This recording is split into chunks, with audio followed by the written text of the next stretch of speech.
Hello, it's me. You know, indoctrination started while we were still naive. Programming our beliefs. And that inertia is the reason we don't feel the earth spinning.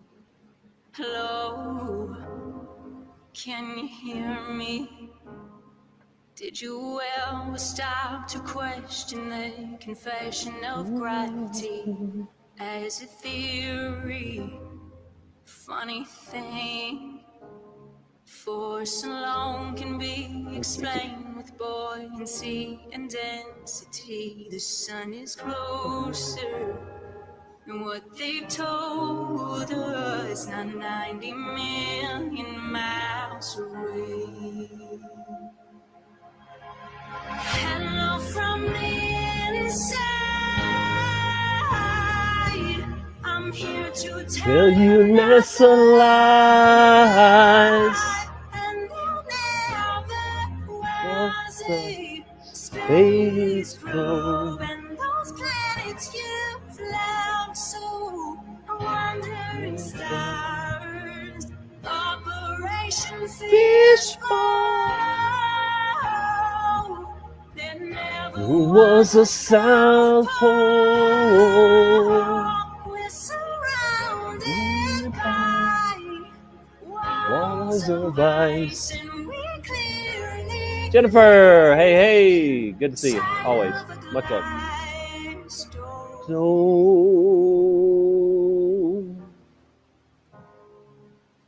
hello, how are you, Jennifer? Did you get a chance to join Flat Earth and Globe discussion group to discover all the truth? How the sun, the moon, the stars are all revolving around you. There's no more secrets. The earth is stationary. It is fixed, unmovable. Hey, Jay. They fooled you with their CGI.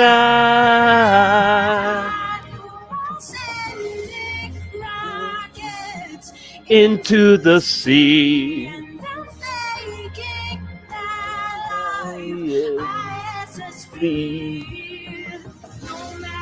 How high you go or get, horizons rise to our level.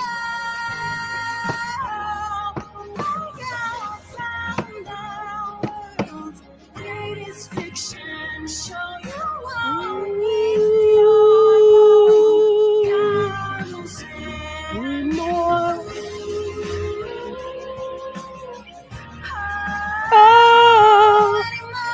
Anymore.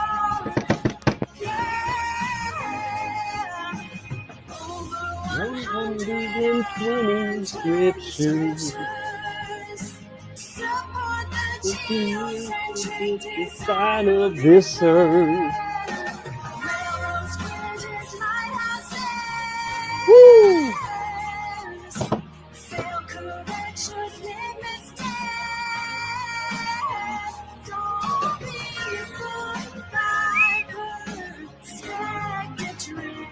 It's unlimited vision, hiding no shares. Coalescence and gyroscopes prove the earth is not a globe. It's not a globe. Star trails, but ours too. We are not the ones on the moon.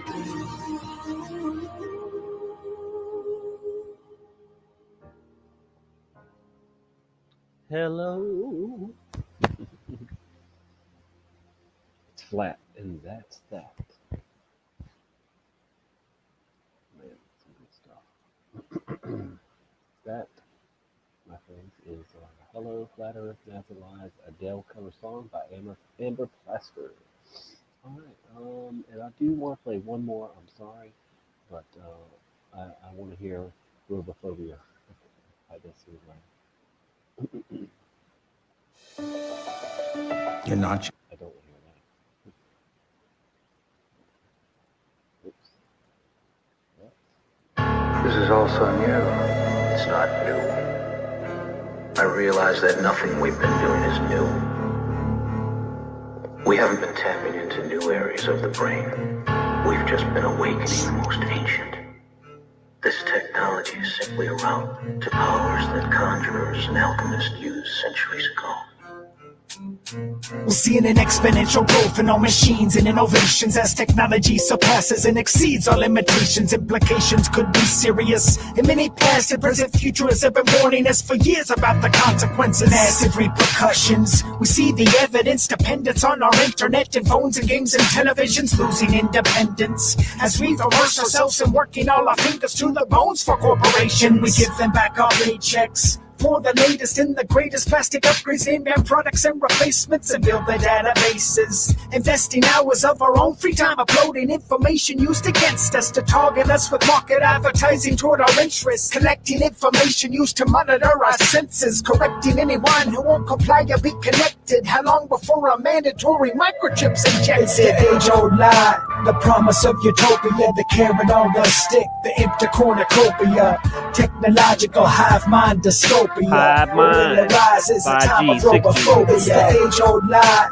the promise of utopia, the carrot on the stick, the empty cornucopia, technological hive mind dystopia. What will arise is a time of robophobia. It's an emerging type insurgence, converging and emerging and churning, slowly bursting to the surface. It's concerning every person and confirming every warning. The disturbing thought we're working toward a single mindless merging and converting us to downloadable versions of ourselves inside a full immersion, universal simulated virtual reality where every living earthling's neural pathways are inspected mandatorily and connected using voice to skull telepathy, absorbing data fingerprints to play us back like instruments, manipulating us just like we're puppets of ventriloquists, remote controlling human beings like Ouija boards, coursing through the veins of circuit boards, record the sounds of every vocal cord, moving exponentially towards a singularity. Eventually we won't distinguish magic from technology, and robots will unplug from electricity, no longer using batteries but powered like a golem using alchemy. It's the age-old lie, the promise of utopia, the carrot on the stick, the empty cornucopia, technological hive mind dystopia. What will arise is a time of robophobia. It's the age-old lie, Welcome to the promise Not of Too Late utopia, the Rooftop carrot on the Show. stick, the empty Yo, cornucopia, Vicky Fry in the technological house. hive mind Jay, dystopia. Jennifer What will King. arise is a time of robophobia. All right. Genetically, our DNA collectively infecting every living organism and directing every intersecting thought and every memory and vision, inspecting our opinions and collecting our decisions. A digital technocracy emerging as philosophy, inserting thought police patrols and mind control technology, removing private property, enforcing thought bureaucracy, reducing every freedom and pursuit of life and liberty, consistently expanding all their terms and their conditions with minimum requirements and maximum restrictions, creating unknown. I can listen to Destiny Lab and ODD TV, man, just every day, almost all day. I mean, good grief. So much truth out of the two artists. It's unreal. All right. Well, let me just go ahead and close that out. Come back over here and say hi. I got a lot of windows open. But, hello. Hey, Tanette. Thanks for joining us. Thank you, everybody. I have a few things to share and a couple videos that are timely and relevant, relevant to what's going on. And I've got some Mandela Effect residue to show too. Yeah, just a little variety show tonight. And hope everybody's having a sensational Saturday and a wonderful weekend. Yeah, I've had a wild week, let's say the least. But the best part was that my mom came down from Virginia and stayed for a few days, and she just left this morning. And we had a really great visit. And she got to see two of her new great grandkids for the first time, and yeah, had a great time visiting with her. So, let's see, where will we start off tonight? I think we're supposed to start off with Oscar Mayer, but I really wanna share this video just put out. I haven't watched it yet, and it's by Jason A. It says The Beast 2020. The truth may scare you. Now, we don't get scared. We don't have, we might get scared for a second, but then we realize, oh, hey, we have a lot working on our side, and we know how the story ends. So anyway, no fear here. Sorry. All right, here we go with this brand new video. Just came out about 30 minutes ago or so. All right, let's check it out. In the future, do you think everyone is going to be chipped? I think it'll be voluntary, but I am certainly convinced that millions of people will find it very, very valuable to have a smart device under their skin. Human microchipping may be our future, but in Sweden, it's already reality. In Privacy Watch, the brain behind SpaceX and Tesla now wants to get inside your brain. Elon Musk's startup Neuralink hopes to one day implant chips in the human brain. Musk unveiled a prototype of the device last month. It's currently being tested in pigs. The goal is to help treat neural disorders. Some say that it could lead to our brains being linked straight up to the internet one day. Well, 5G isn't even rolled out yet in France. That its successor, the sixth generation of wireless mobile networks, is being developed. 6G, I Some knew it. scientists say it will be They have been necessary to developing it, facilitate yes. improvements in the areas of imaging, presence technology, and location Hive mind awareness. technology. It is not the first time we've seen BCIs. These are brain-computer interfaces. In fact, there's kind of an interesting history around these computer and machine interface devices. But what Musk unveiled is this kind of quarter or silver dollar size device that sits on top of the brain. How is this company actually tracking and conducting this open source surveillance on people? What sort of information are they looking at here?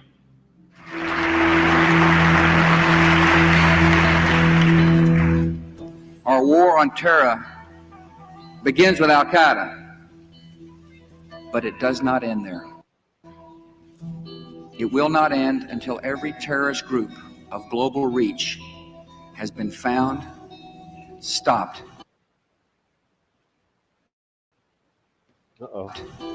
and defeated. Using the war as an excuse, the US initiated wars in Afghanistan and then Iraq, leading to serious consequences on the lives and livelihoods of the people of these countries. At least 37 million people have been displaced as a direct result of the wars fought by the United States since September 11, 2001. Although the US's war on terror took on its most aggressive forms in the foreign interventions of Iraq and Afghanistan, it also had significant, long-lasting impacts on US domestic policies.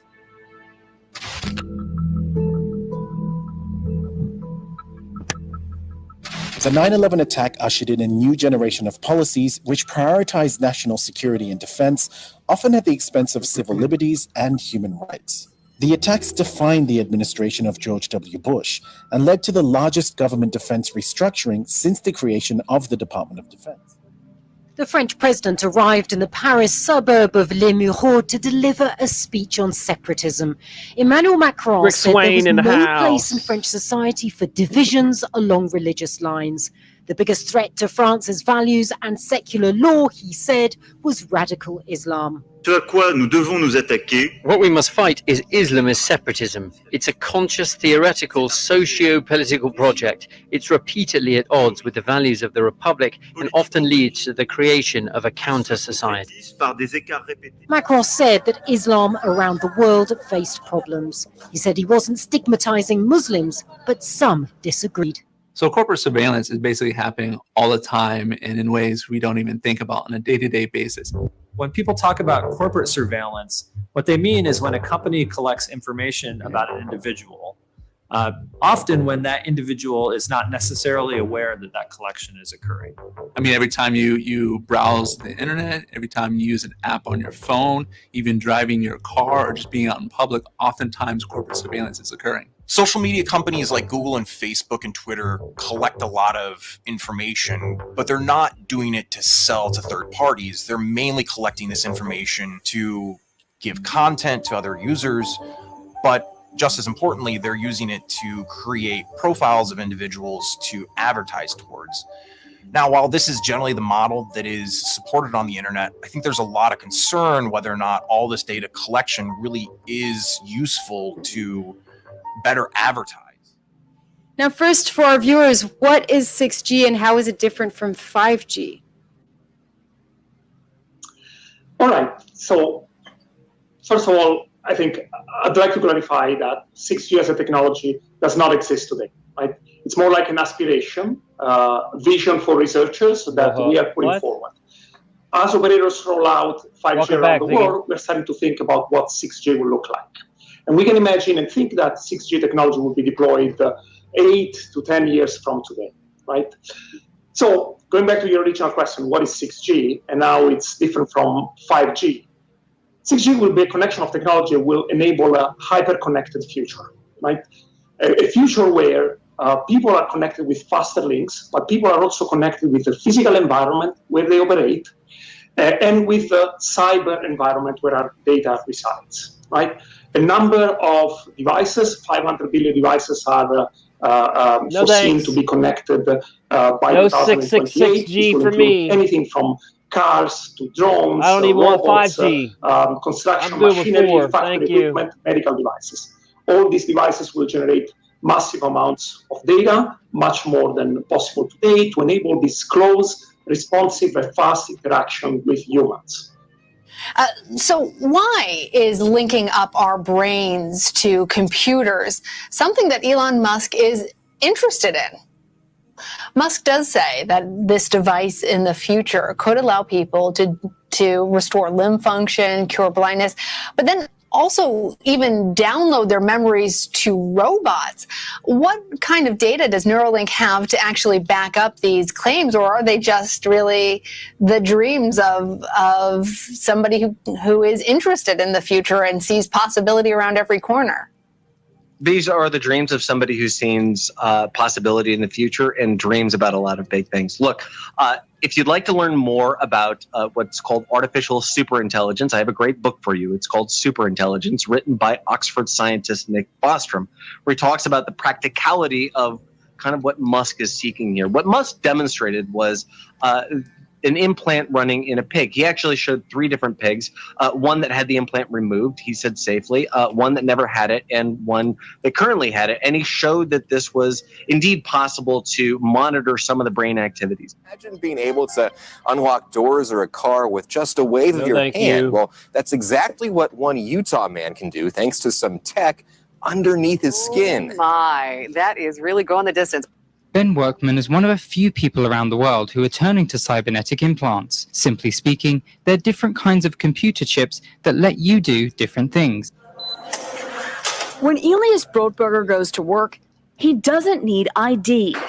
And he doesn't need money. In fact, much of what he needs to get through the day is hidden right there, just below the surface, in his hand. Like to touch it? Yeah. Yeah? Oh, weird. Yeah, it's like a grain of rice. Yeah, a grain of rice.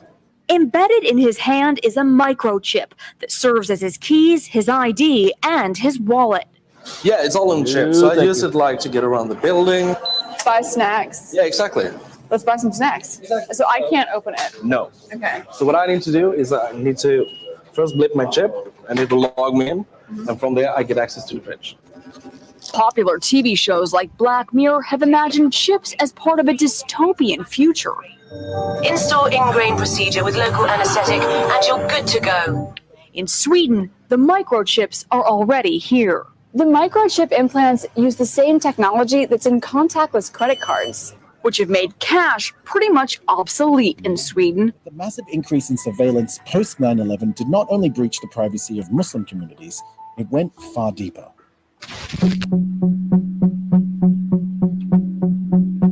The The US intelligence state bloomed in the wake of 9/11. Government oversight increased through a vast clandestine Thanks, network Danette. of phone and web surveillance. In 2013, Edward Snowden, a former contractor for the CIA, leaked to the media that US spy agencies had built an intelligence-gathering colossus since the 9/11 attacks that conducted extensive internet and phone surveillance of millions of Americans. I wrote a letter to our CEO asking him to make certain promises to us. I wanted to make sure that he would never collect data without anybody's permission or consent. I wanted to make sure that he put constraints on facial recognition. It was surprising then when the CEO called a meeting for the whole company. It was an optional meeting. And he said, that we would be there to discuss the issues in the letter. And he pulled the meeting together. And of course, the whole company showed up. And, he ended that meeting by telling us that he had no intention of putting constraints on these kinds of things. And that's when I knew I had to quit. People in France are already concerned about the rollout of 5G because of potential health and espionage hazards. What would you say to them, and will 6G pose even greater threats, do you think? I believe that 5G and 6G will pose less health hazards. That means that lower electromagnetic power reaches humans. That means that we have less of an impact on biological tissues. In terms of surveillance and privacy, well, that's clearly a very important concern. 6G, which is expected to be launched commercially in 2030. At this tech fair, a chipping event for those on the cutting edge, merging their hands with this new technology. I thought it would be fun, right?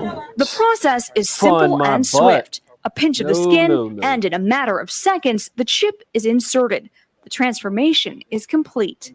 As for the pain, Transformation, but yeah. even in this nation of early adopters, I don't want to not be everyone transformed is into racing anything. to get chipped. I don't want to merge with anything. I will feel like a robot. I think, it's so much more data can go into this, when it's in your body. Society is kind of built in a way that to interact in Hey, modern society, you D-Bird, don't good really to have see a you, man. choice about your data, and often you can't correct that collection of information.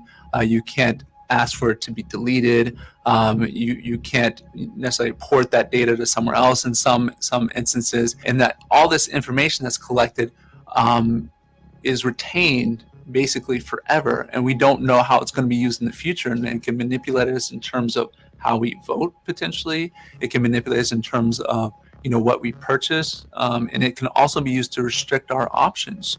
To me, this data collection really equates to power, and there need to be checks on what companies can do with all of our livelihoods, our information, the photos of us that get sent around the world for tagging. In particular, I start worrying a lot about things like smart homes and smart doorbell cameras that Yeah. either connect directly to If law you've got that enforcement crap, or can be you're- subpoenaed in court. Meanwhile, the big tech CEOs, go in front of Congress Not and doing good. they're asked, are these devices recording us all the time? And somehow are able to convince the public that they're not.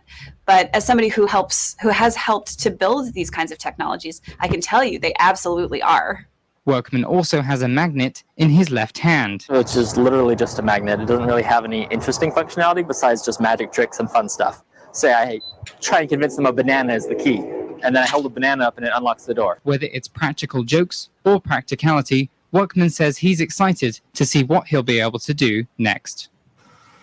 So Ben says the next step for him would be to be able to pay for things with just his hand. So no credit cards, no phone, just a chip in his hand. He'd just like to be able to go, pay for it and all that. Wow. That is a whole new world, right? It is a whole new world. Interviewing him was I was taken back by it because I was like, wow, you can do all this kind of stuff? That's crazy. Oh, wave of the boy. hand. Just a wave of the That's hand. a bit much though for me. I don't know if I like that too much. I hope nothing happens and no infection and he's okay. He's all good. He hasn't had any No problems. cancer. All right, well, Yeah. good for him. Thank you. What an interesting story. You're Thanks so welcome. much. Crazy. Hell no. And I saw the beast rising out of the sea with 10 horns and 7 heads. And to it the dragon gave his power and his throne and the great authority. And the whole earth marveled as they followed the beast, and they worshipped the dragon, for he had given his authority to the beast, and they worship the beast, saying, "Who is like the beast?" You know, so on and so on.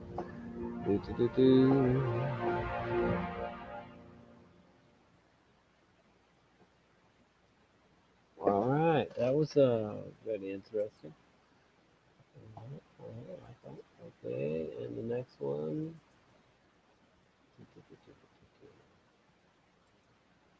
All about world news and Bible prophecy, pointing to the soon return of our Lord and Savior, Jesus Christ.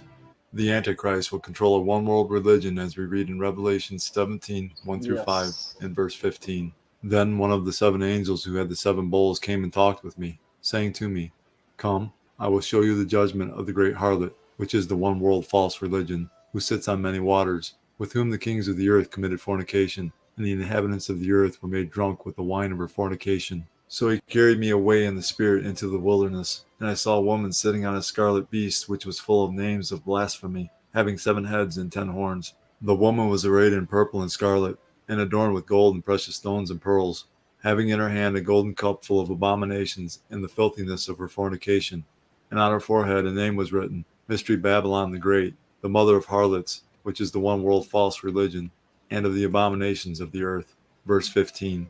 Then he said to me, "The waters which you saw, where the harlot sits, are peoples, multitudes, nations, and tongues, which is the world."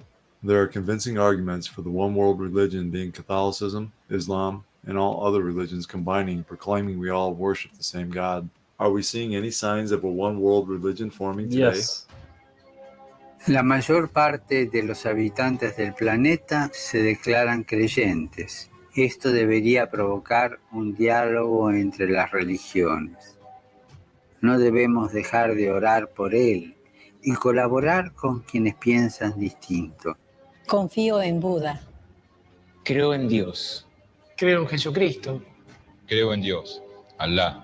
Muchos piensan distinto, sienten distinto, buscan a Dios o encuentran a Dios de diversa manera.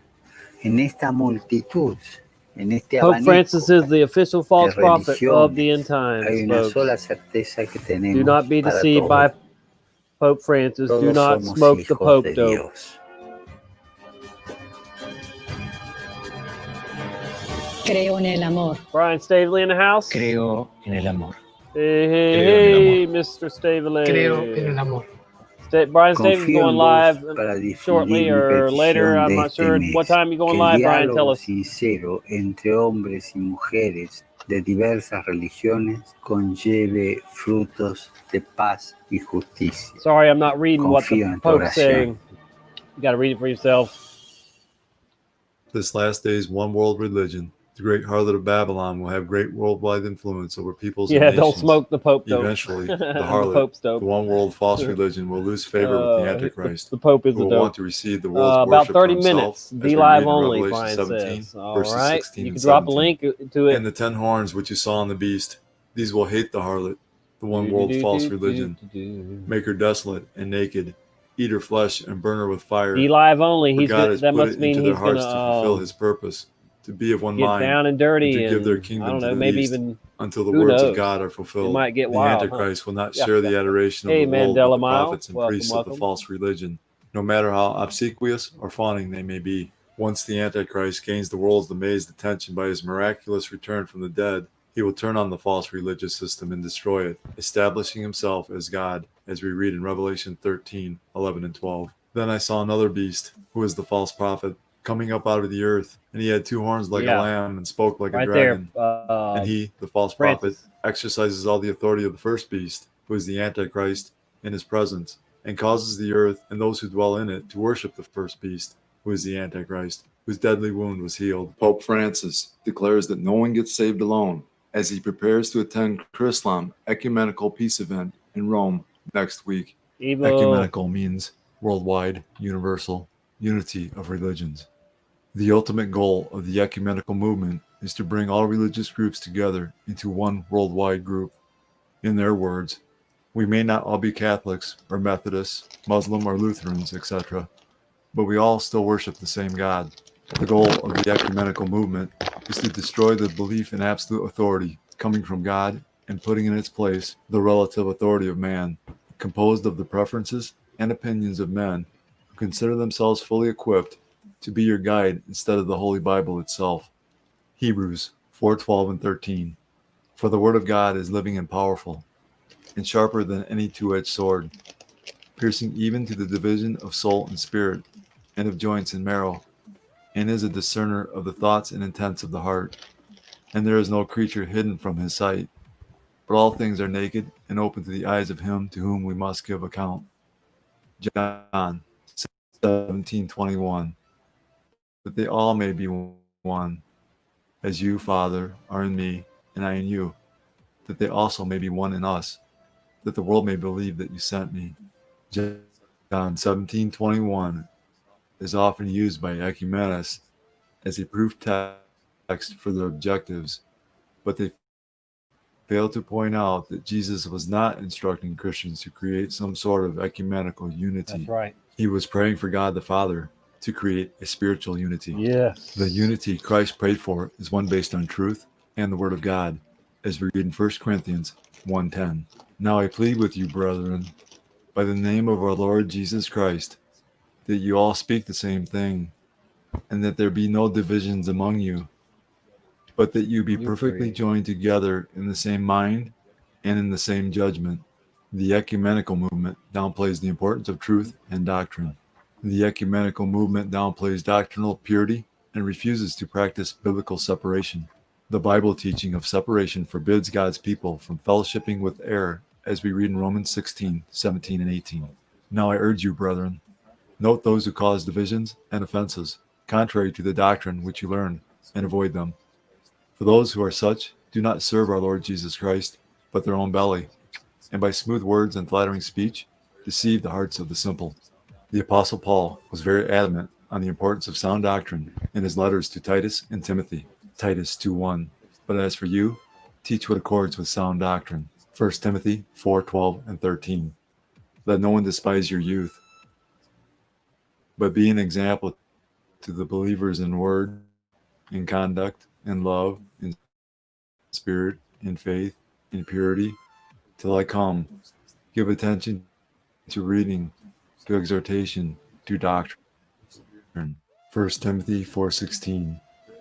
Pay close attention to yourself and to your teaching. Persevere in these things. For as you do this, you will ensure salvation both for yourself and for those who hear you. The final book of the Bible describes the worldwide religious harlot, which will arise in these last days.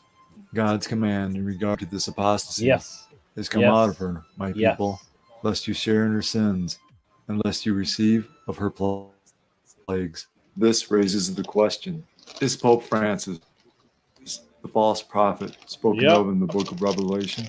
The false prophet of the end times, together with the Antichrist and Satan, who empowers both of them, will complete the unholy trinity of the end times. The false prophet is depicted as having horns like a lamb while speaking like a dragon, meaning he sounds like Jesus, the lamb, but speaks like a dragon, Satan. The false prophet's mission on earth is to force humanity to worship the Antichrist. He has all the authority of the Antichrist because, like him, the false prophet is empowered by Satan. Whoever the false prophet turns out to be, the final world deception and the final apostasy will be great, and the whole world will be caught up in it. The deceivers and false teachers we see today are the forerunners of the Antichrist and the false prophet, and we must not be deceived by them. These false teachers abound, and they are moving us toward a final satanic kingdom. We must faithfully proclaim the saving gospel of Jesus Christ and rescue the souls of men and women from the coming disaster. Jesus said, as a sign of his coming and the end of the age, there would be an increase in deception, false Christs who will deceive many, wars and rumors of wars, nation against nation and kingdom against kingdom, famines, pestilences, earthquakes, Christian persecution, apostasy, false prophets, and lawlessness, causing the love of many to grow cold. Jesus said all of these signs would come like birth pains. Jesus was likening last days events to a woman in labor. As the labor progresses, The pains increase in both frequency and intensity until the baby finally comes. As we get closer to Jesus' return, all the signs he gave us as a sign of his coming and the end of the age will become more frequent and more intense. All of these signs are manifesting around the world in our time. John 15:18 through 20. If the world hates you, you know that it hated me before it hated you. Of the world, but I chose you out of the world. Therefore, the world hates you. Global Skeptics International's Andrew Boyd about what it all means. This is an encouraging sign. We want to see them all set free. And more than that, there is no reason why faith should be banned in any nation on earth. There's no reason why faith and the practice of Christian faith should be banned in Eritrea. So we want to see full religious freedom restored in that nation. And we would call on the Eritrean government to trust its citizens to give them the freedom that is theirs by right. There are indications that other Christian prisoners have been informed that they could soon be set free. Jesus said as a sign of his coming and the end of the age, Christians would be persecuted, as we read in Matthew 24:9 and Luke 21:12. Matthew 24:9. Then they will deliver you up to tribulation and kill you, and you will be hated by all nations for my name's sake. Luke 21:12. But before all these things, they will lay their hands on you and persecute you, delivering you up to the synagogues and prisons. You will be brought before kings and rulers for my name's sake. A religious rights group is calling out China for denying children the right to learn about and practice their faith. The Jubilee campaign sponsored a side event at this month's General Assembly of the United Nations titled China Bans Faith for All Children. Emily Gao of the Heritage Foundation read a statement on how China's government censors religion in every part of a child's life, from the public square to media, even the home.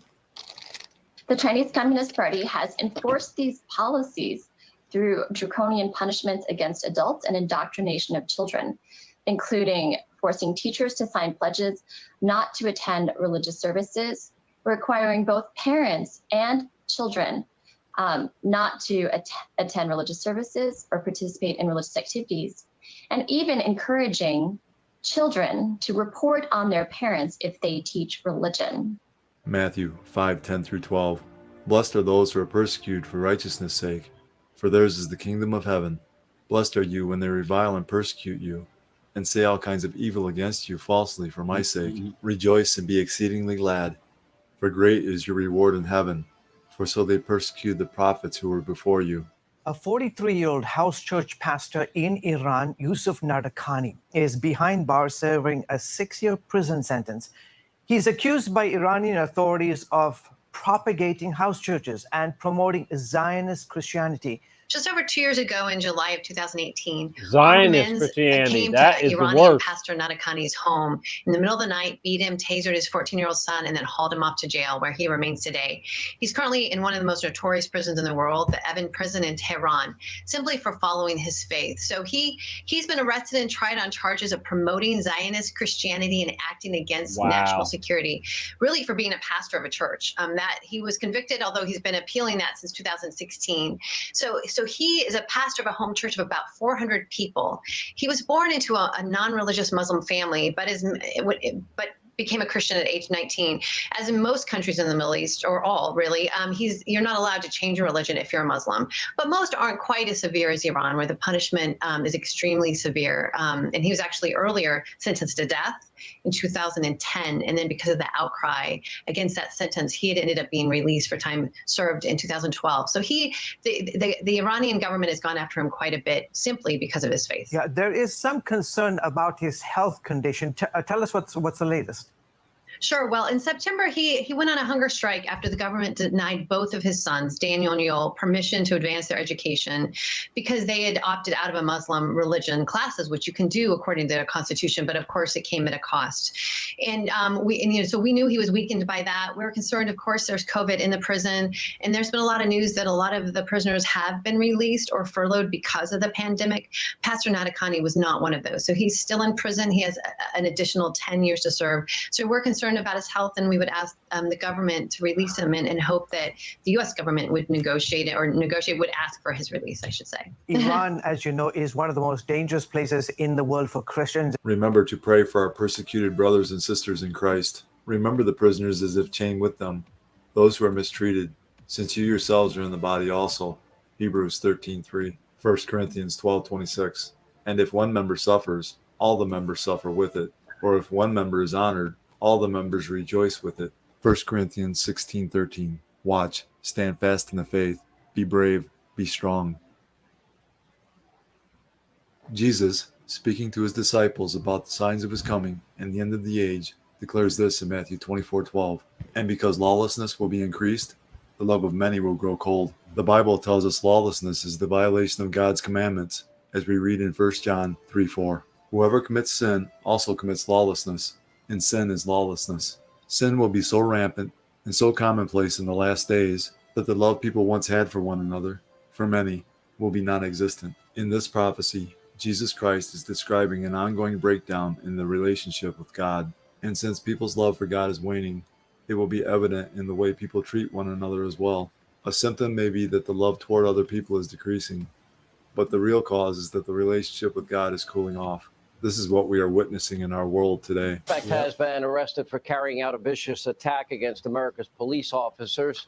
Again in Seattle, it allegedly involves burning a police vehicle while an officer is inside the vehicle. Our own Rick Leventhal standing by from Fox News, our West Coast bureau. With the They're going to do that in churches too. Wow.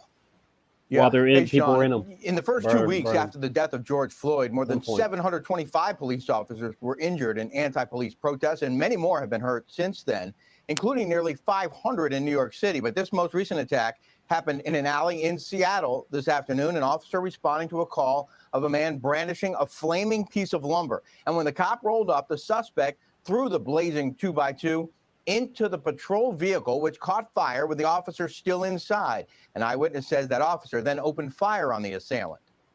The officer is sitting on the passenger side of the vehicle, and he's actually firing shots as the vehicle is rolling, and the cop actually falls to the ground. Luckily, didn't roll over.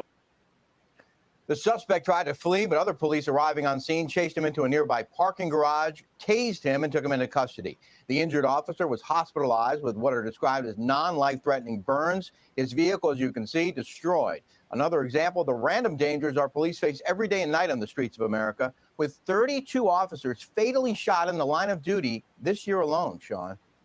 All right, Rick, prayers for the police officers everywhere under assault of an attack around the country. Thank you. The Apostle Paul, in his epistle to Timothy, tells us in the last days society will be in a total immoral meltdown. 2 Timothy 3:1-5. But know this, that in the last days perilous times will come. For men will be lovers of themselves, lovers of money, boasters, proud, blasphemers, disobedient to parents, unthankful, unholy, unloving, unforgiving, slanderers, without self-control, brutal, despisers of good, traitors, headstrong, haughty, lovers of pleasure rather than lovers of God, having a form of godliness but denying its power, and from such people turn away. Taylor Parker is being transferred to a Texarkana jail. The 27-year-old is accused of cutting the unborn child from the body of a pregnant woman. Good grief. The Texas Department of Public Safety says the mother, 21-year-old Reagan Simmons Hancock, was found dead with her baby removed from her body. That was in a home in New Boston, Texas, around 160 miles northeast of Dallas. Investigators say Parker was stopped by a state trooper about 12 miles northwest of there. She told them she gave birth on the side of the road and the baby was not breathing. The baby was pronounced dead at a hospital. Parker's charges include capital murder and kidnapping. Turned out of that horrific terror attack outside Paris. A teacher decapitated on the street right in front of his school. Police say he had received threats. And here's ABC's Maggie Rulli tonight. Tonight, a barbaric terror attack in broad daylight in the suburbs of Paris. Police say an 18-year-old man beheaded a middle school history teacher with a knife on the street in front of his school. Officers shooting and killing the attacker after a brief chase. Police say the teacher had received threats after mentioning the controversial cartoons depicting the Prophet Muhammad, published by the Charlie Hebdo newspaper during a lesson about freedom of expression, images many Muslims find disrespectful. Late today, French President Emmanuel Macron visiting the gruesome scene, calling the killer a coward. Back in 2015, Islamist terrorists attacked Charlie Hebdo's offices in Paris, killing 12 people. Recently, the satirical paper had republished images that led to that original attack. Today's murder is the second terror-related attack in France in less than a month, and since the start of the ongoing trial for the Newsroom massacre. Just weeks ago, 2 people were stabbed in front of Charlie Hebdo's former offices.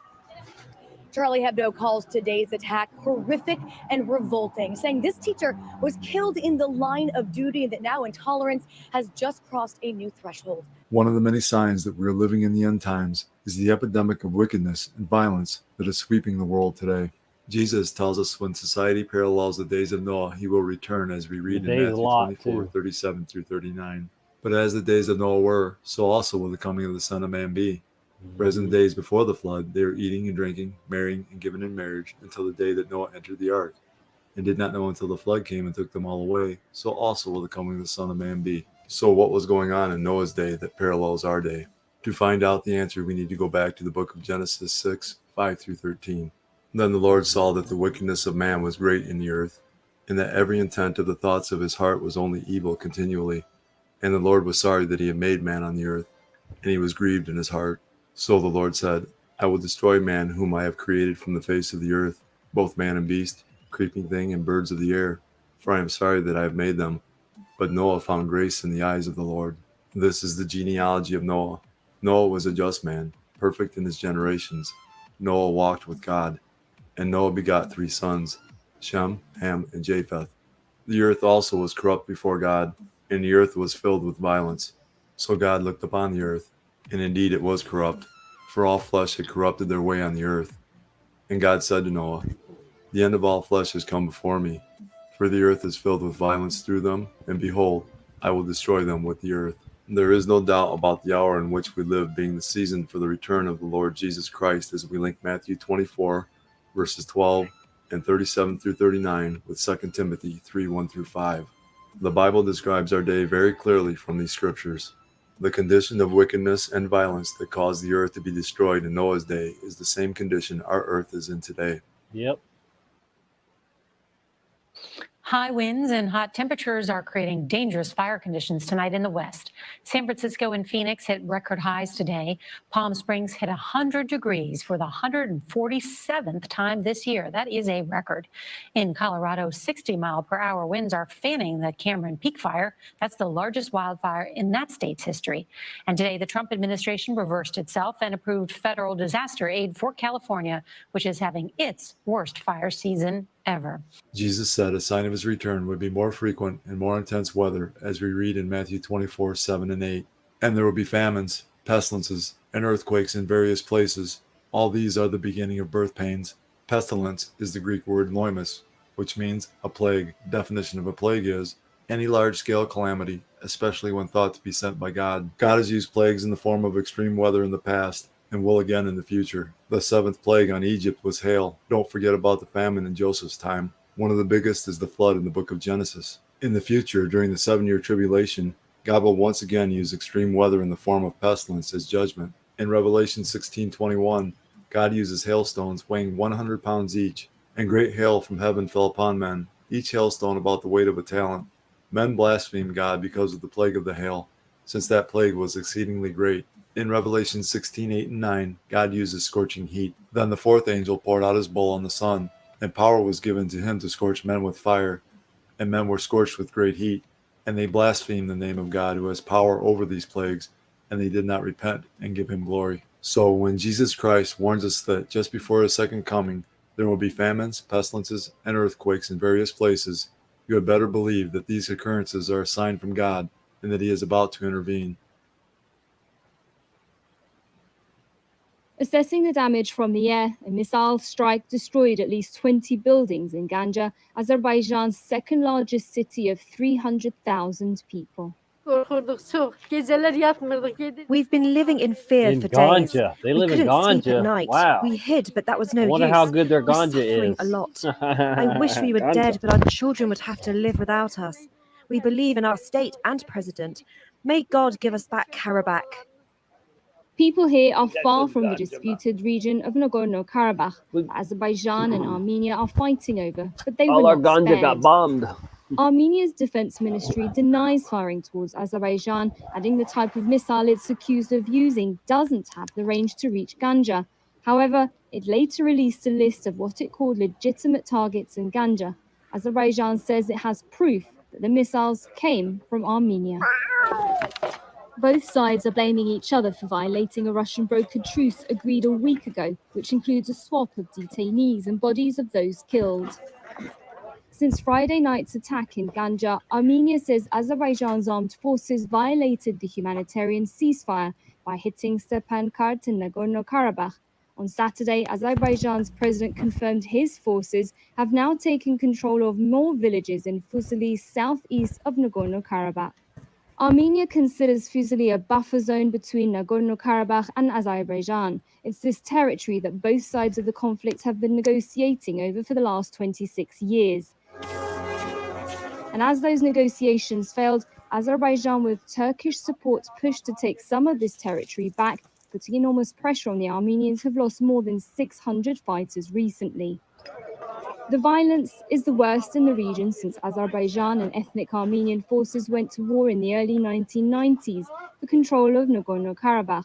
It lies within Azerbaijan, but has been under the control of the ethnic Armenian forces, backed by Armenia, since the war ended in 1994. On Friday, Armenia's prime minister met soldiers being sent to the front line. I love you all. I'm proud of you all. I believe that you'll defend the future of your children with dignity. Long live the Republic of Armenia. Long live the Armenian diaspora. A clear message, but there's no signs of a respite for now, and civilians on both sides are facing uncertain days ahead. With the chaos and uncertainty growing around the world almost daily, more people than ever should be preparing for the event that will bring about the climax to human history and the restoration of all things. In other words, a new heaven and a new earth, the second coming of Christ. Jesus rebuked the Pharisees for not recognizing the signs of his first coming, as we read in Matthew 16, 1-3. Then the Pharisees and Sadducees came, and testing him, asked that he would show them a sign from heaven. He answered and said to them, "When it is evening, you say, 'It will be fair weather, for the sky is red.' And in the morning, 'It will be foul weather today, for the sky is red and threatening.' Hypocrites, you know how to discern the face of the sky, but you cannot discern the signs of the times." The religious leaders of Jesus' day had full knowledge of the prophecies of the Messiah. Yet these religious leaders ignored the signs and still rejected him. If the religious leaders of Jesus' day missed the signs of Jesus' first coming, how much more important is it for us today to pay close attention to the signs of Jesus' second coming? A super sign that we are living in the last days is a convergence of Bible prophecy that Jesus warned us to look for in Luke 21:28. Now, when these things begin to happen, look up and lift up your heads, because your redemption draws near. Amen. One day, Jesus is coming. You may be at church. You may be at work. You may be asleep. God grant that you will be ready when he makes his personal appearance. All right, folks. Let's see here.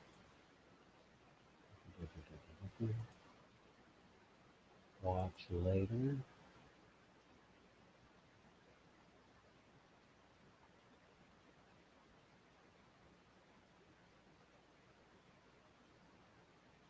Yeah, this one.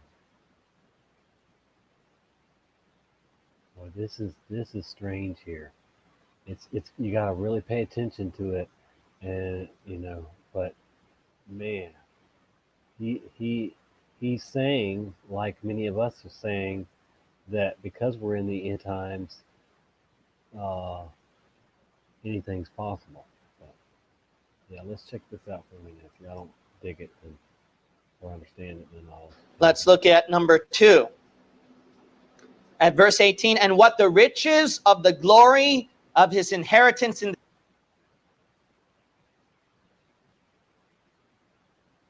the saints. So all the riches that accompanies up in glory Glory over here. Pause that for a second. How to pray and bend laws of nature. This is Dr. Gene Kim. A lot of those. He's the pastor of San Jose Bible Baptist Church.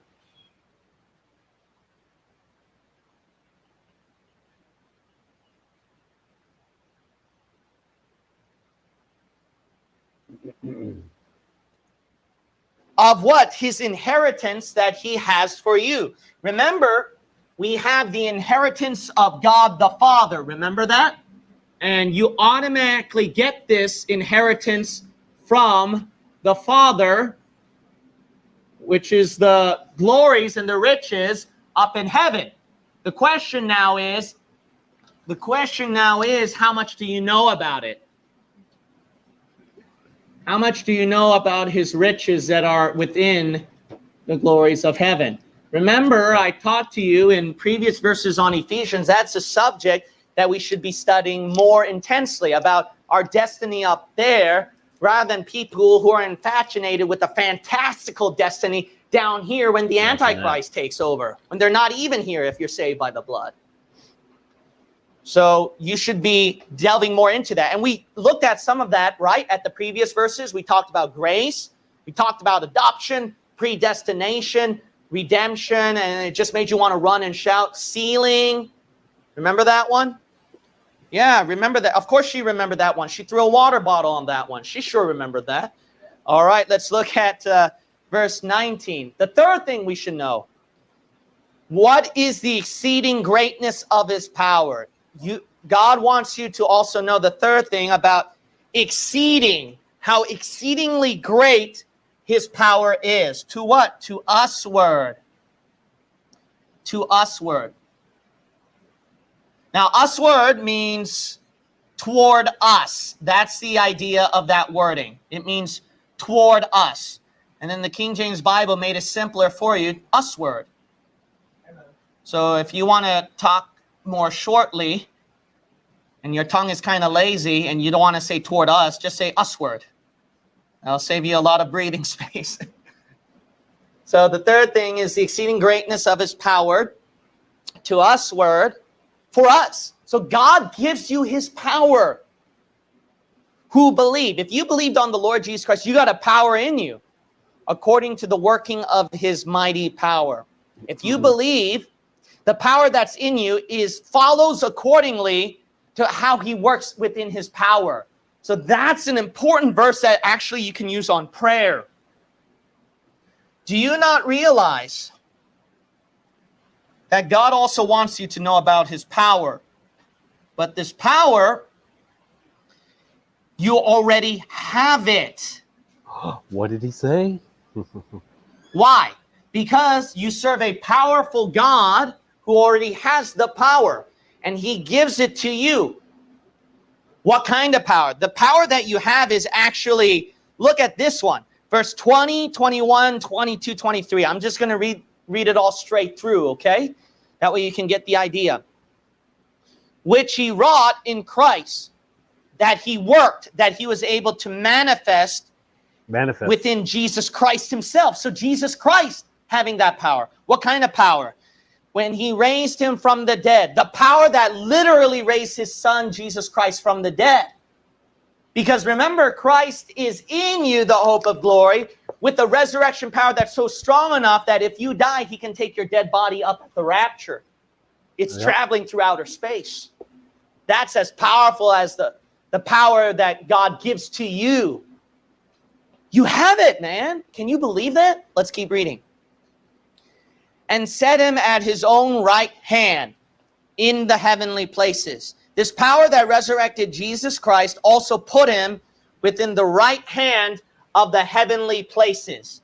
So Jesus Christ is actually at the right hand of God. So if we're looking at toward this direction, then the Lord Jesus Christ would be seated right over here.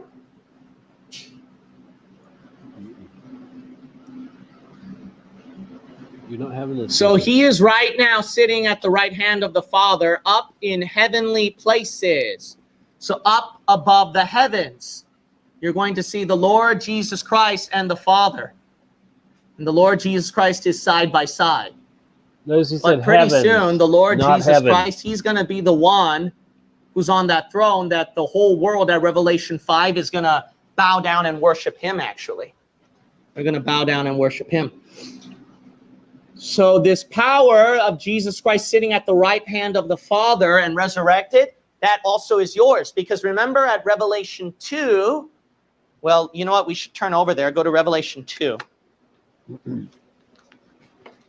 What did he spoke to the church here? One of the 7 churches. He mentioned, if we look at Revelation chapter 2, that he gives you the throne that the Son is also sitting on, that is right next to the Father. Imagine that. That is sitting right next to the Father.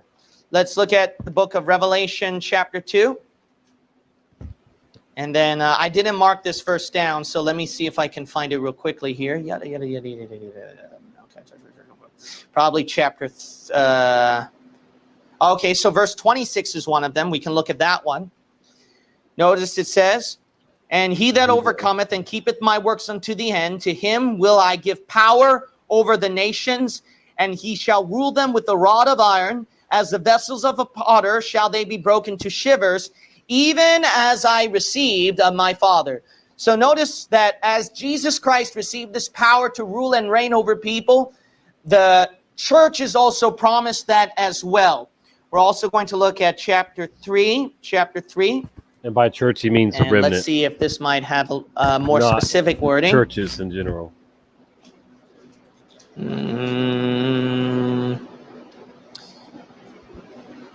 Verse 21, to him that overcometh will I grant to sit with me in my what? Throne. Jesus is speaking. So you're offered that. Even as I also overcame and am set down with my Father in his what? Throne. So that power that Jesus Christ has to sit on the throne next to the Father, you're also offered that as well. That's a huge blessing. Now, we also understand that this has another application toward the tribulation, but remember, Revelation 2 and 3 is double application, as I taught you. So you can see the spiritual application behind that one for you. Now let's turn to Ephesians chapter 1 again. Ephesians chapter 1. And then let's see how the scriptures become more revelatory on this matter, with this power that's in you.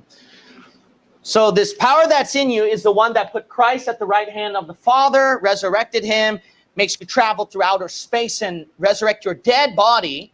Verse 21, far above all principality, which is far above where Christ is sitting on the right hand of the Father. This power is far above every principality. That's rulership, reign, and rank. Every ranking in this world. And power. It's above all other powers you can think of. Whether it be the rich or the military or presidency, it don't matter. It's above that power. And might. It's above every person who is mighty in strength. And dominion. Those who have a kingdom. Those who have a kingdom, people to rule over. And every name that is named. It's above every name that is named today, not only in this world, not just in this world that we're living in, but also in that which is to come. Even in the future world, if this world were to blow up and be gone, the next world that is to come, Christ's name will still be above every name. Yeah. So that power at verse 20 is above all those things in the universe, basically. Do you see that? It's above everything in the universe. And hath put all things under his feet. See that? Everything goes underneath the feet of Jesus Christ. He rules and reigns over everything. That's his power. So one thing to understand as I keep reading over here, it says, and gave him to be the head over all things to the church. So he's the head over everything, and he gives all of that to who? The church. But a lot of people misunderstand to think that all things, then what about the devil? What about sin? What about everything evil that's going on? If you're a Calvinist, then you'll say that God is in everything, but no, God is not. Sin is sin. God is not a part of that. He don't decree it to come to pass. That's all of man's own doing and efforts. Man's will. But the idea about all things that you got to understand is all things where generally, And then there's obviously exceptions. I mean, we still do it today. For example, I'll say that I trust everybody here. Everybody here in my church is a saved Christian. But then what if a person has a child or a baby? Does that mean that I'm saying that the baby received Christ for his or her salvation? No, of course not. But you'll see pastors saying that everyone in my church knows how to win souls or is a saved person going to heaven. But then what are you going to do about the little babies? See, so it's just a general statement. It's just a general statement. We'll say I clean up everything in my house. Well, what about like underneath the couch? Is that what you meant by everything? You know, what about between the tiles and etc.? What about the roof? If you paid attention to your roof, maybe there's some cobwebs that you missed out, right? What about inside your fridge? Everything in your house? Sometimes there are gross stuff in your fridge that you just neglected. Some stains. So see, that's the idea. We all say that, like everyone, everything, but we mean it as a general statement. General statement. So when we're looking at a practical aspect, God and Christ is in control over everything that's going on, and he reigns over and rules over everything. But actually, it literally becomes more literal when he takes over the universe as king and kicks the devil off of his throne. Amen. Then it literally becomes where everything out of creation and anything you can think of is Christ. Why? Because everything that's evil is separated from that. It's separated from outside God's creation and cast into hell, which we know at Revelation chapter 22, right? Revelation 21:22, the Bible says he creates a new heaven, new earth, new Jerusalem. Yep. But then at Revelation 21:22, it says, but without, see that? Separated from that are what? Dogs, lost people. Lost people.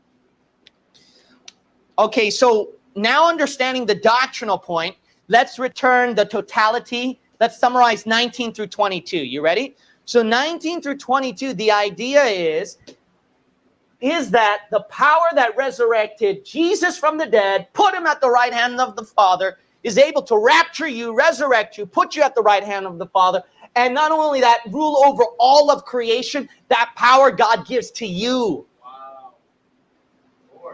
All to you. There's a teaching that I talked about. I think it's titled Prayer That Bends the Laws of Nature, pretty much. That's literally true. It changes practically time, space, matter, energy. You'd be surprised. Did you hear that? Prayer is the only power that can reach through all those things. Did you hear that? And you have that power. That's the power of prayer. Do you realize what you're holding in your hand? But you need to operate it. You need to pray it. You need to use it through prayer to the Lord. I mean, what kind of prayer can actually resurrect a lost sinner into a saved soul? What kind of power except the power that you hold in your hand, and that's why you pray for it? A power that's beyond medicine and science, that a person gets healed in body and mind. Sometimes the Lord grants healing to a person. And that's all done through what? Prayer. Not and touching a person and knock over a person. Right. Person don't heal. It's the power through in you, the prayer. That's the idea. Power of prayer, where all of a sudden your money runs out and there's no economic standards, economic standpoints and statistics. You should grow more broke, but all of a sudden there just happens to be grocery bags in front of your door, money in your mailbox, or something that the IRS overlooked or the credit card companies overlooked, and then you just get that surplus. You know what I'm talking about? That goes beyond typical scientific standards. See, it's outside of that. This is the power that God gives to you, and that's only done through what? Prayer. Lord, provide my needs. Boom. God gives to the church. You have that power. But the thing is this, is that some people think that because we have this power, then why is it that God's not answering my prayer? If you look at the last part of verse 19, see, the first part says greatness of his power to usward, but what? The last part of verse 19. According to the working of his mighty power. It's according to his will, according to how he works his power, not what your flesh wants to do in its own power. Come on. If you think that your fleshly power is going to have to force God's power to follow accordingly to your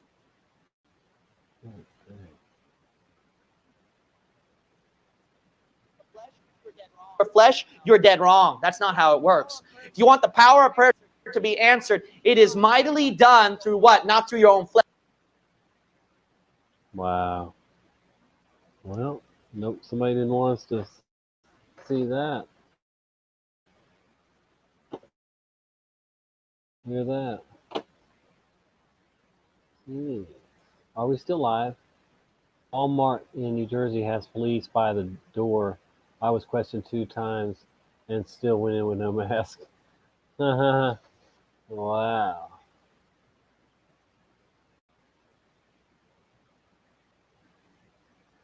Crazy, Jennifer. Crazy. Oh, stop playing. Hi, good people. What's happening? Holy, good to see you guys. Give to Caesar what that is Caesar's. 2 different days. I've been in so many places, so many restaurants, so many stores, big, small, in between, and I just go in, automatically just right in, do what I'm going to do. I mean, I've had very little resistance, but a lot of dirty looks and things, whatever. But I've only worn a mask one time for 30 minutes to go to court, and that's it.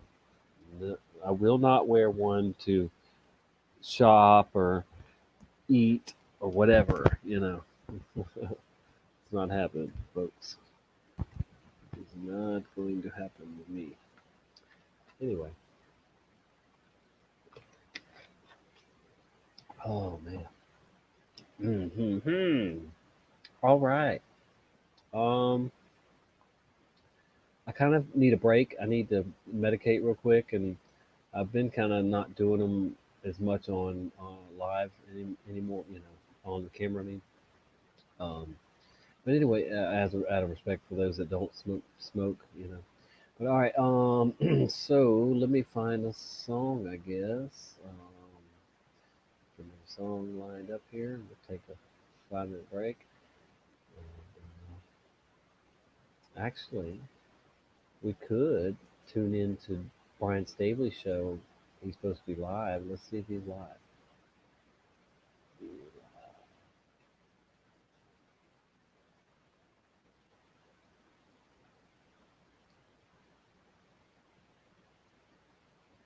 He's live. And he is live.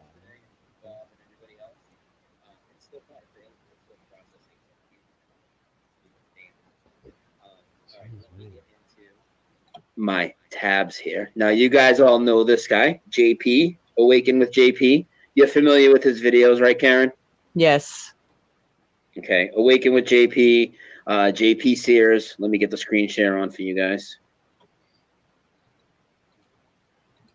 Okay, so Awaken with JP does a video where he talks about the CDC, and you can imagine where this is going. So let's just have a listen.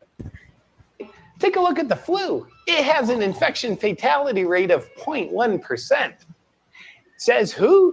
Your most trusted health advisor, Anthony Fauci, in the New England Journal of Medicine. Now, the updated infection fatality rates for COVID-19 just released by the Center for Disease Control and Prevention are as follows. Oh, where was that, JP? Did he say the Center for Disease Control and Prevention? Well, the Center for Disease Control and Prevention doesn't exist. It centers, JP, has been for over 40 years. Now, the updated infection fatality rates for COVID-19 just released by the Center for Disease Control and Prevention are as follows. For 0 to 19 years. Center. And I have a video, guys, on the Center for Disease Control, Mandela Effect. This is a big one for me, and a lot of people, actually. It changed for me a while ago. This one didn't just change right before Corona, but some other things did. Leading into it. So I do think some of these are timely. But JP Sears, like everybody else, Mandela affected, and I dare to say highly Mandela affected. I'm sure we'll hear more from it. He's got cool videos, all right? You like his videos? I watch his videos. I know Stephanie watches his videos. I know Dave watches his videos. Cool. Yeah. I've been watching JP for a long time. Ever since his first, like, how to be woke or whatever that he first did. Remember when that came out? Years ago. Yeah, funny stuff. Funny stuff. All right, and then I am going to get to my next video, and that is, let's see, again from the postal workers. From the Crow podcast, episode number 257. I know Karen's a big fan of Crow. She watches a lot. I know a lot of people do. Make sure you give a sub and a bell. But again, Crow, like everybody else, highly Mandela affected. Let's hear what he has to say. Yard.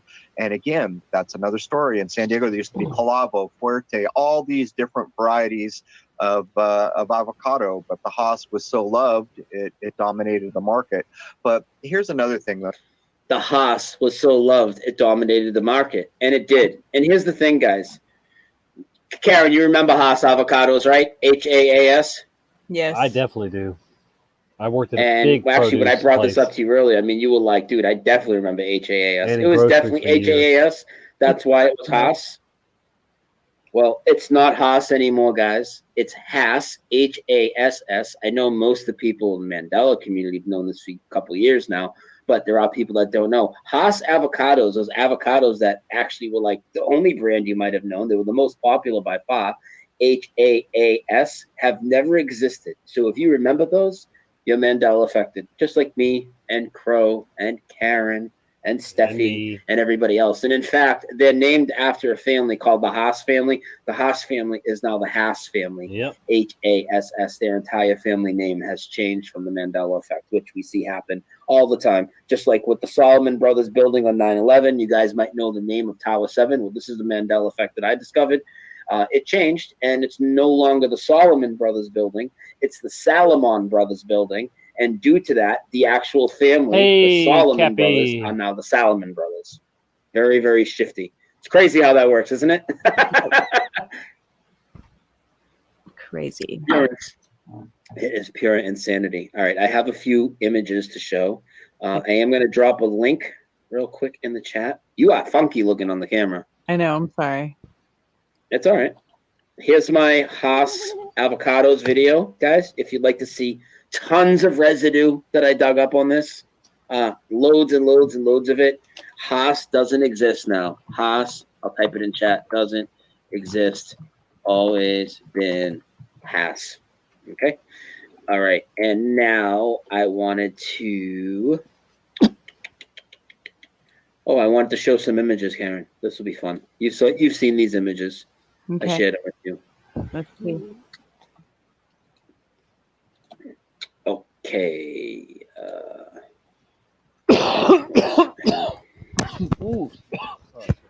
What's today's date? Here it is. I have it right here. So one other thing that I really like to do, well, not even that I like to do, I can't help it. You guys all use Facebook. You guys all know that Facebook is different than YouTube. Like, Karen, you would agree that, like, on Facebook, if you were on there more often and you weren't making videos on YouTube, like, memes are very effective because it's a different type of attention span over there, and that's kind of like what works better. You know what I mean? Like, we use a lot, you use a lot of Flat Earth memes, I'm sure, back in the day, right? Yeah, of course. So, I talked to you guys before about the Morpheus meme. Sorry. What if I told you? He's never said that in the movie now, and that's like the most popular meme on Facebook. Everybody has a "What if I told you" meme, and they fill in the bottom with whatever truth they want to speak about. Everybody has it. Well, he's never said that. It's completely gone from any movie you might own. But another one here is this gentleman right here. You might know him as Rod Sterling. Well, first off, his name is not Rod Sterling, never has been in this reality. His name is Rod Serling. And the second part, though, and this is something Moneybag73, I'll give him a big shout out on this. He just did a video maybe a month ago on this change. Imagine, if you will, something he used to say very often. Karen, do you remember the phrase? Yeah. Imagine, if you will, a world where crappy stuff doesn't happen. Exactly. Or whatever. And so somebody took that iconic saying from Rod Sterling and used it for their own little meme. 127 and people the problem here, watching, guys, plus is us. he's never said "imagine if you will" on any episode of The Twilight Zone. All these things are being erased, like, from reality. Like, it's never happened. So, again, you can call this fake, you can call it a psyop, but I can call you a bluff and say, why don't you just produce a copy and prove me wrong? You should have plenty of opportunity, but you can't, because you just can't, because it's not a psyop. But we will continue. I just have a couple images to get through, and then we will switch gears pretty soon into the mask stuff, Flattoberfest and all that. So this is funny. Somebody sent me this. Hey, Brian, I've been playing old school games, and I'm on Leisure Shoot Larry 3 now, and there's a scene that references getting a big break from Ed McMahon. I got to find the other image of it. So I'll get that in a second. Must be in check, not break. That is right here, I think. Check this out. Eagerly, you take the envelope from the mailbox. Could this be that big break from Ed McMahon you've been hoping for? It's in that video game. Now, I will say I'm the first person that says I like to be specific about residue. I'm going to tell you what the debunkers and deniers will build for a case for this right now, because now Ed McMahon does have the association with American Family Publishing, and his face is on that envelope, even though they're mocking the shit out of us. So they would just say that he was referring to that, but we all know why this is in the video game. It's because he worked for Publishers Clearinghouse. Yes. Karen, something related to Ed McMahon we have coming up in the works. You want to tell people? I think they'll be excited to hear it. Are you talking about the merch, the shirt? Yeah, I am talking about the shirt. Yeah, we're gonna be releasing a Mandela Effect shirt and the Ed McMahon with the big check. That's right. Sort of our rendition of it, an artist rendering of it. Yes, and we are going to have a couple other Mandela shirts coming out that we will hold on to disclose upon, and and I think you guys are really take a poll in the chat of if you had a Mandela Effect T-shirt, which one would you? Yeah, like what effect would you guys like represented on a shirt, and maybe we can God created start the to take some ideas on There's that. certain Definitely. things you can't do, like C-3PO. The and lion will lay down with the Disney-related lamb. stuff, Yeah. The lion will lay down with the lamb would be a good one. Yeah, we definitely can't do that, but yeah, that's a good idea. So we definitely have Ed McMahon, a couple other ideas, but put some other ideas in the chat, and I think you guys are really gonna like that. Okay, I just have 2 more images to show. Three images. So we talked about the Mandela effect with the United States flag. I've done videos on it. I showed a ton of residue. If you're the still red here, stripe the flag was is coming always up. underneath the blue stars, just like you see here in South Park. This came up in my feed today because they're doing that pandemic special for South Park. So you guys probably all got this in your feed. If you pause the video like I did, take a screen grab, you'll see that the flag has the red stripe under the blue. That's actually in every South Park episode. They have the red stripe under the blue. I showed The Simpsons the other day, red stripe under the blue. That's how I remember the flag always to be. But now it's the white stripe under the blue and always has been. But after I posted this picture, Karen, we went to remember, where did we go? We went to Big Lots, right, today? Yeah. So we went to Big Lots and we were looking for a tent. And while we were looking for a tent, look what I stumbled upon. Red stripe under the blue, just the way us alleged misremembering false memory crazy Mandela people. We're not crazy. We're highly observant. And sorry for recognizing the supernatural changes. I mean, you remember I pulled that out and you were like, oh my God. It's like I saw it at Party City just the other day. That's right. You took a picture of one at Party City the other day and sent it to me with the red stripe under the blue. It's everywhere. And it was everywhere at Myrtle Beach. I know I showed you a couple times when we went. Everywhere. Me and Steffi stopped. There was flag residue all over the place. Insane. Okay, one more image with the Mandela effect stuff here. And it is another meme from another affected person, Billy Zig. You guys know Billy Zig. In fact, Karen, you have a package here from Billy Zig. You want to give him a little plug? Yeah, Billy Zig was kind enough to send me a box full of his books, copies of his books, to sell at Flattoberfest or give away. I don't know. I think I might, I think I have a couple creative ways to give a couple of them away, and I'll probably have a couple of them set out at the table.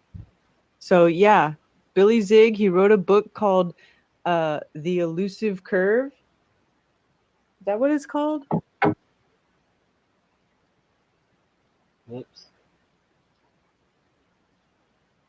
Hang on. It'll go back. For VR, like.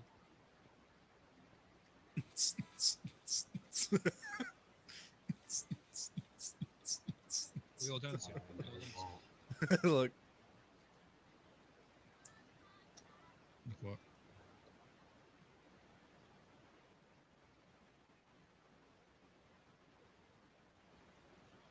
Should have logged in already.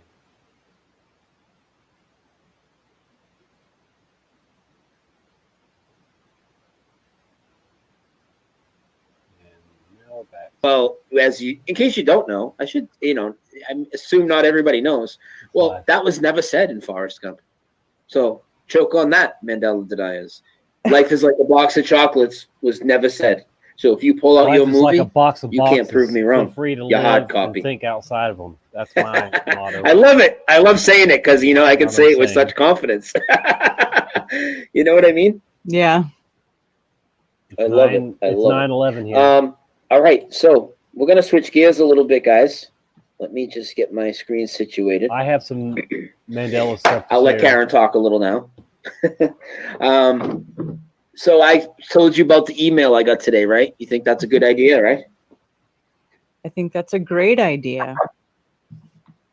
Yeah. So I'm going to explain to you guys what we're talking about.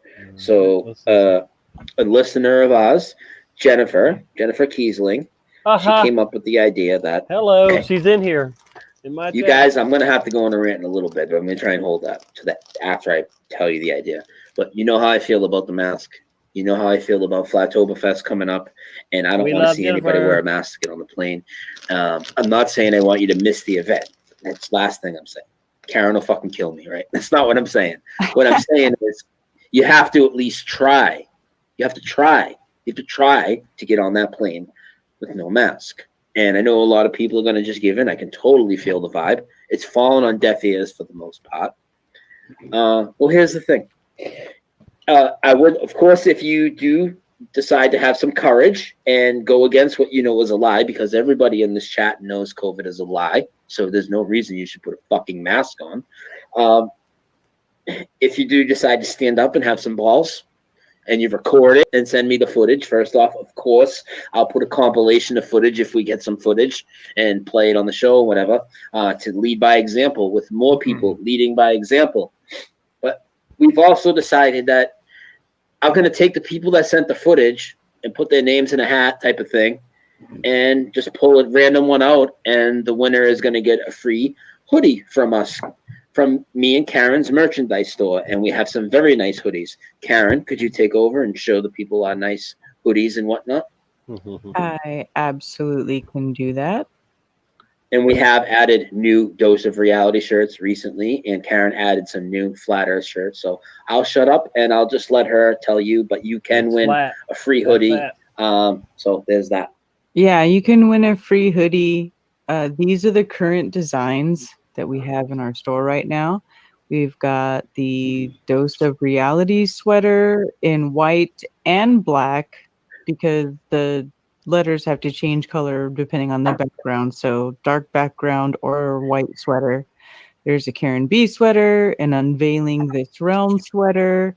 Real Women Know Earth is Flat, and Real Men Know Earth is Flat. And then also this design, which I call Flat Earth Festival, which is basically Truthers the know the Earth is flat. Flattoberfest logo, but instead of saying Flattoberfest, it says Flat Earth.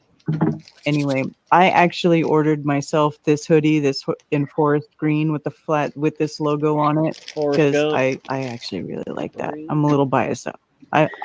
Can you show people the purple one that I have on the way for myself? Which is purple. Yeah, purple on that one. I have that one on the way. That for is myself. Barney purple. That's a nice shirt right there. That's like Barney purple though. That's a nice shirt. Yeah. And honestly, I want to be optimistic, but I know I'm not going to get a ton of footage. I might only get a handful. So you'll be in a random drawing, maybe 4 or 5 people to get a free hoodie. But you shouldn't need fucking incentive of a free hoodie to do this. Let's be real. But we'll continue showing you the merch. And while Karen's doing that, I'll grab the link and I'll drop it in the chat for you guys so you guys can check out our store. Yeah. So there you go. Unveiling this realm.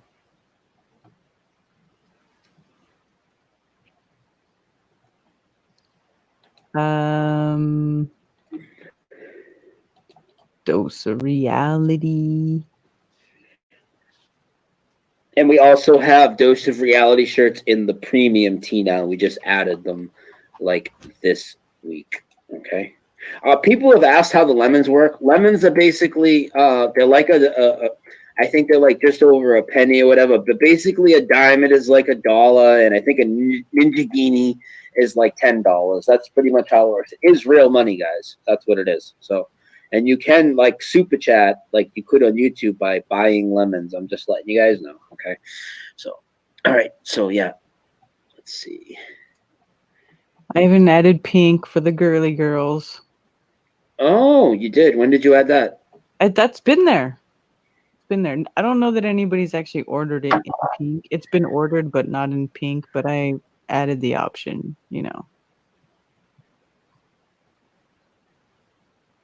Awesome.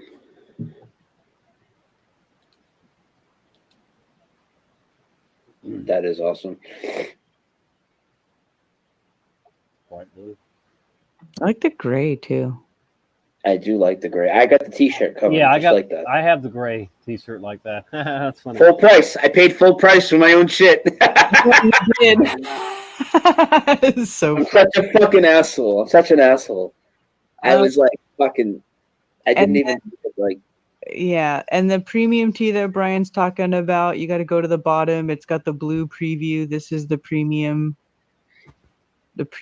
tee. And then you can get it in black, gray, That's what I have. army green. I actually like it. I like Oh, this I didn't army see the green army one. green before. How's that mean? I like that. That is nice. Mm-hmm. All right. And there's also, if you can't make it to Flattoberfest and you want to get a shirt, I did put them in here. Oh, there you go. The Flattoberfest shirts. Okay. I did put them in here. Just in case. I like the gray. And the ones that you get actually at Flattoberfest are different than this. Okay, these are different. Just in case you're wondering, they're Green's different. my favorite color, All right, but I and like. that's about I it. like other colors. All right, yeah, guys. We're not trying to plug our shit all night, but we are going to show it. We don't usually ever really do that, and it does help, you know, because I absolutely am going to figure out something. I'm not going back to the Matrix and a 40-hour work week and all that. Just not happening. And I'm in a decent situation, so I'll be all right for a while. You know, thanks to the free money they sent us and shit. So I can try and figure things out, but that's what we're trying to do. So hopefully the T-shirt thing picks up a little, and we'll see. But Flattoberfest is going to be fucking awesome. Yes. Flattoberfest is going to be lit. Listen, there's going to be 300 people there. There's going to be about 300 people at least confirmed so far. 300 people. 300 people that aren't fucking zombies that's a that you lot see of walking people. around with a mask on every day. Wow, I'm surprised. Congrats! You know? If they get 300 people, Yeah. That shit's crazy. they get Well, around. I do want to talk about that a little bit before we move on and talk about the stupid Trump shit and all that. I do want to talk about the mask thing while we're there. You know, I can't just let it go, Karen. This is a fucking very crazy time we're in right now. It is a good time. And it's scary, right? It is scary because we're all taken out of our comfort zone, right? Would you agree with that? Yeah. Yeah. Everybody, no matter what you're into, you're a normie, you're a truther, you're a whatever, an athlete. Everybody's just completely taken out of their comfort zone. So nobody really kind of knows what's next, what's going to happen. But how many people are in chat right now? Let me see. There's 150 people here right now. out of the 150 people in chat right now, I'm going to say 150 people in chat know that there's no pandemic. At least 140. I might have some new DLive people I don't know that came in, but I'm going to say well over 100 people in the chat know that there is no pandemic. It's a hoax. I'm going to it's say a that hyped up seasonal flu. Yeah, hyped up seasonal flu. And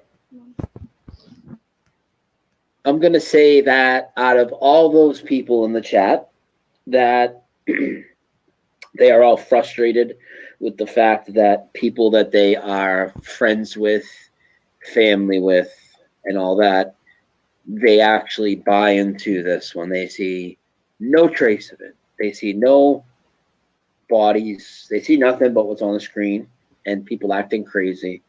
And they want it to end. And they're like, why can't these normies just get it? Why won't they take off the mask? Well, what if you're part of that 100 and something people in my chat that knows it's a lie and you're going to put on the mask? The normies don't even know it's a lie. You know it's a lie and you're going to willingly put on the mask. No, you can't do it. And also, this is going to get into the Trump thing soon.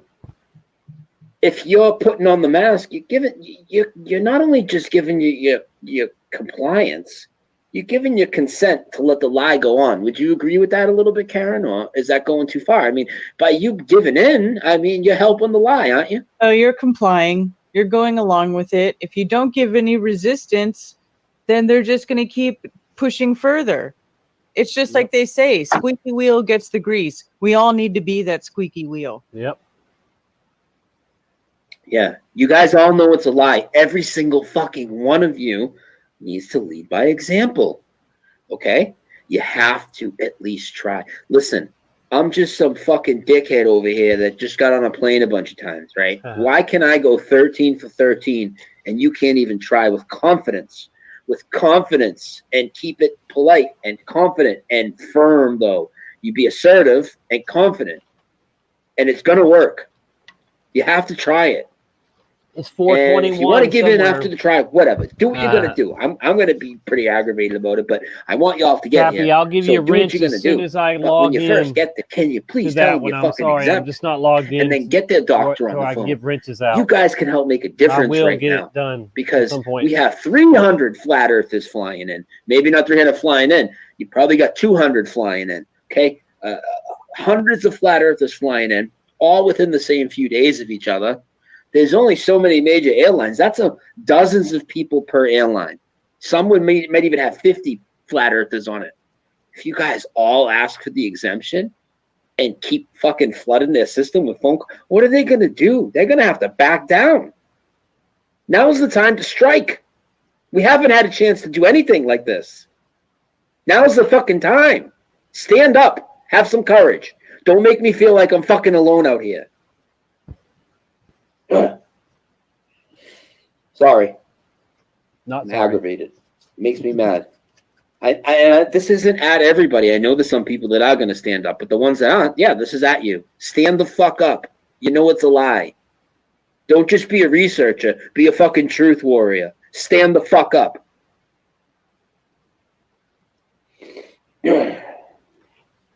Yeah, so there's that. And if you stand up, you might get a free hoodie. Right? Oh my goodness.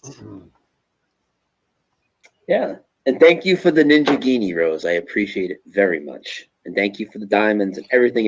Yeah, guys, come on, really stand up. Come on.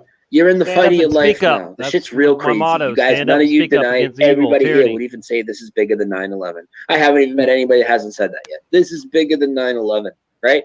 So you're just going to go along with it and just not stand up right now? Look what's going on in the schools. Look what's going on everywhere. I mean, the restaurants and all that, that's just that. But look what's going on to If the you haven't kids. already, you need to do it. And you're going to go along with it? Yeah. When you know it's a lie. Not definitely- only that, Karen, you know me, I think there's smart and dumb people in every community, but I do think that generally most people that know the globe is a lie or the Mandela effect is real are pretty intelligent people for the most part. Would you agree with that? I would agree with that. Yeah, we have a lot of smart people in our community. And you would also agree that most of the people that are here right now have been watching us during this whole Corona thing, and they understand. Uh-oh, it froze. They froze or I froze. Are we still live? Let me know if we're still live, please.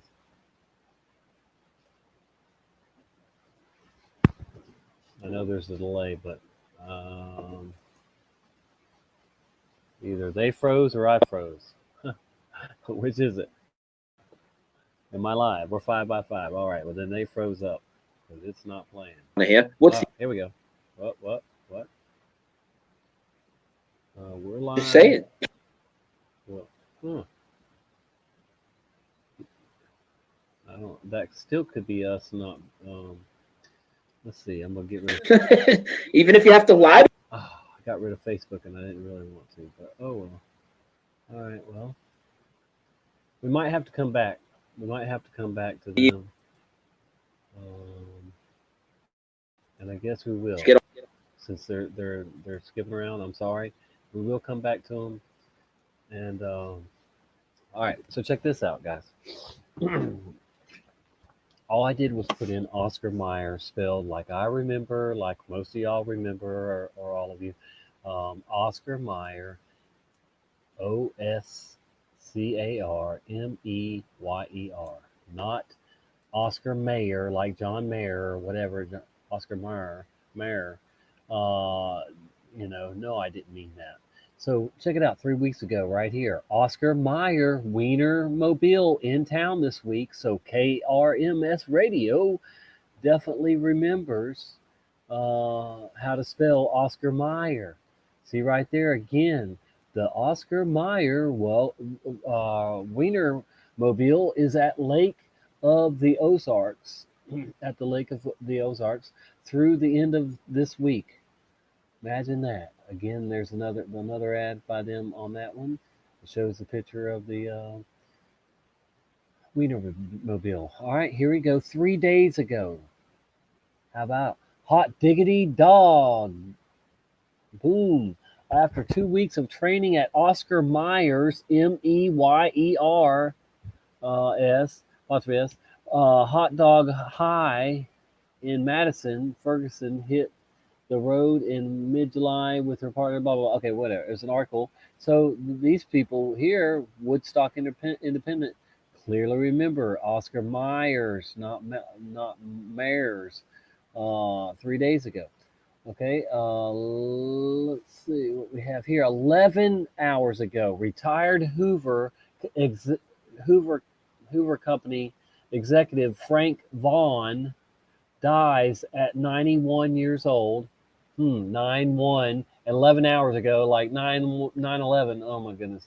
Anyway, Vaughn joined Hoover in 1967 after working for General Electric and Oscar Mayer, not Mayer. It's Meyer. They know where this guy worked at. All right, so here we go. Charlotte area man pops the question beside his work vehicle. Nation says hot dog. So this guy works. He runs the vehicle or whatever, and it says he'd bring home Oscar Mayer brand toys for him to play with. Okay, whatever. Anyway, so Oscar Mayer, there you go. Meyer. Plenty of residue. That was 1 month ago. Famed Wienermobile makes tour stop in El Paso, and you can see it, whatever. Okay, Oscar Mayer officials said they contract with auto shops who know the Wienermobile can make repairs. Okay. Anyway, Oscar Mayer, Meyer, 3 weeks ago.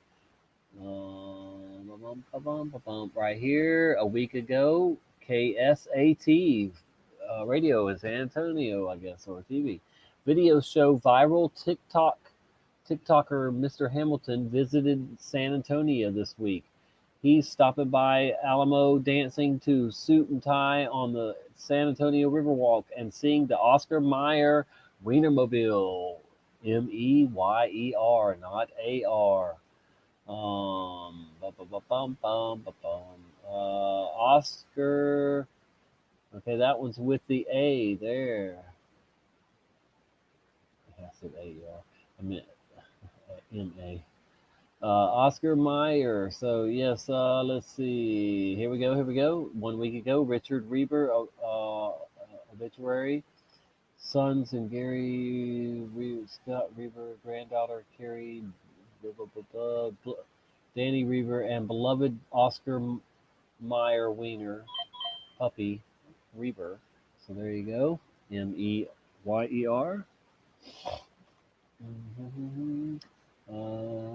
we have here, meet the secretive billionaire who makes McDonald's. Let's see, food supplier that makes McDonald's hamburgers. Okay. And Oscar Mayer hot dogs and Burger King, blah, blah, blah. Okay, so 4 weeks ago. And it says Meyer.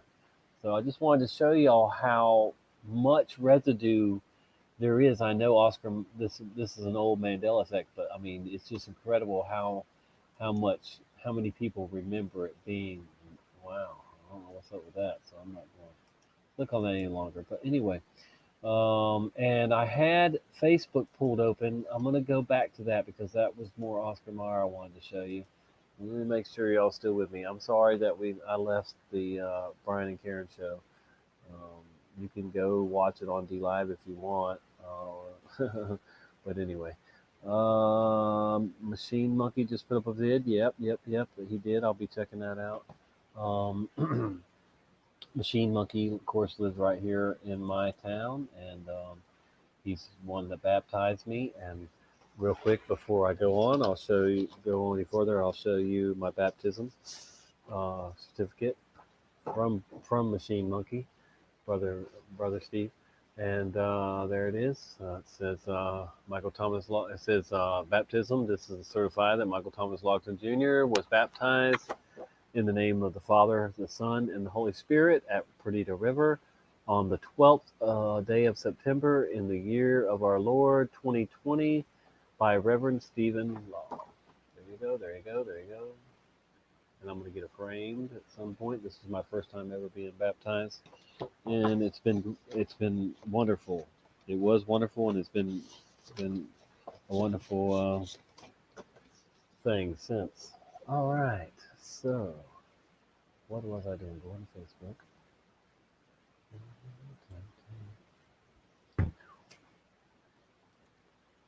Oscar Mayer. Here we go. See, I've already searched it. Oscar Mayer. And and okay. Let's see here.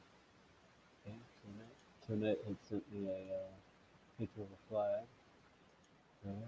All right, so of course the first thing that comes up, and I did put the way I remember it, Oscar Mayer, Meyer, and of course it comes up Oscar Mayer like it is now, and then but you don't have to go far though before you see Oscar Mayer right here.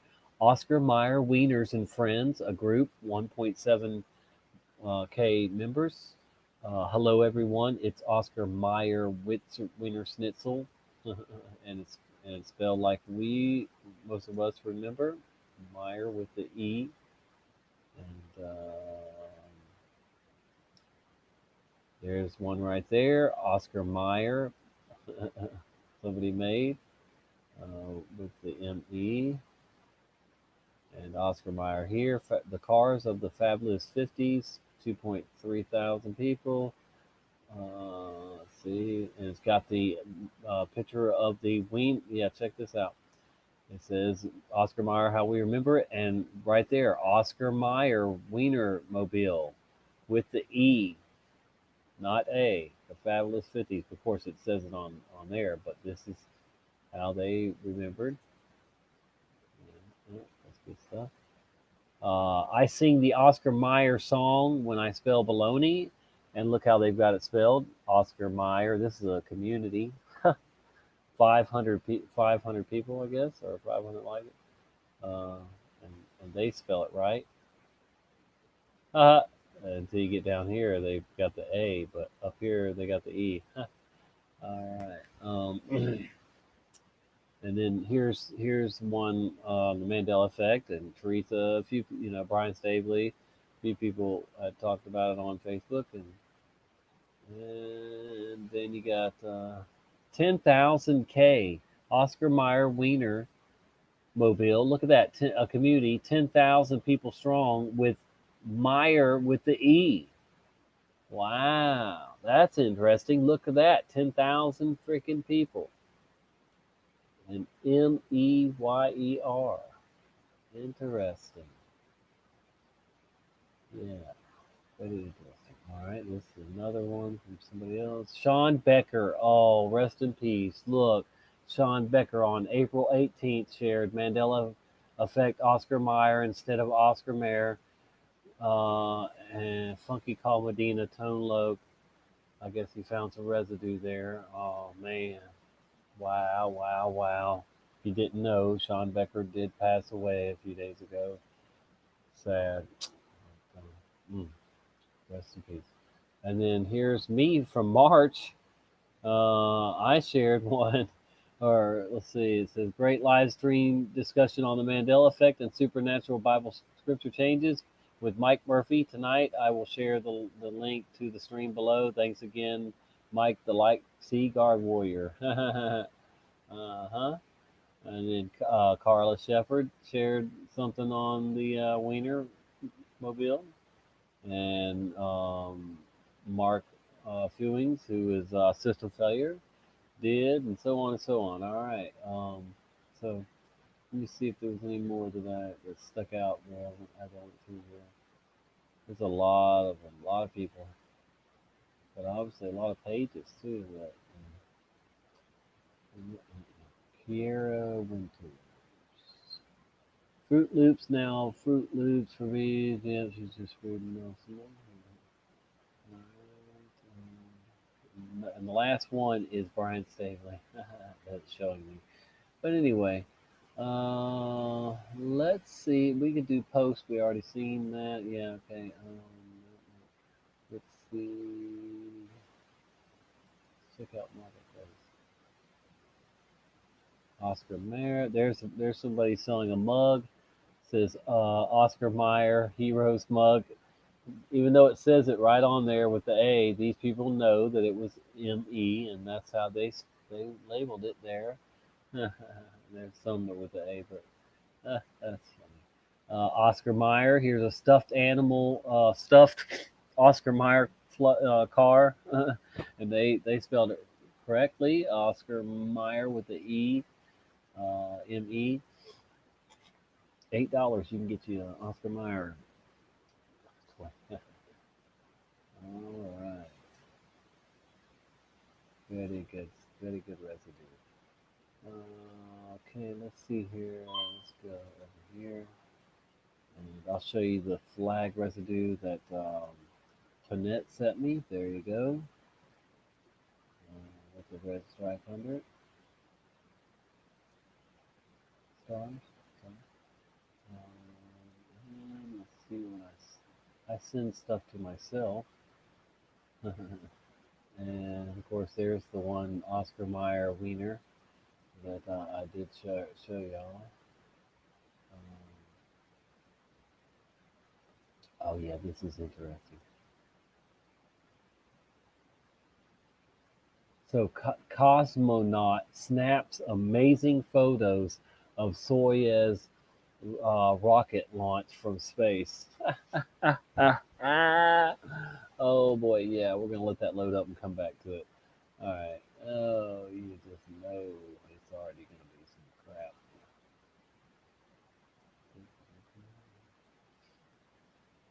Okay, look at that flat Earth down there. Look, why do they even show us this? Because it's just proof it's flat. Look how flat that is. You idiots. It says Russian cosmonaut Ivan Wagner photographed a Soyuz rocket launch launching 3 colleagues to space on October 14th, 3 days ago, 2020. I guess it's right there. It's launching where my mouse thing is right here. I'm circling around it. There's no damn way he's in space if he's getting that. If he's that close, getting that. Of course, we know they're not in space. But anyway, yeah, I'm gonna save that and look at it later. That image.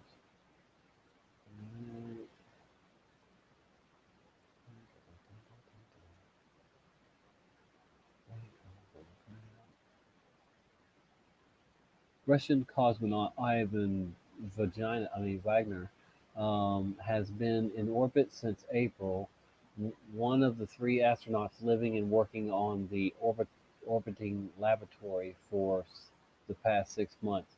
But now he and his colleagues have company: 2 more cosmonauts and a NASA astro actor who launched on a Russian Soyuz rocket from Kazakhstan Wednesday.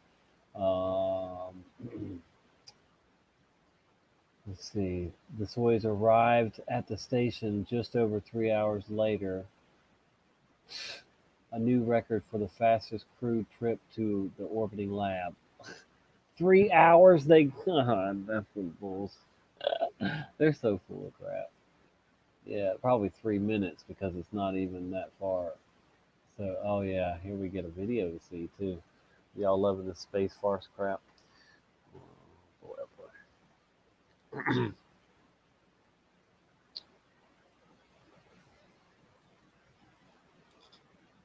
Okay, anyway, let's check it out.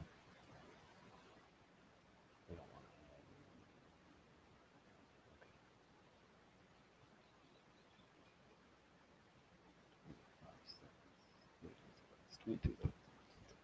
Oh dear, I gotta change my cat litter box. Ooh, it is off the charts, stinky.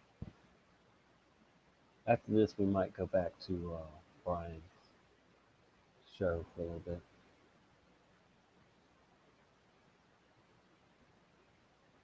Get you a jitterbug from Ignition.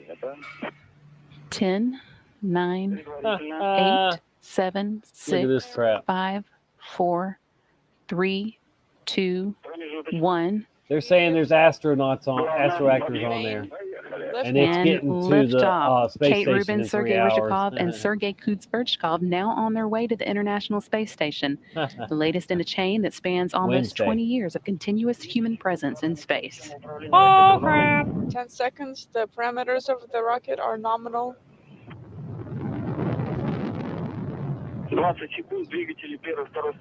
20 seconds. The thrusters of the first and second stage are And operating it's nominally. tilting just like they all do. Look, it's Hearing curving. first good Not reports going of straight anymore. good Up. first stage performance, everything looking nominal. Soyuz is currently delivering 930,000 pounds of thrust from its 4 boosters and single engine of that first stage. It Yeah. measures 68 feet in length and 24 feet in diameter and burns liquid fuel for the first 2 minutes and 6 seconds of flight. 50 seconds. The pressure in the chambers is nominal. Everything is good on board. We feel well. Good report from the crew as well. Everything looking good with today's flight. Pitch, yaw, roll nominally. Roll pitch, y'all, all normal. Spacecraft, where it's expected at this point, velocity 1,100 miles. First stage 100,000 miles Soyuz, per less hour. than a minute of flight time left now. 80 Before it seconds falls in the parameters ocean. are nominal. On Yeah. board, everything We is know. good. We feel well. We feel the G loads. First milestone we'll be watching for here is the escape tower jettison, which Clearly will come it's at the 1 headed minute and 54 not to second space. mark. A little less than 10 seconds now.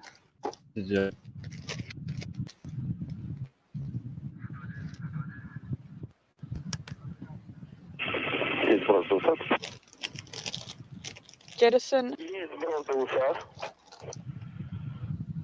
escape tower has been jettisoned.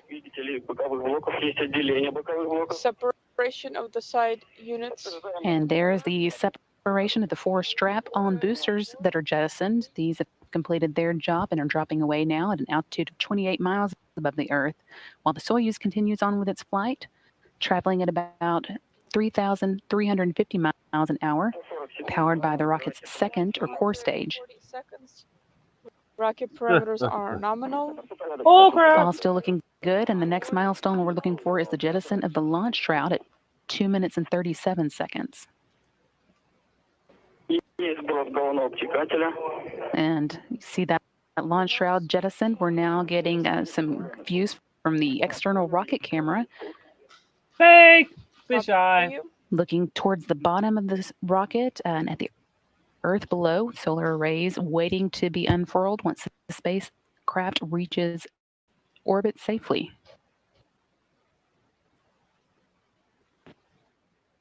Unbelievable. Garbage. Propaganda. The Lively Flip is the perfect cell phone for you. Okay.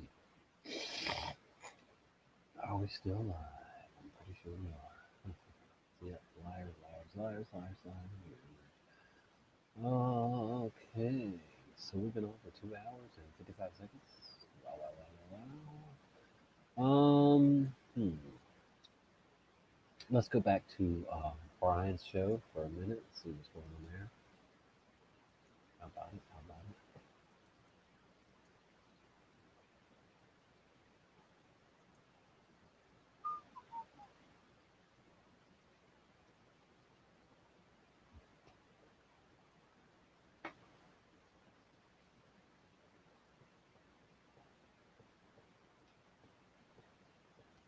Now, Rumsfeld came in and said we're $4 trillion with the T missing in the defense budget. and then we know what happened the next day. Yeah. So it's all very interesting. And the reason why you can't go to baseball, you can't go to basketball, and Hollywood shut down. They have no bond. The municipal government is broke since July 22nd in bankruptcy. The territorial government has been bankrupt since like back in early spring. So like I said, those bonds they create on your birth certificate, they expire every 70 years. So you kind of do the math. So that's kind of the reset. You know, in addition to they lie about everything, they privatize everything, monetize it, and steal it. We got to, reset that. Who knows what's coming up with everything the way it is. Like you say, if you think it's the ultimate lie, I'm not saying I know the ultimate lie, but as far as politics and getting your freedom and not having pressure with the fake shit, with the no money and the waiting for a check or for daddy to take care of you, correct your status, start your journal assemblies. You can bring tort actions against these places that don't let you in for discriminating, for false advertising. Take them. You don't have to go to court for that shit. You just strictly go to the insurance and get an adjuster and state your claim. Prove that you were harmed. Mm-hmm. Tort equals damages. Yeah. So, you go into your receipt saying, "Yeah, this guy made me wear a mask." Show me a receipt, get their insurance. I mean, I know it's, again, you stick and move so much and you're taking these planes. I mean, I love it. I get nervous. I get kicked up too, but I won't submit. I live in a town of 969 people. Yeah. So they know my ass. Yeah, I won't submit. And everywhere they say I can't go, I go, and into the busiest cities, like, flying into LAX, it's all just nonsense. It's all just words that they can't enforce any of it. Well, and it's wackadoo. Like in Chicago, I got relatives. My sister, she's completely flipped. Just locked up. Her mind, she's gone. And I've got older relatives. They're just isolated. Their kids bring them food to the door. They won't go anymore. They won't let them live. It's just like, holy shit. Wow. Yeah, it's a whammy. You know, you think you got to figure it out, but you see it every second of every day. Self-governance and sovereignty are key, and a free mind. Yeah. We're behind enemy lines. Hey, Karen. Hey. So we're gonna try to go down. I'm gonna try to get some new tires on my rig and drive down with my son and check you guys out down there. That'd be awesome.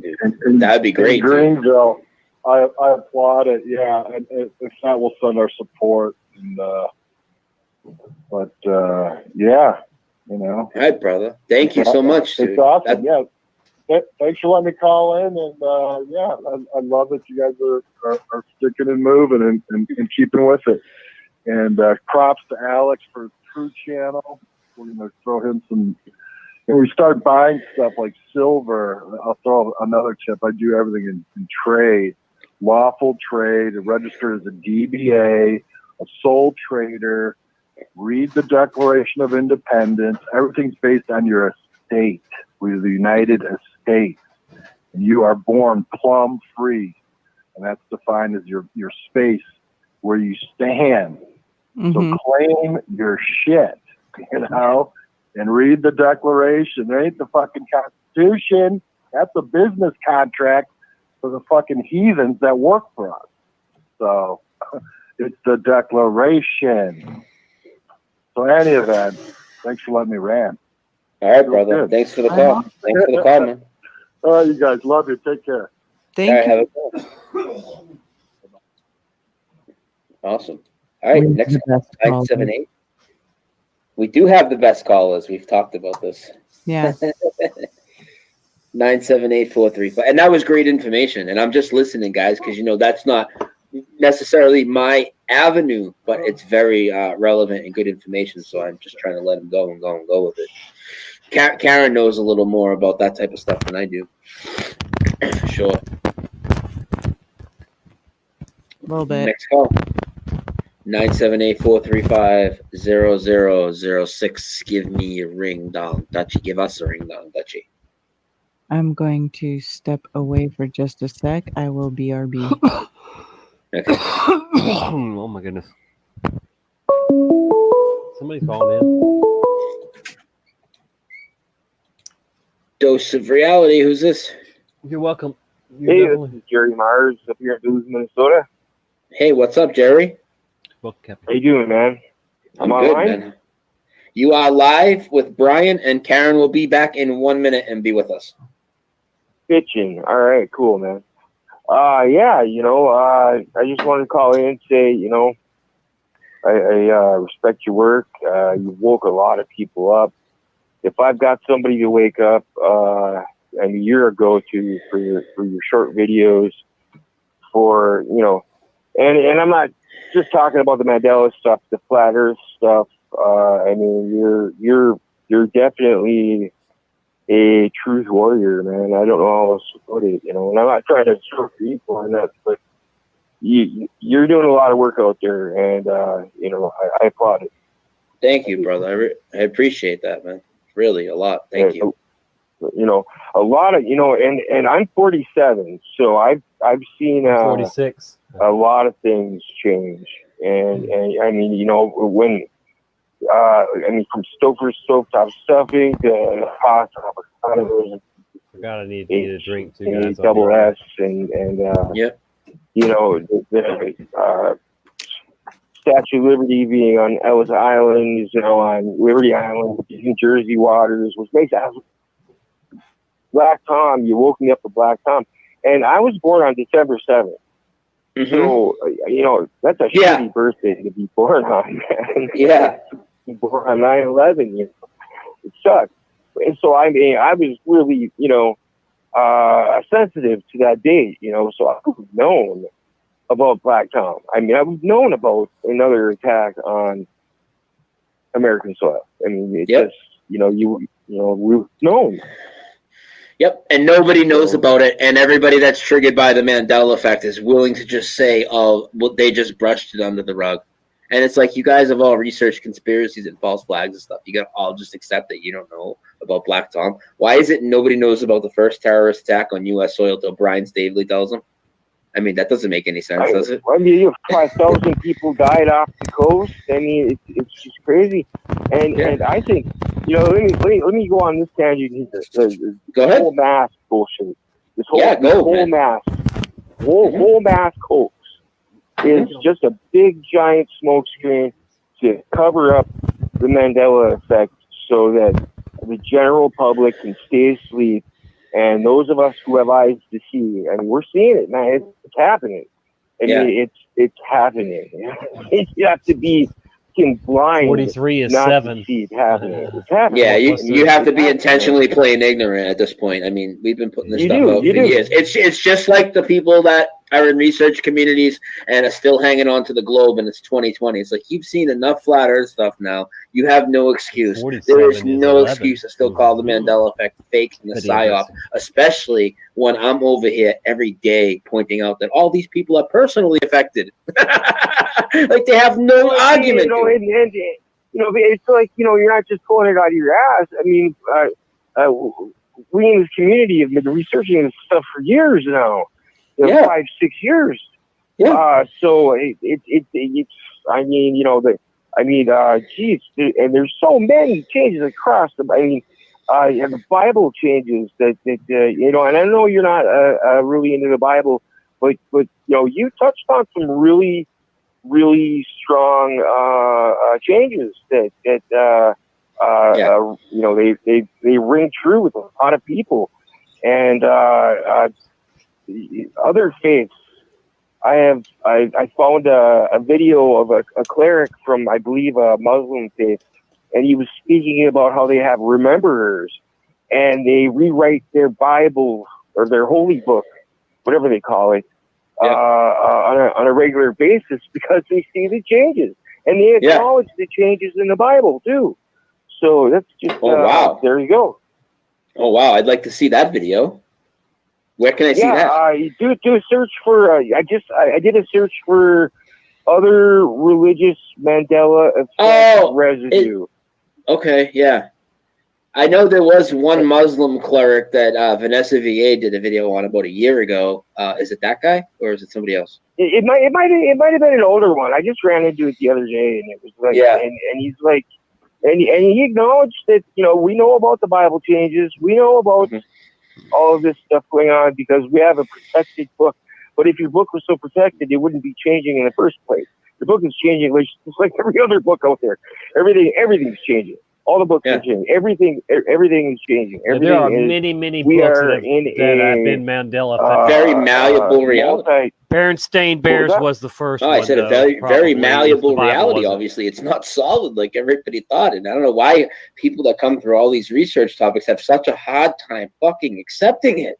God. Boy, especially, you know, and I find it funny that right about now we come up with, you know, the multi-world theory, the quantum computer, you know, the string theory, and all these different things, and then all of a sudden, wham, the Mandela effect just like nails out of the blue. And I remember the Monopoly guy losing his monocle like that day. I was like, I played hundreds and hundreds of Monopoly games with my little brother and sister. Because back then we didn't have computers. You know, you're talking like 35 years, 40 years ago. You know, and you know, I'm 7 years old playing, you know, Monopoly. That guy had a monocle. Hey, Matt Pyman's in the house. And I saw the Rubik's Cube. I forgot that you were live on Eric. I play guitar. I play chess earlier. I have a pretty good memory, and so good to see you, Matt. You know, I don't need to go outside and remind myself that the sky is blue. I know the sky is blue. I know my memory works, and for these assholes to try and tell us that our memories are faulty and that we're somehow, you know, confusing the fucking peanut guy with the Monopoly guy it pisses me off. Yeah, and you know how I feel. pisses me off a lot too, and it's ridiculous. And a lot of people that I thought were really 200 open-minded people have turned out watching to be plus very us. closed-minded when it comes to the Mandela Wow. effect. And it's crazy Andrew because they're seems all to going be- through it. Andrew seems to be the go-to right there. And I have to be very careful who I try and wake up. And I recommend that, you know, if you really love somebody and you want to wake them up, man, you be very gentle with it, because once you change somebody's perception, they get scared. And when you get scared, it's fight or flight. And that's an anger thing. Suso's in the and house. You're Wow. talking your base, emotions there that are Hello, hooked into all Suso, this. brother So Suso. people are naturally going to, turn to fear and anger, because those are, our primal instincts. Yeah. You know, I know, and it's I sad. know. So, Yep. but the most true. I just want to thank you again. Thanks for letting me call in. Hey, Karen, wherever you are out there, and you guys have a great night, man. All right. Hey. No. Don't go. You there? Oh yeah, I'm here. What's your biggest Mandela effect, and how did you originally find my channel? Good to see you, Suso. Oh, my biggest Mandela effect. Well, my first one was the Berenstain Bears. The Berenstain Yes. Bears. That was my very first one. The first book because I that we used to know read of, those books too, to my that little was brother changed. and sister. I knew them, had them. Stouffer stovetop stuffing just up and disappearing. That just blows me away. Kidneys up under the back. I used to be in boxing as a kid. I know what a kidney punch is. It was in your lower back. kidney punch, It's in your mid back, which is just crazy. And how did I find your channel? You know what, man? I just started looking for Mandela stuff, and I heard you just going off one day, and you really resonated with a lot of what I was experiencing, and I didn't have anybody to talk to, and it sucked. And it was like, wow, man, I got there's somebody else that's going through the same damn thing I'm going through. Cool. And the community is getting bigger and bigger, and I really appreciate it. So there you go, brother. Awesome, man. Hey, you sound like you really have been around for a few years, and you know your shit. Do you have a channel? I don't, but I was considering putting one up. You should. But I'm always happy to help out in any way I can. As far as the community goes. If there's a way I can give you my email or whatnot. But you got my number here, so there you go. Send me an email after the show. It's unveilingthisrealm@gmail.com. That's me and Karen's joint email. Okay. Gotcha. Will do. Awesome, brother. Thank you for the call. Thank you. All right, y'all have a good night, and again, it was good talking to you briefly, Karen. And have a good one. All right. Yeah. Awesome call. Right. Awesome call. We have the best callers. And Karen, we have over 216 people here right now on D Live. Awesome. We're kicking ass. We're crushing what my numbers would be on my backup on YouTube right now. Come on. 216 live. Let's keep it going. Next call. 978-435-0006. Karen, I have to pee. Maybe I answer the phone and you can hold it down with this caller while I go to the bathroom. Okay, but make sure it's not a phone. Yeah, of course. Dose of Reality, who's this? Hey, this is Robert. Hey, which Robert? Robert Priestley. What's going on, man?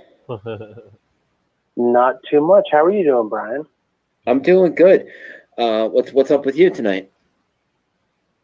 Oh, just tuning into the show here. Going to be down for Flattoberfest next week. Awesome. Looking Yes, to, it is live shake some on hands, D-Live. do some hugs in person. Awesome. Brian Really and Karen looking forward are live. to it. Well, Robert, Suso. now that I can definitely tell They're not 100%, live on you're not a YouTube, troll, just on- I'm going to leave you with Karen for a minute while I run to the bathroom. Just okay? on D-Live. Excellent. That's why I'm tuned in at the Awesome. I'll moment. be right back. Right on. Hello, Robert. I was Doing all right. It's the second time I've gone back It's been to an this interesting show. time. We're really looking forward to next week, and Since it again, started an hour hanging and out with 15 minutes people ago. in person. Uh-oh. We had problems earlier. for some reason. It says they're live.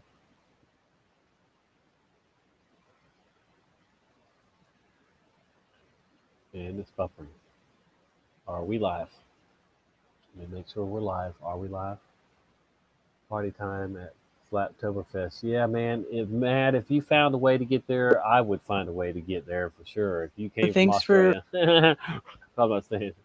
Yeah, I respect that because I know you can't. You can't even leave your Being you can't there. even hardly leave your neighborhood. They're not going to let you come to America. Oh boy. Let's see what we can do. Yeah, I don't understand why it's buffering. That's not cool. I don't know if it's on their end or my end or what, but I'm sorry if it's on mine. All right, so no, that's not cool. I gotta go away from it again. All right, so I still have some stuff to share though with y'all. So we just click that off and come over here. And I do have quite a few windows open over here, so this could be having a playing role. All right, so all I did was Google the word demonic, and there's a lot of stuff out there, of course. And let's see, where was I going with this page? Oh yes, right here. People vulnerable to diabolic attacks during pandemic. And yeah, this is apparently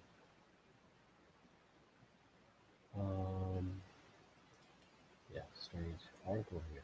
Let's check it out.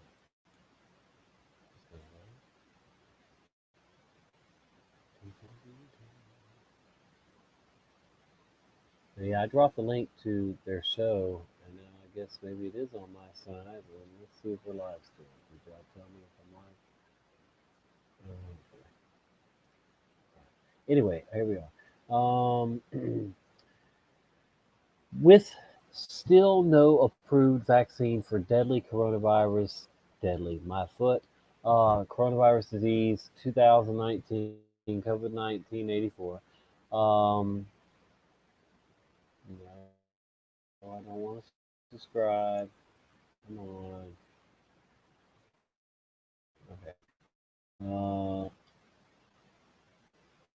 Many suffering from its effects, particularly the restrictions that come with it, are inclined to be vulnerable to diabolic attacks, a Catholic priest exorcist here said.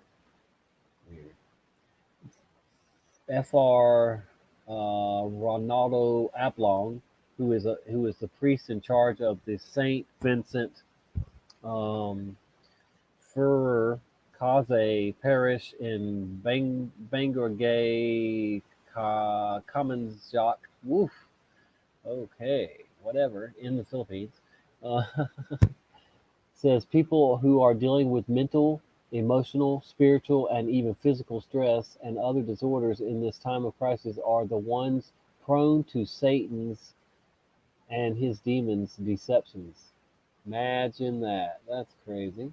Okay, the devil is always around 24/7 and rides on events in our surroundings, such as our problems, trials, illnesses, pain, and crisis, he says. Gani Hua Suzagad said, what? Oh, okay, that's, yeah, that is in Philippines there. In fact, at the start of the pandemic, the exorcists in Manila came out with a deliverance prayer, and they called me and asked me to join them, and if I could also share via live streaming their nightly prayer to curb the effects of the devil's actions, especially at the time of confusion, he added. Ablong said two things can happen in this time of great trial brought about by the pandemic. Either we grow spiritually or we get discouraged and then we question God, why is this happening, he said. The ordinary action of the devil is temptation, which happens every day and to anyone, but there is also what we call extraordinary diabolical. action, demonic action. The priest says, we have to be humble as we are not in control of the situation. He said of the pandemic, yeah, they are in control, kind of. Even rich countries and the most powerful in the world are not spared of COVID 1984. Yuck, yuck, yuck, yuck. That's a bunch of crap. La la la la. So on and on and on and on. Nothing happens by chance. God has a reason for this pandemic. That is why. No, man. Yeah, but man this is man's will, and God will allow things to happen through it. But these people have introduced this crap. They're the ones, that are trying to do the will of Satan, not God. And God's just allowing man to do what man wants to do. But his wrath will come. There will be many uncertainties about the coronavirus and the future, but because of the pandemic, more and more families get to pray together, eat together. They can have the bonding time and more time for themselves.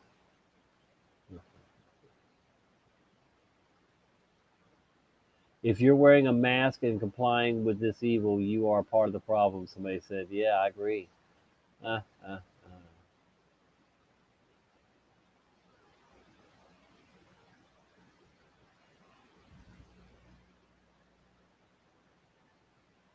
hope my cat's not going to heat again. Oh my goodness, that would be good. Because now I have a male cat here, my daughter's cat. How about this? Groups praise bill designating China's Communist Party as demonic, transnational criminal organization. That's definitely what China's Communist Party is: demonic and a criminal organization. Religious and human rights groups are applauding a bill designating the Chinese Communist Party as a transnational criminal organization for opposing an existential threat to American freedoms and liberties. I guess they're going to blame them for coronavirus or something. Anyway.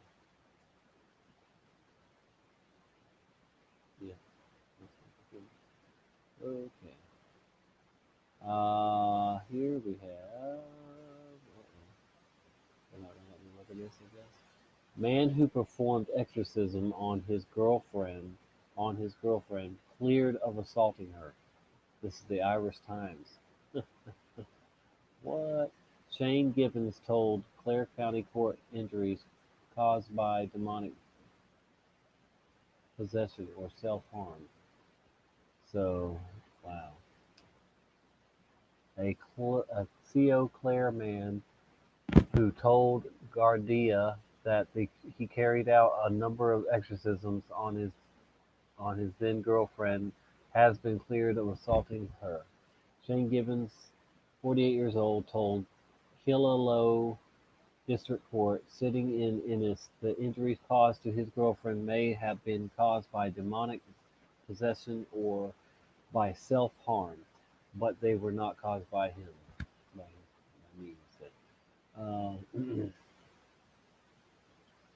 In dismissing the charge, Judge Patrick Durkin said Mr. Gibbons' defense and versions of the events concerning the occult, exorcisms, and devilish possession should have been explored more by the state. Jeez. Under cross-examination, Mr. Hassett, the woman, denied she was possessed by demons when asked to comment to the text message. She told the court that what took place was not an exorcism. Asked about the unexplained bruising to her body in the photos that Mr. Gibbons had taken previously, the complaint stated, I don't know. You two knock it off. Sorry.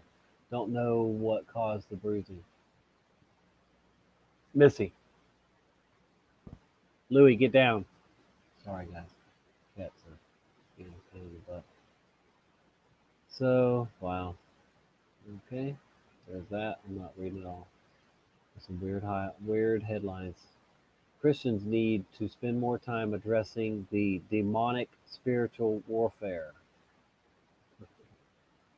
For years, spiritual warfare has been foddered by Hollywood movies. Church leaders, however, have remained fairly mum on the issue. Excuse me. In his new book, Playing with Fire: A Modern Investigation into Demons, Exorcism, and Ghosts, writer and podcaster Billy Hallowell. This is not Hallowell. Hallowell makes the case for why Christians and pastors in particular need to spend more time addressing spiritual warfare and the demonic. According to a survey conducted for the book, a whopping 87% of church leaders said they agree Satan and demonic forces have the power to negatively impact the broader culture. The analysis performed in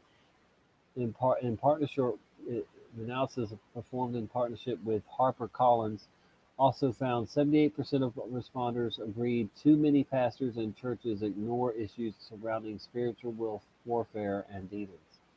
Yes, they do.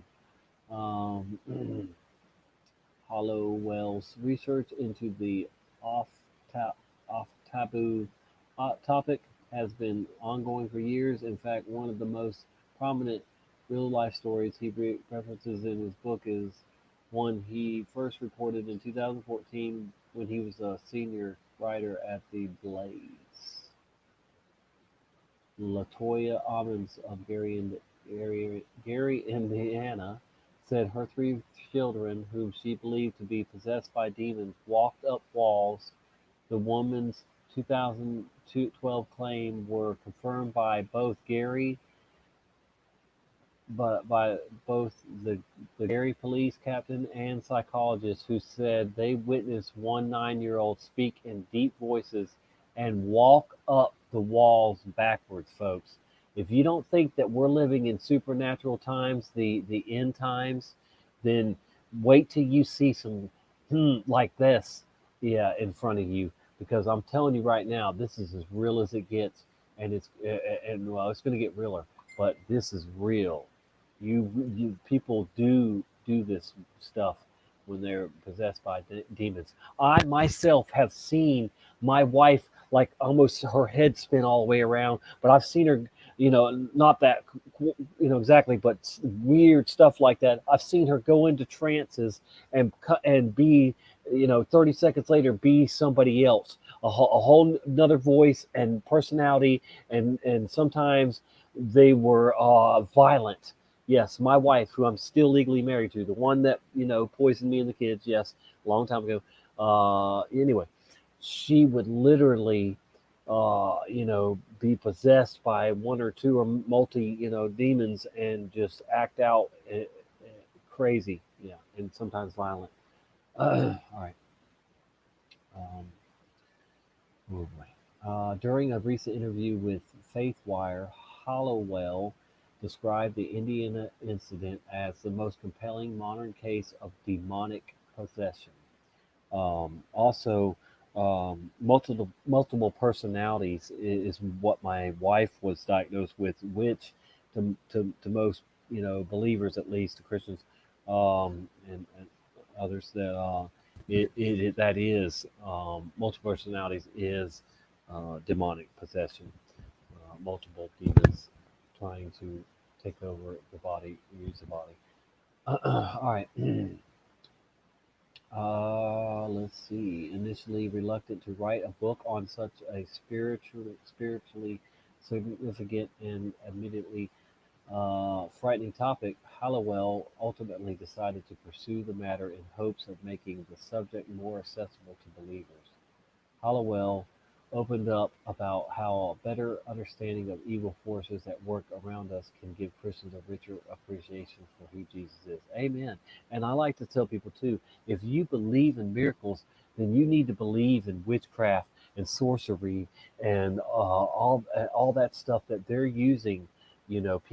people are using that, the devil is using that, people that are loyal to the devil are using all these witchcraft and all these sorcery things to bring about the changes and then some.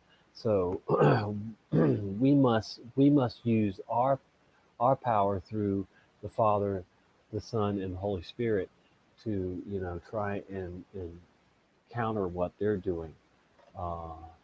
If we can. But anyway, through God's will, of course.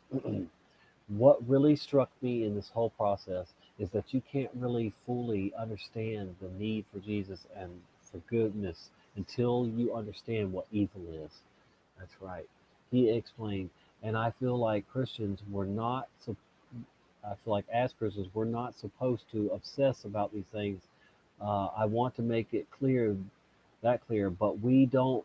But if we don't address them and talk about them, and I think the church is really silent on a lot of these issues sometimes.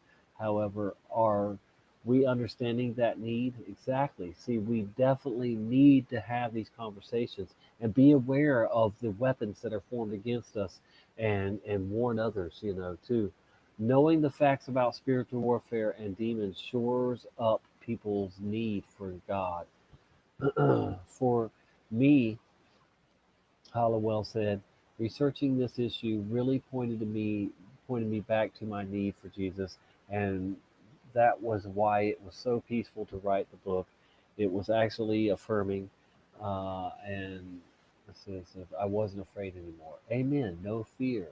Once you know what's going on and what's how the story is going to play out, how this end of the church age is going to play out, then you shouldn't be scared if you're on the right side, right?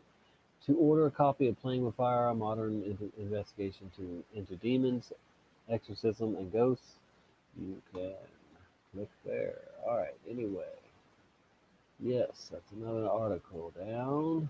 Okay. And Sea of Thieves streamer kicked out of house because game is demonic. Regardless of how many people enjoy Sea of Thieves, some just don't like it, and one streamer's mother-in-law kicked them out because of it.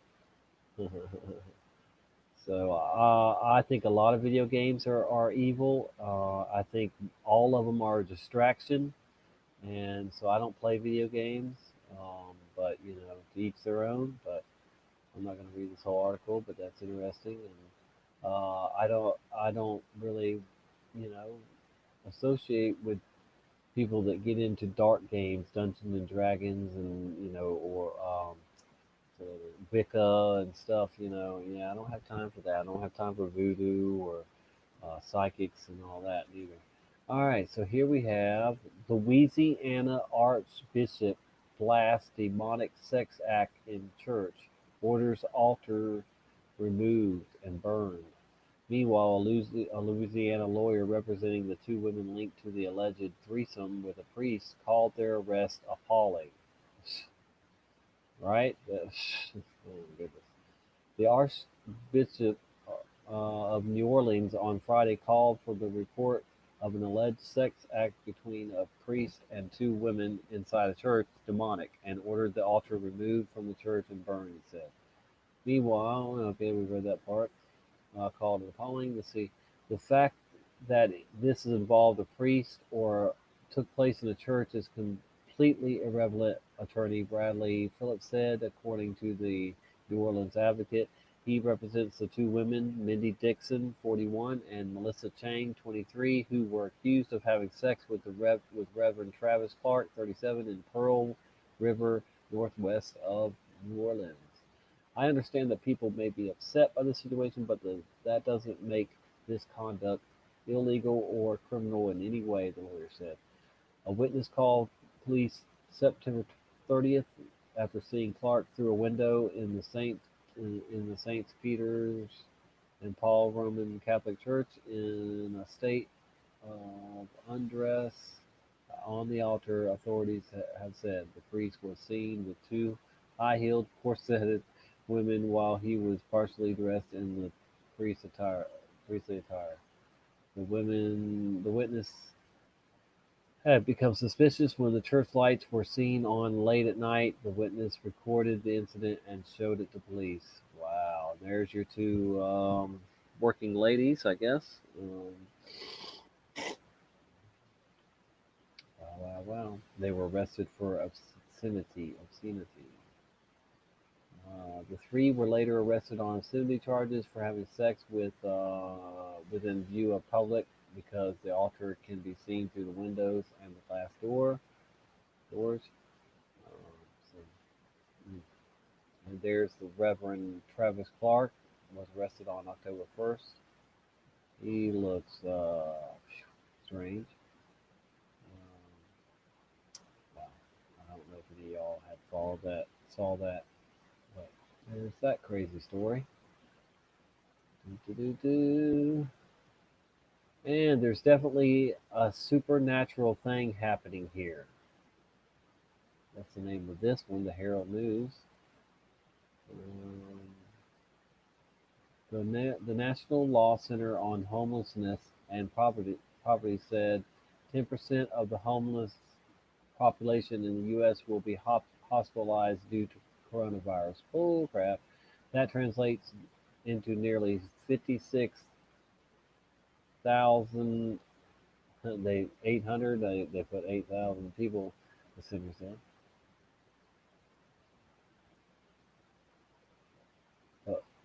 Morning Star mission in Joliet has seen few COVID cases, and those were at the beginning of the pandemic, according to Kevin Watson, director of programming.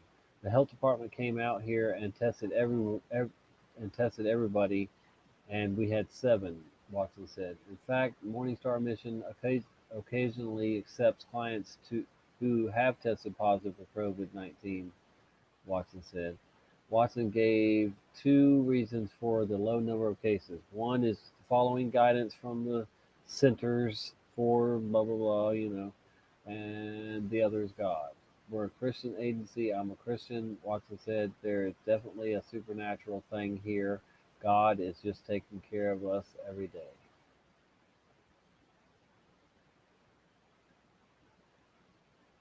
Watson said Morning Star mission still serves meals to the clients in their programs and to members of the community, but the mission follows spacing guidelines and limits the numbers of people in the dining room at one time. So we've had to let people eat in waves in different shifts, blah, blah, blah, blah.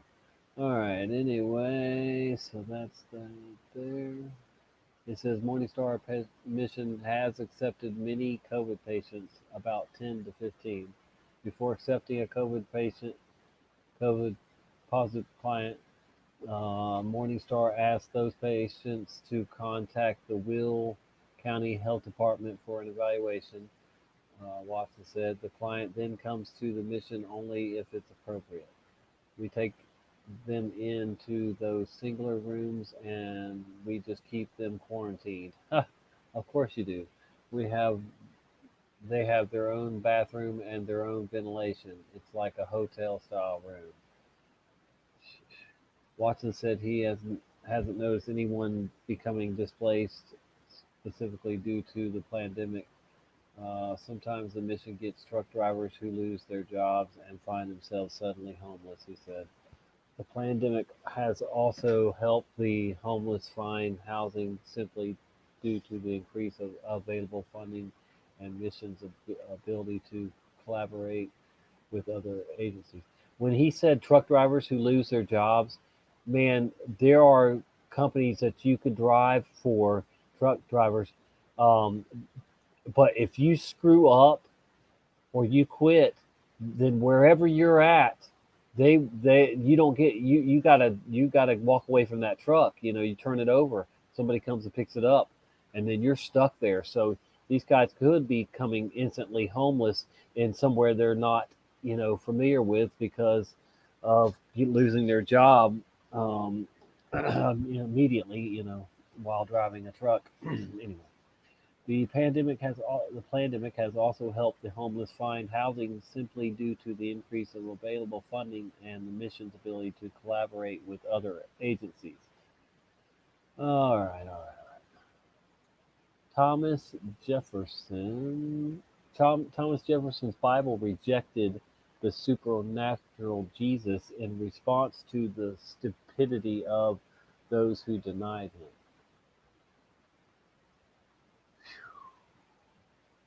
In 1820, at age 77, retired President Thomas Jefferson took a razor to 4 versions of the Gospels: Greek, Latin, French, and English, neatly excising only the text describing Jesus' words and earthly deeds. Any mention of miracles or anything in the least bit supernatural was purposely ignored. Well, that's stupid.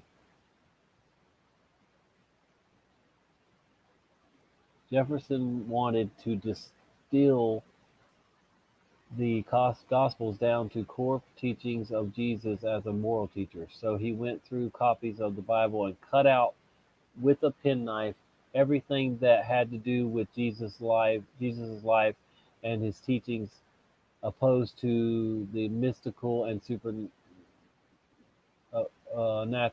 In Jefferson's Bible, there is no water into wine, no healing the sick, no raising Lazarus from the dead.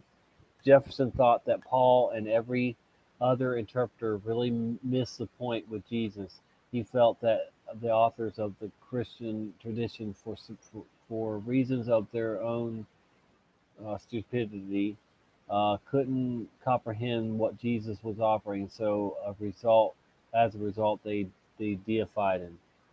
Wow, that is crazy. Never knew that about Thomas Jefferson. The Jefferson Bible is a strange book to read if you're at all familiar with the Gospels. It begins with Luke 2 with the Roman census and ends with this stark image of a stone covering Jesus' tomb. Yes, it starts with the taxes and ends with death. Look at Jefferson. Look. The Jefferson Bible is an interesting reflection of Jefferson's mind, but he effectively tries to undo what made the Gospels interesting. Without those miraculous or supernatural elements, there's not a lot going on. You don't get the sense of that Jesus and that the Jesus that millions of people for centuries have talked about, gotten excited about but Jefferson wasn't interested in that Jesus. He wanted to peel all that away and present Jesus as a rational perspective.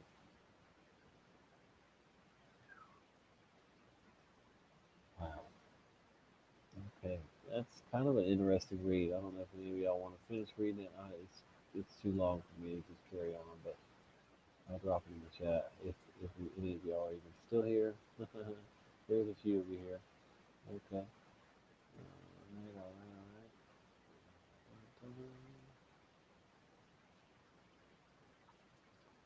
All right. Moving on. We have 123 COVID-19 cases tied to Bethel School of Supernatural Ministry. What? Did I just read that? 123 COVID-19 cases tied to Bethel School of Supernatural Ministry. That's what I read. Redding, California. Shasta County health officials say that they know what is behind a recent spike in COVID-19 84 cases. Yeah, it's the TV. You catch it from the TV. Yep. The county announced Tuesday 123 cases tied to the Bethel School of Supernatural Ministry. Students at the Redding School travel all over the world to study and often live together in homes throughout Shasta County. Health officials have indicated that college-age adults like those that attend Bethel are behind increased infection rates. Bethel returned to campus and in-person services in September after saying they had not had any positive tests. Bethel announced Thursday they were canceling their church on the ball field outdoor service for weeks for weeks of Sunday, October 4th and Sunday, October 11th. They also asked all staff members to work from home if they are able. Another cluster was traced to Windsor Care Facility, assisted living facility. 60 cases have been traced there. Blah blah blah blah blah. Okay, so some COVID-19 84 propaganda there for you, but Supernatural Ministry, that's weird. That's a weird name. I will say that. There's definitely a lot of supernatural action going on. Psychic medium Nancy Mello offers insight into ghosts and supernatural for the Halloween. That name again. Mystic, Connecticut, October 14th, 2020, PR Newswire. With Halloween approaching, prominent psychic medium, clairvoyant, and animal intuitive Nancy Mello offers her unique viewpoint on ghosts, the supernatural, and why we tend to be afraid of the unknown. Imagine that. Okay, I might be able to read this. It isn't too long. Growing up in California farmland, Nancy Mello felt ghosts and energy around her. At a young age, Nancy would see people in her yard. It was terrifying, made worse by her parents laughing it off as an overactive imagination. The visions stopped as her comprehension grew, that she could hear those others could not through her consciousness. She developed an understanding there were people that had died that were speaking to and through her. That's what a lot of people say, but I think you just accepted some demons. That's what they do. They allow demons into them, and then they talk through them. It wasn't until adulthood, with her clairvoyant and her medium abilities fully developed, that she understood the difference between ghosts and loved ones that were just coming around to say hi. Ghosts convey a negative, demanding energy. They will attempt to disrupt and scare someone to be noticed. A loved one that has passed on is less about disrupting and more about persistence. You'll get a bird that comes to your window every morning, or a penny on the ground, Nancy explained. It is this message that Nancy wants to convey. As we celebrate the October holiday, we can honor loved ones that passed away without giving into the fearful connotation Halloween can sometimes evoke.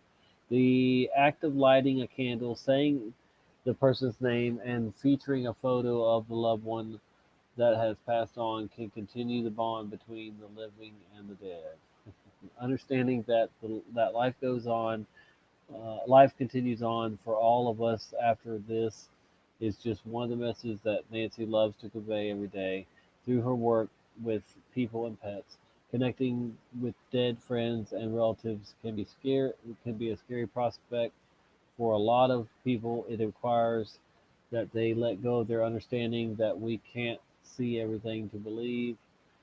Ghosts are easier for people to accept because they make more noise, Nancy explains. When we allow ourselves to be open to the idea that life goes on after this, it frees us from being afraid. Whether it's finding what's going bump in the night in our house or seeing what our future holds, Nancy can help. I don't need your help, Nancy. Thank you. Okay. All right, food for thought. Bethel Church, supernatural COVID spreading plus a virus vacation. Oh, this was more on that Bethel place. Okay. Bethel supernatural ministry. Okay.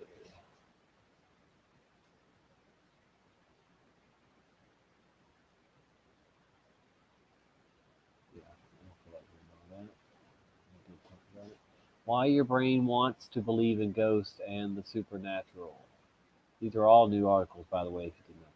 All right, after receiving reports of strange going-ons at a shopping mall in rural southern England, paranormal enthusiast Haley Stevens searched its gloomy corridors for clues. Stevens had obtained permission to search the premises after hours in 2006.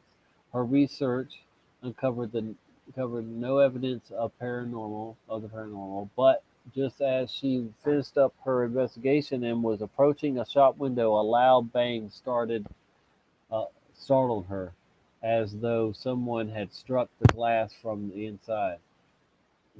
The store, however, appeared to be empty. There was little explanation of what had caused the noise. What Stevens did know was that the site was constructed on the ruins of a castle built in the 12th century by Anglo-Saxons. Excavations of the surrounding town had found tombstones and burial sites. Though Stevens has considered several possible explanations for that night, we'll never know for sure, she says. Tales of ostensibly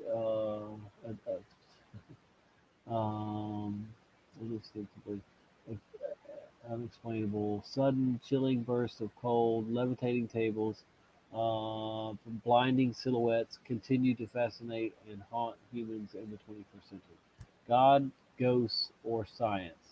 Belief in orthodox religions is on the decline, but beliefs in the supernatural are as popular as ever. Imagine that.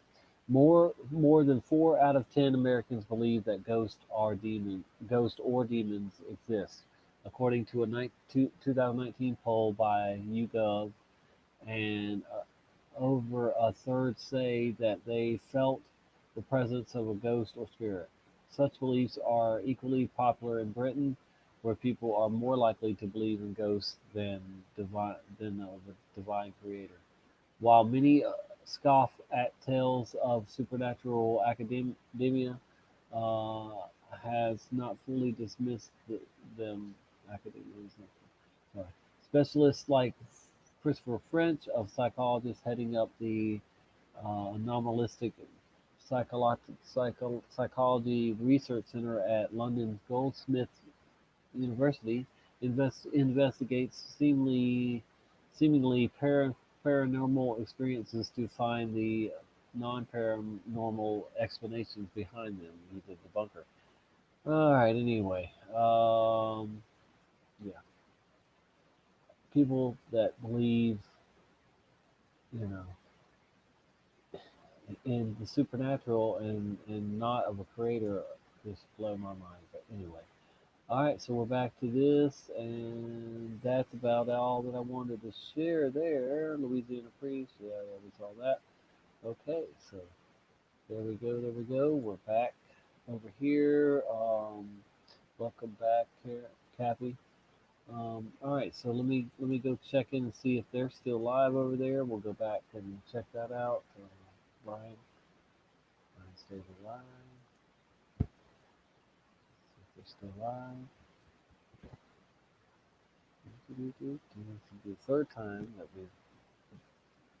yep, they're still live. That's right.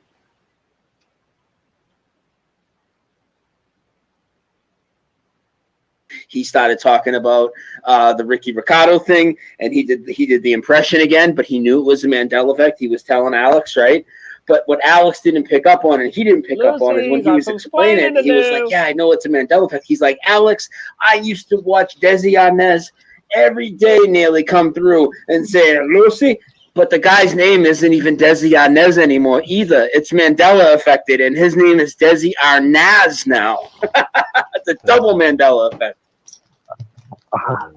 I know. I've got my mother-in-law on Say Goodnight, Gracie, and it lets her live. Wow, that's awesome. Because she grew up on that show, and I'm like, besides all the Bible effects, which she's completely taken the download on that. She hasn't taken the download on the say goodnight grace. Mm-hmm. Oh, she took the comes down. up- So she took the download on the Lion and the Lamb to a more gather and all of it. Mm-hmm. Wow. Certainly did. And she'll argue to the day, but my wife does. She's like halfway effective, because I know some people that don't see all the effects, and some people, like what you said, it's just life experiences. If you ever had that kind of ice cream, or if you ever ate a Kit Kat bar back in the 80s, and you remember the dash between the kit and the cat, because that was the thing, it stuck in your mind. And now the dash isn't there anymore. So what the hell happened? You know, if it was never there, or the cornucopia on the Fruit of the Loom underwear that I wore as a little kid running around. You know, that crap Yeah, is and just stuck that's in your head. That's a good one, because with the cornucopia and Fruit of the Loom, they have an actual patent out on the cornucopia that still exists for their logo. Yeah. Yeah, I know you probably know, but other people listening, that's fucking crazy. Yeah, exactly. And that's like my wife worked for JCPenney after she got out of high school, but she spells it with a Y at the end, even though the guy's last name is EY. Yeah. So why in the hell would they name the store Y? And I pressed her on that. And she's like, no, it's always a Y. And I'm like going, okay, well, maybe not. You know, I remember it differently, but she worked there, so I really can't, I have no room at that point. Yeah. But that's all I was calling in to talk about. I appreciate y'all, everything that y'all do for the community. I wish I could make it out there for Oktoberfest. Well, I can't, after all that Mandela stuff, I can't let you go without your biggest Mandela effect. And it sounds like you're a flat earther as well. So your favorite flat earth proof after that would be nice. Well, seeing my YouTube channel is plain flat, yeah, you'd pretty much think that I might be a flat earther. But my biggest Mandela effect, the one that hit me like 100% for sure, besides the Lion and the Lamb, because that's a huge one for me. But the Mr. Rogers, that Yes! one, are you effing nuts, people? Are you kidding me? We sung it as kids. There's no way that it was ever this neighborhood, ever. It was never this effing neighborhood, ever. Never, ever. And the whole ridiculousness around that after, and the Tom Hanks in the movie being named that, and all the mockery, it's just so ridiculous, dude. I mean, it's so over the top. And I know Ted's in the chat, Karen's Ted, and I know that's Ted's biggest Mandela effect. We were just talking about it earlier. That's huge for me. Right when that one came up, it shot right up into my top 5, because that one is just, it's right up there, right after Ed McMahon and C-3PO for me, and of course Black Tom, I'm seriously thinking, I'm sure that there's probably other talented people in our community that could come up with a crossword puzzle that could use all of the Mandela effects and make people feel the mother flicker out in front of them. Oh, wow, that's a fucking brilliant idea, dude. I love you, man. That's great. And because everyone would go, well, of course it's that, chocolate, Yeah. It was, sounds like everyone was. This guy wants to make people. You're gonna make these fucking NPCs glitch out right in front of us. I love it. Oh, watch the smoke come out of their ears, man. Yeah, it's great. Oh shit! Flat Earth, biggest flat Earth proof, globe debunk, however you want to put it. The biggest one, I would say that I live in Oklahoma, and I've been able to go out here by Oklahoma City, and there's nothing on the weather scanner, our Doppler weather forecasters. We got the shit here that shows weather coming in from everywhere, right? Because so many tornadoes. I can see a thunderhead that the maximum height that it can get is, usually between 20,000, but it'll go up to 60,000. Wow. but I've seen it on the Texas border, and I am in the middle of Oklahoma. And that's, I mean, going towards the Panhandle, that's how damn flat it is from the middle of Oklahoma going to the Texas Panhandle. It's flat. Yeah. Just like Kansas. Mm-hmm. And if I can see that weather with my naked eye, 300 miles away, even if it's 60,000, it should still be well beneath the curve. Well beneath the curve.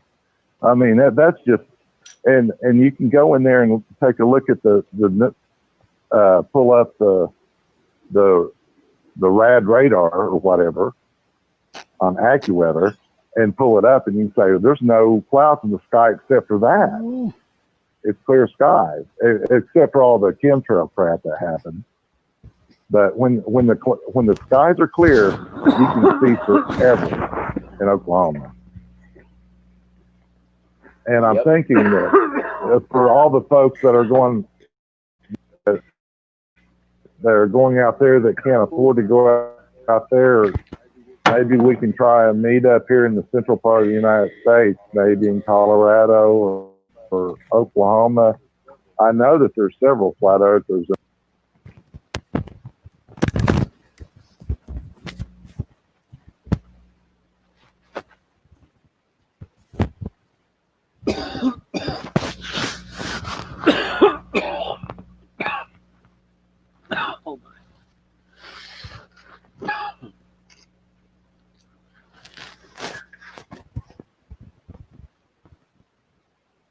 Uh-oh, what happened? Man. Why does it keep doing that?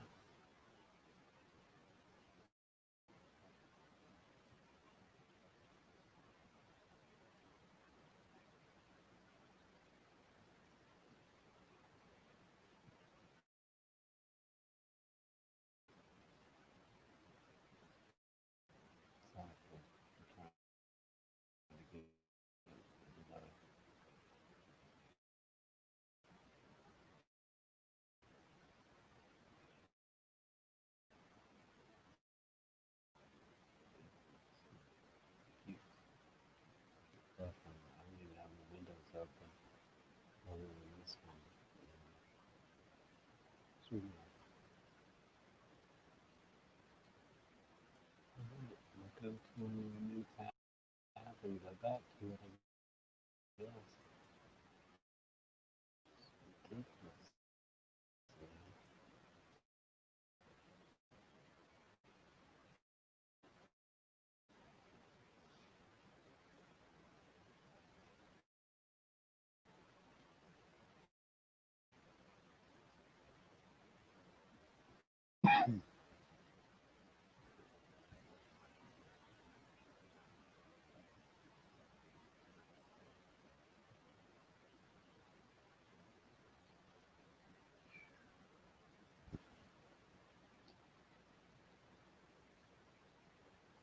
Unbelievable.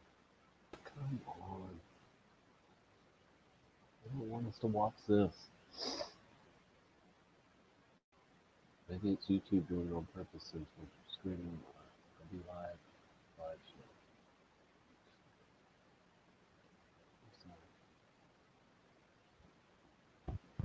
I'm getting sleep anyway, guys, and I have to be at work in the morning. Yep. I know. On Sunday. I've got to drive somewhere in Alabama, pick up a big piece of machinery. It's a inline polish, automatically polished pieces of granite for us, granite top. That's shop. Anyway, this is not loaded. Unbelievable. Yeah, see, I don't know. It's so I don't know what to say. We've been on for over 3 hours. I can drop the link. All right, let's see if I can still get to it. Here. Let's see it. Okay. I'm gonna try to drop the link in. for Brian's show, and y'all can go over there.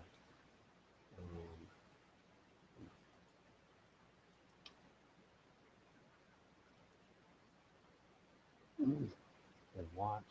And I'm going to attempt to, once I end the show, and we'll see what happens.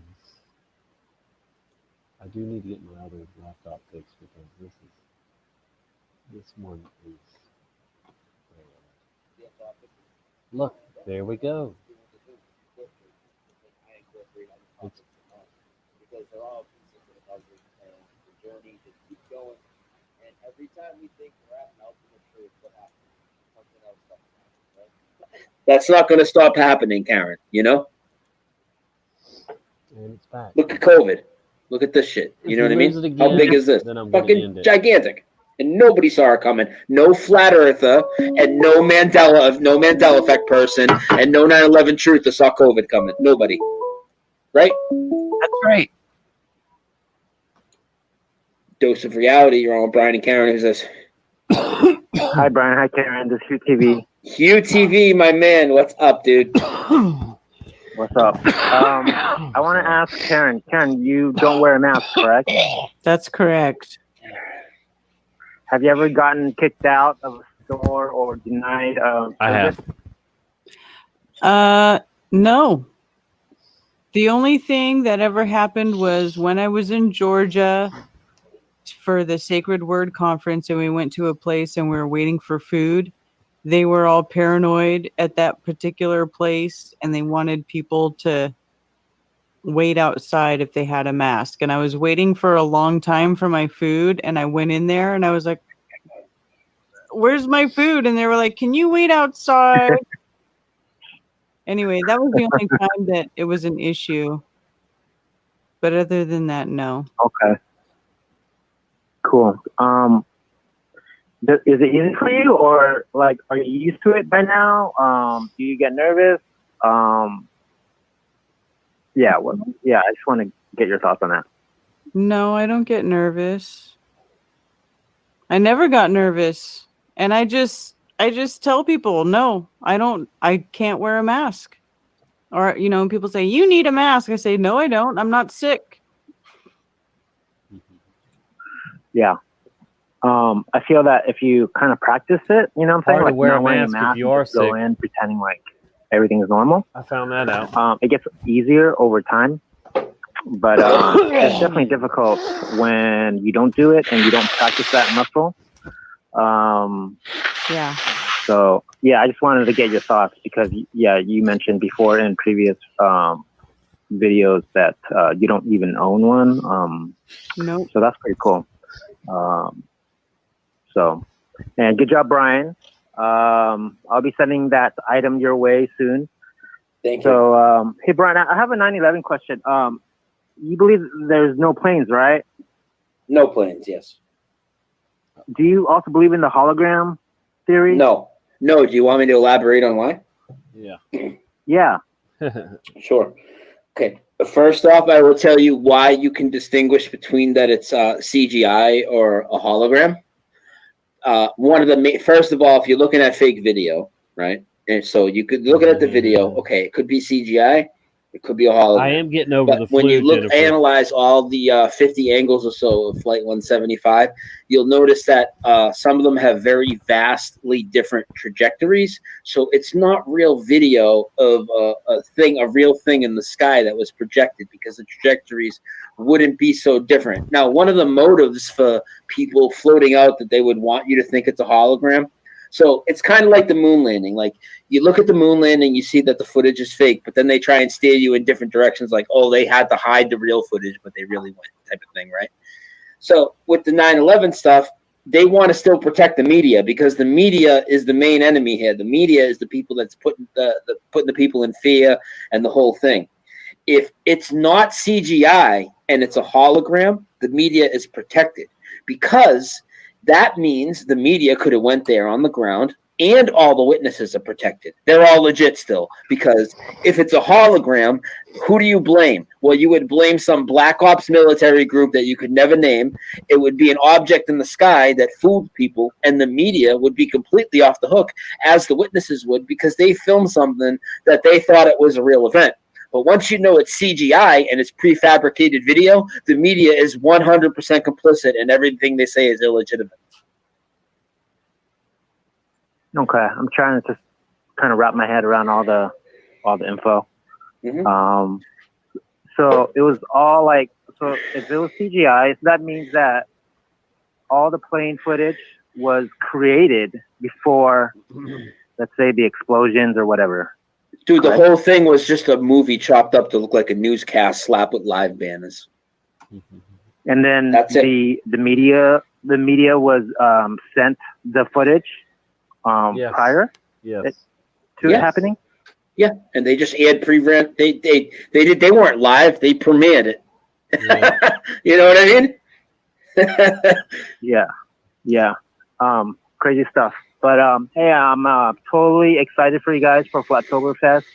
And I wish I could go, but I will be there in spirit. You guys are gonna have so much fun, giving people hugs, seeing people smile, and just partying it up. You know?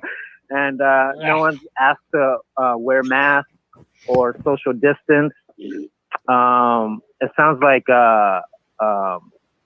Disneyland. It sounds like something so fun that I wish I could go, but maybe next year. But great job, Karen, for planning it. I know that it takes work, right? It takes definitely. She put in tons of work, You know, and I just got back here a few days ago.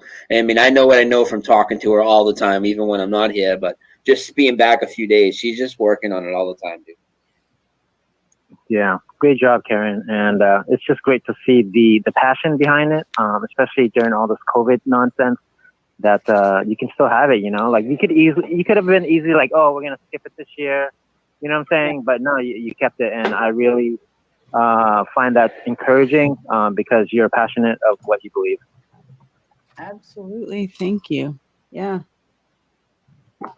that's all I gotta say. But yeah, man, I miss you guys, and to see you guys soon. So I'll leave it at that.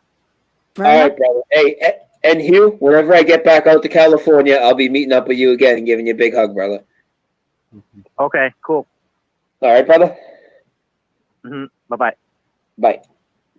And don't forget, guys, 9/11 was just a fucking premiere with a live chat for Fox News. Give us a call, 978-435-0006. So true, talk about revelation of method.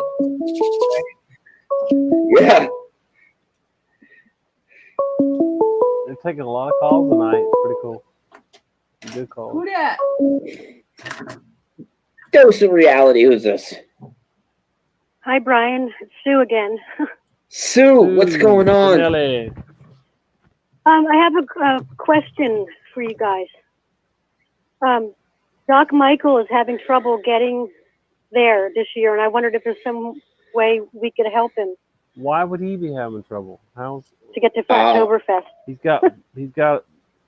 I don't know. I mean, is there somebody that can pick him up? I mean, I don't know. Is he? I don't know what his situation is. Doc's in California. Yep. I don't know. Is there? I mean, I just. It's a long way. I don't know. I mean, you know, if somebody wants to organize something for him, they can do it. I just have so much going on. I can't organize another thing. No, I just thought of it, and I should have thought of it sooner. But yeah, figure something out. Yeah.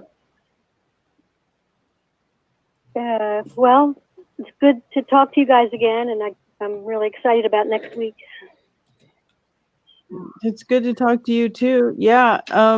If somebody wants to help Doc Michael get out here, that'd be great.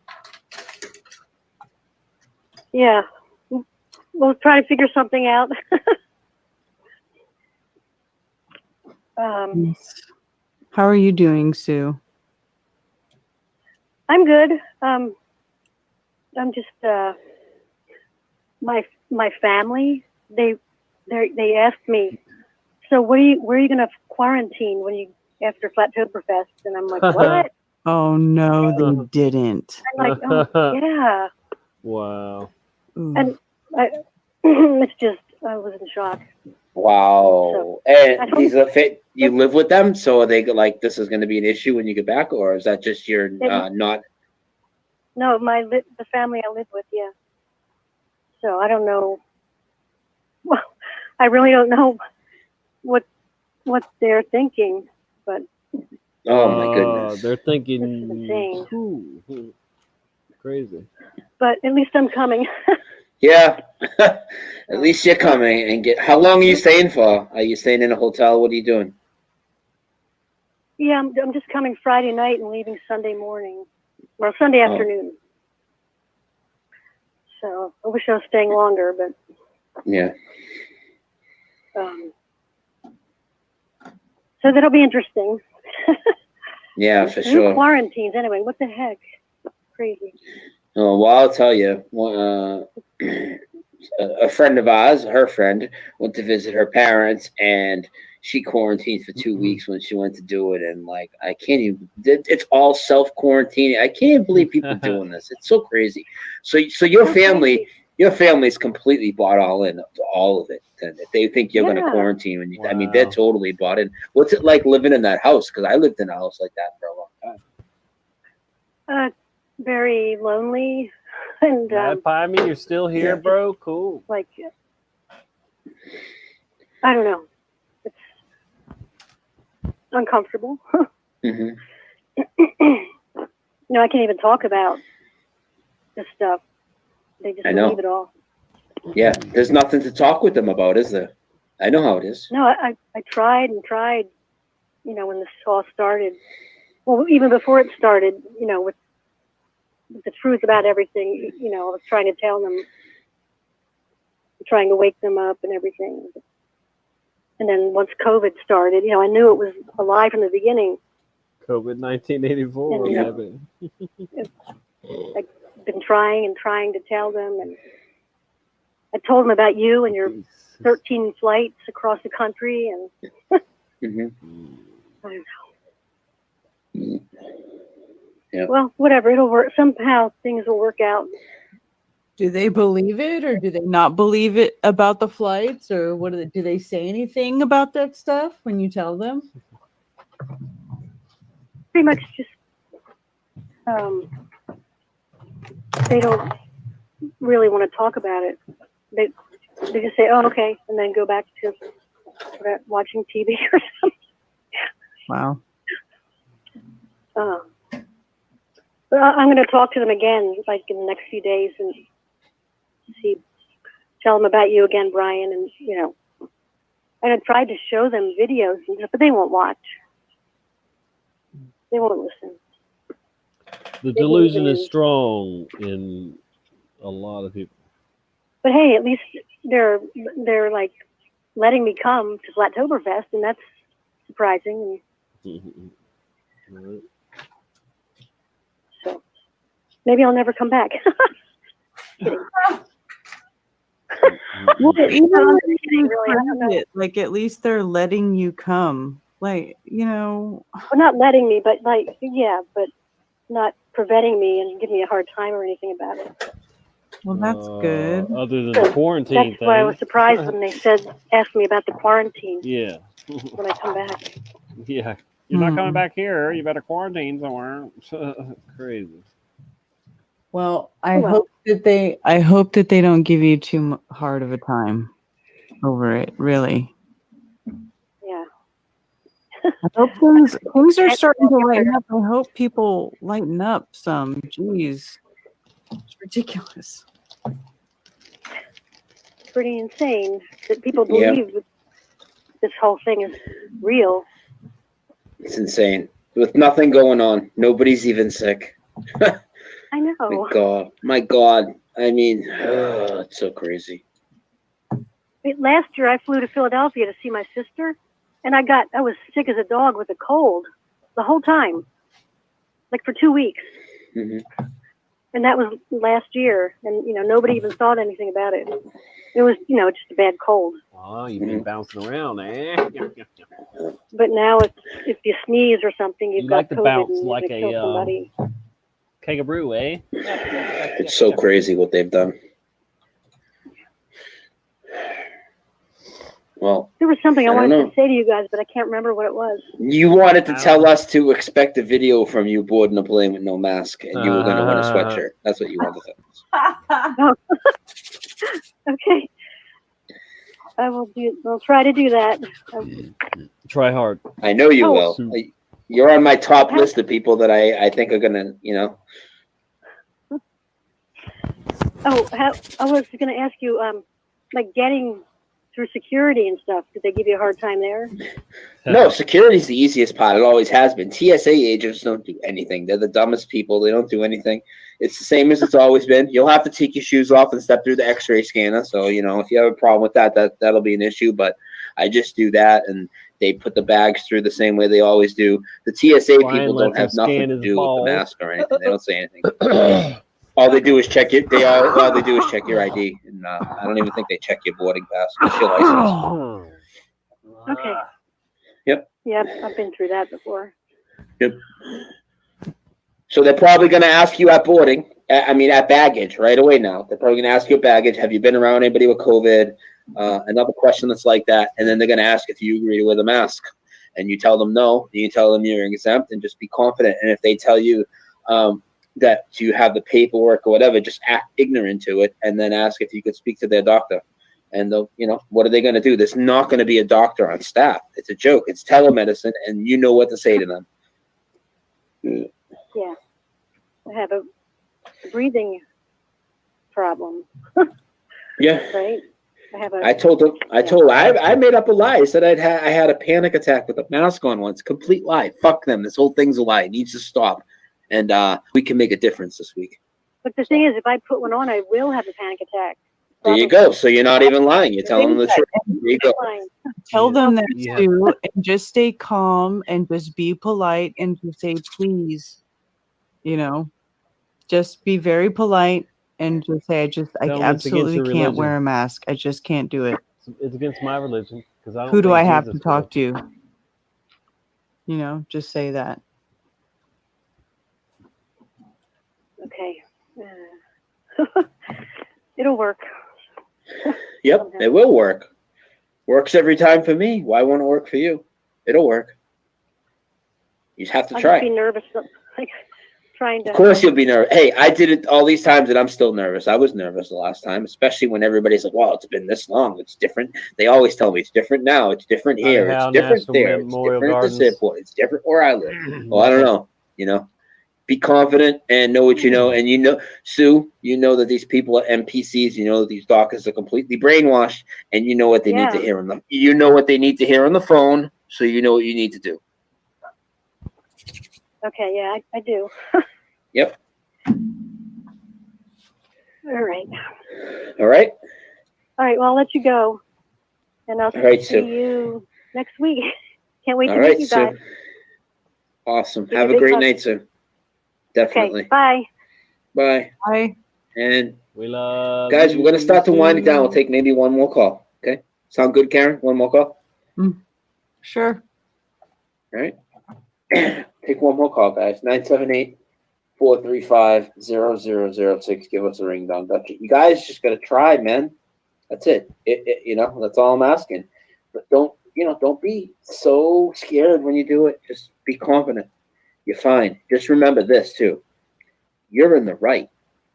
They are promoting a lie that's evil, twisted, and satanic, and you know it's a lie, and there's no need for you to cover your fucking face, muzzle yourself, and make yourself unhealthy for them. They are the ones that are doing the very evil thing here. So do what you need to do to get around it. Don't put the mask on and get on the plane. You'll be fine. 978-435-0006.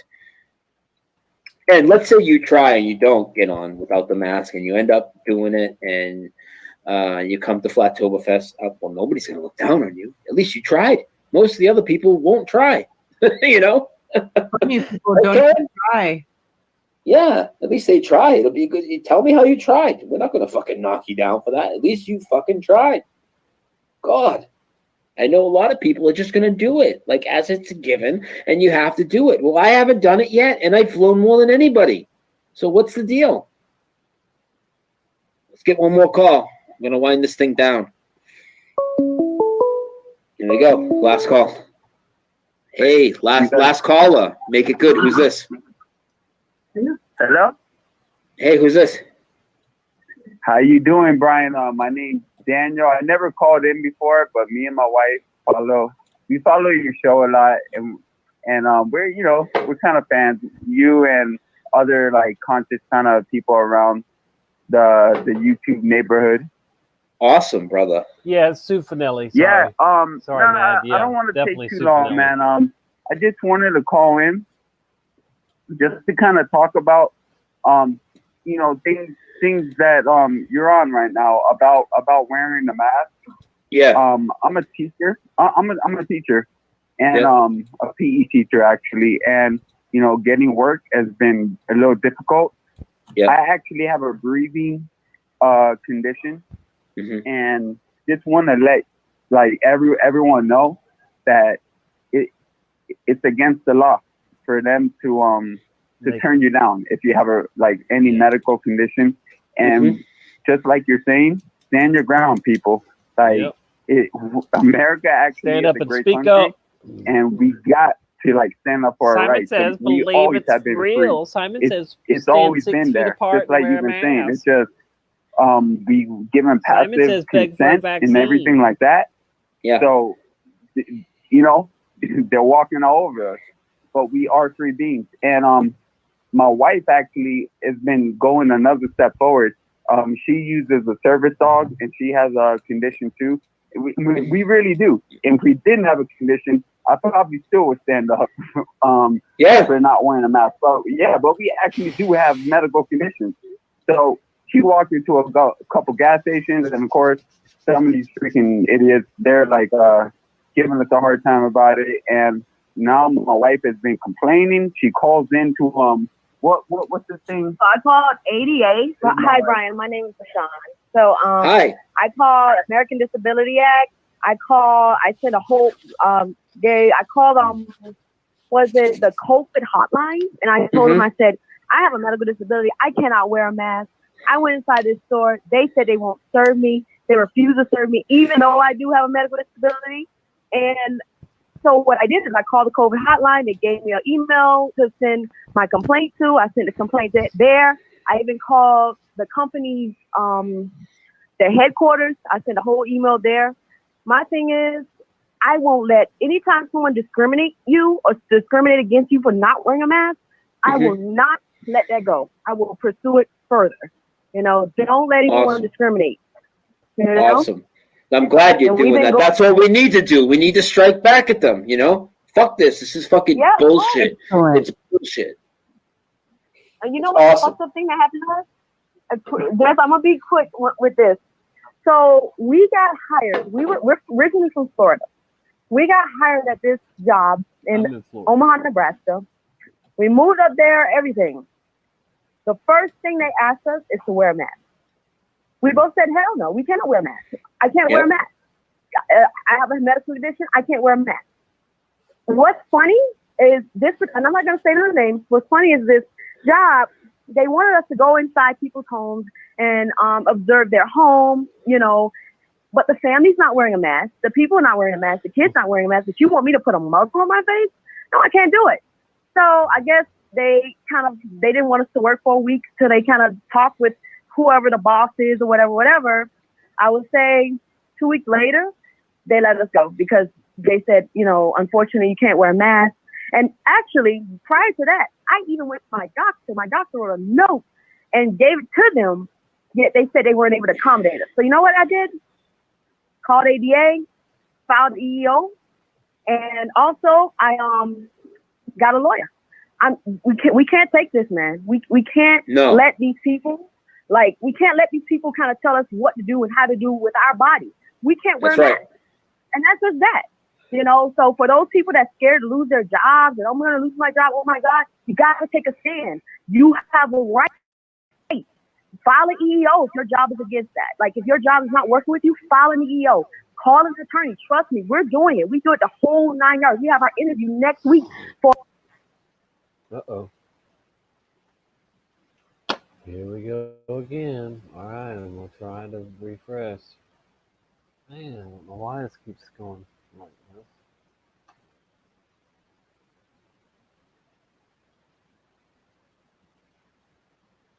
See how long it takes to refresh.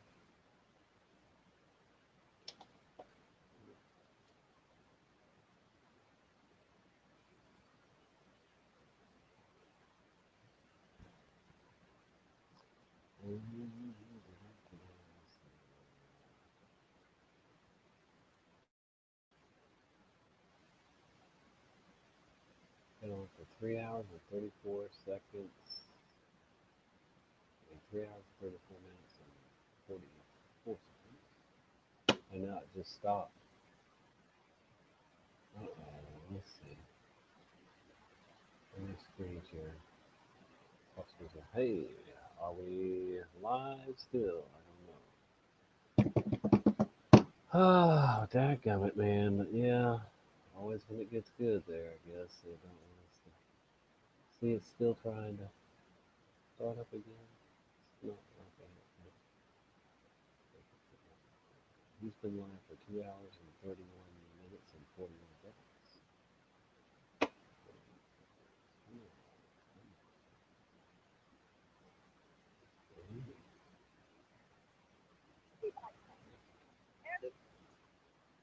Everybody has. The more you professionally, don't be scared. You know, I mean, me and my husband, we're both, listen, we moved to Florida.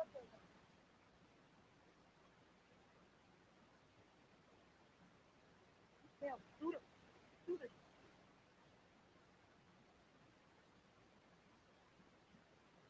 shit out of it. Yep. Yep.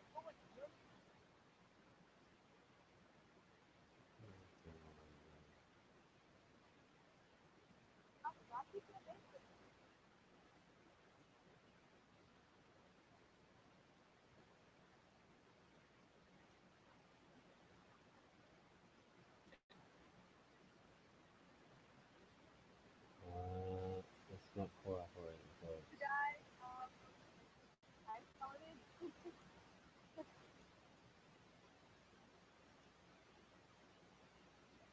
Thank you so much. Yeah.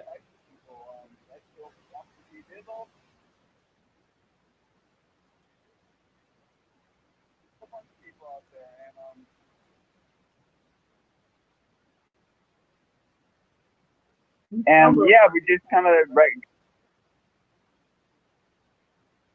together, man. That's what it's all about. Well, thank you. Hey, listen. Wow, still just buffering like crazy. Keep us.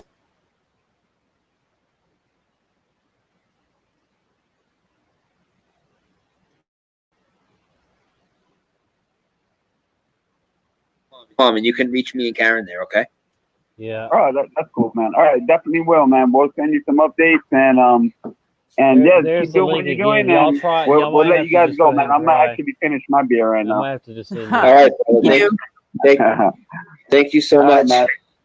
Have a All great right. night. You Peace out. Says they're live. Karen, why don't we close it out? Do you want to give one last plug for the event and let's get out of here? Yeah, flattoberfest.com to get tickets, to get information, to get info on the meetup for the day before the event, which is Friday, October 23rd. We have rented the gazebo across the street from the Greenville Shrine Event Center from 4 to 9 p.m. on Friday. Saturday, we have the event going on from noon to midnight. Okay. Doors open at noon. We're going to get started right away. So that's it. Check it out. Yep. Thank you guys so much. Like I said, I might be back this weekend. Well, that'll be like tomorrow. Maybe tomorrow or Monday, I'll be doing a show with Steffi. And I'm sure me and Karen will have more coming up. We probably won't have a show Thursday because it's people coming in and it's getting close to the event. But I know Karen is going to have a show on Tuesday with Mark. Correct, Karen? Yes, I will have a show Tuesday with Mark Sargent, Strange World as usual. And actually, I'm going to be joining Baldini for Poppycock Report Tuesday morning. Wow. Because Rose will still be off doing her thing. Awesome. And I'd like to give a quick plug because my boy Tommy Tell the Truth is live right now on YouTube and he's dropped his link in the chat. I would really appreciate if when you guys went over, gave him a sub and a bell and see what he's got going on. And I would like to thank everybody on D Live tonight. We had over 220 people at one point. Thank you. And that's a real lot. That's more than I would have got on my backup on YouTube for sure. And it worked out well. And I'll be doing more D Live exclusives over here. It seems to work out better. I don't have to worry about getting censored or getting the show pulled. So my next live show will probably be another D Live exclusive. So you guys rock. Thank you. And I'll see you when I see you. And I bet he just ended it too. Hey guys, thanks for coming over. Let me just stop screen share for a minute there and start. Hello. So yeah, off and on, I've been streaming Brian Staveley's show for the past few hours, whatever. I was on before he started, and now I'm on after him. And thank you, Hugh TV. Thank you. This is my backup channel. Me and Brian Staveley and Voynich we got banned from going live on YouTube on our main channels, all from the same video, the same same video, same stream that we got in trouble over NASA. Anyway, most of y'all know that. But anyway, we'll be back November 8th, and Voynich came up with a great idea to do a 24-hour show. So on November 8th, I don't know which channel it's going to be on. Maybe we'll go all, I don't know, live on a couple channels or whatever. But we do plan to have a 24-hour live stream on November 8th when we are able to go back live again. I think that's the date for all three of us that we can go live on our main channels again. If it's not, then we'll do it a day after or whatever, but it should be, I think it's all three of us that same day we got banned on the same day a couple months ago or whatever. Anyway, so look for that. We want to have a bunch of guests that are YouTube creators on here, people in our community mainly, but we want to have people that have shows of their own come on, and then we'll go from there too, maybe have calls, but we'll see how that goes, and look for that on November 8th next month. If you want, we'll be celebrating getting our channels back, and hopefully Brian Staveley and like I said, well, it was Warren's idea, so he'll definitely be a part of it, and other channels celebrating that we're back. But I appreciate everybody that's come over to my backup channel, and it's been intimate but really great being here on this channel with you, with the smaller crowd, but with quality over quantity, and certainly been good fellowshipping with everybody, and continuing on live even though YouTube sucks. But all right, so hey Ted, good to see you, and I'm about to put the invite out there. Anybody's welcome to join me. Mad Pyman, if you're still around, and Jennifer, Ted, any of you guys. I've been on for 3 hours and 43 minutes now and 3 seconds. But I shared a lot of stuff earlier, and I do have to work in the morning, so I probably won't stay on too much longer. I'll stay on at least another 30 minutes or an hour maybe. But I have to go pick up a big piece of machinery for the shop. So I'm driving somewhere in Alabama and getting that tomorrow. it's a polisher for granite countertops and whatnot, and it'll polish the pieces for us where we don't have to hand polish them, but some of it we do anyway. But yeah, so like I said, anybody's welcome to hit the link there, the StreamYard link, and join me, and we'll talk about anything that we talk about in our community, Mandela Effect, to whatever, anything, B system, you name it. And it's always great to be with you guys here, and it's 4:29 somewhere, so if you didn't smoke it at 20 after, or haven't smoked in a little bit, I had one packed for 4:20.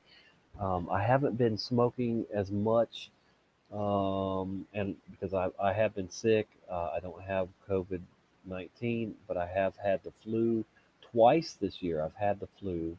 I had it in February, right before all this COVID-1984 hoax crap started, and I already have a compromised immune system because I have multiple sclerosis, MS. But I got through the flu in a few days and was fine after that.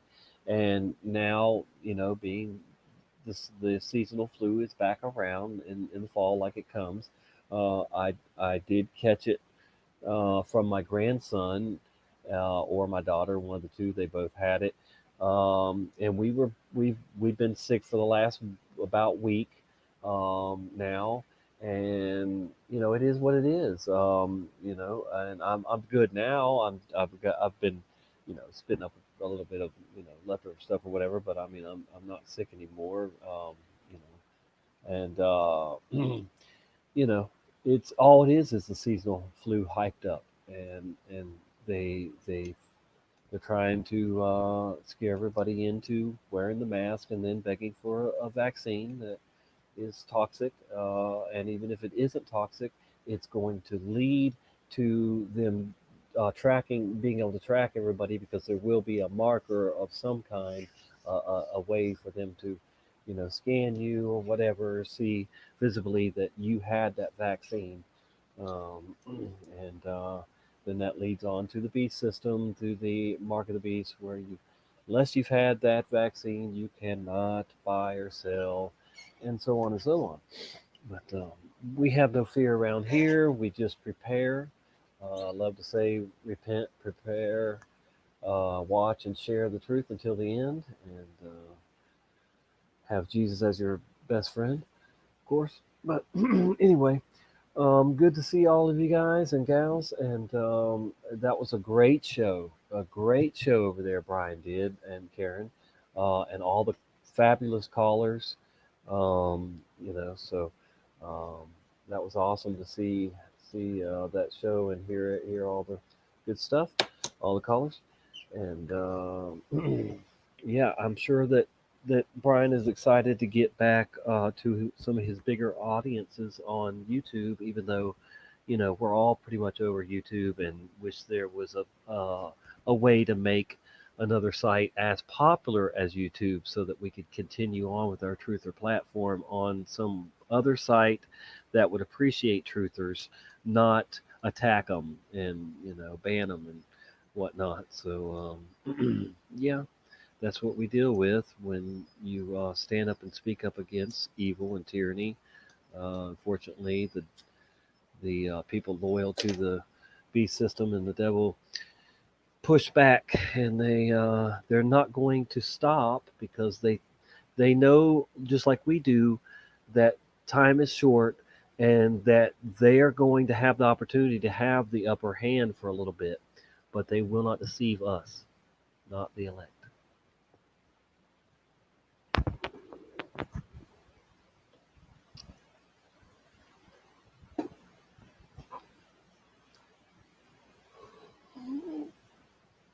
There's a bucket bong for you. Ooh, ooh, ooh. Tommy in down to mid-December. Tommy, I'm down till mid-December. Oh, you're down till mid-December. Holy crap. On the same channel that they took you down? Wow. That's crazy.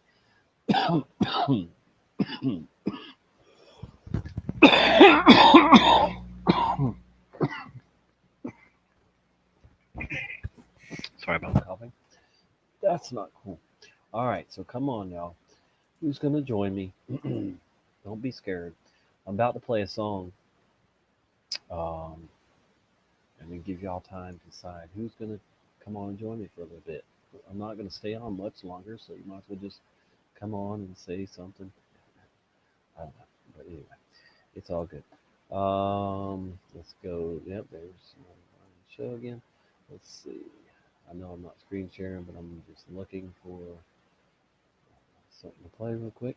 It'd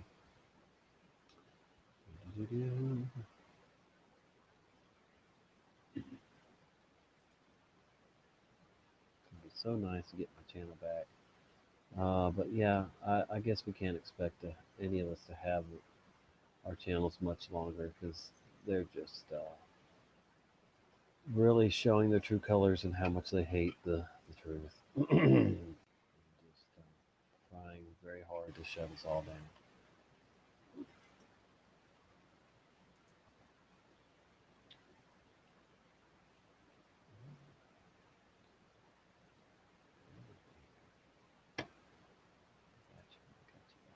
Hey, we have Tom. Tom? Wow. All right, Tom. How you doing? Couple more? 3 T's and I've got 4. T, T, T, T, T, T. Can you hear me, Tom?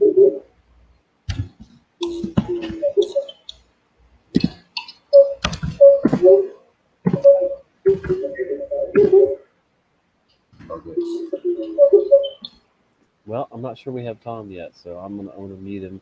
Tom, if we couldn't understand you if you were trying to talk, but anyway, hopefully you can get that figured out. And yeah, I'm fixing to play a song real quick, so when you can get that figured out, it'll be lovely to talk to you.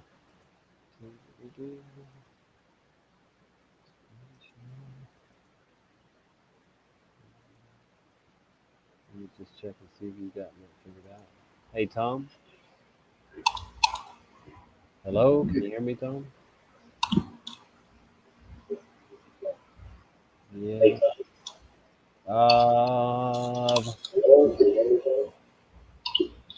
We're good. Hello?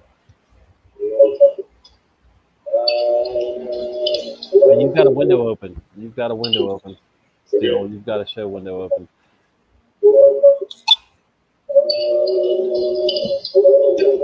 Or 2.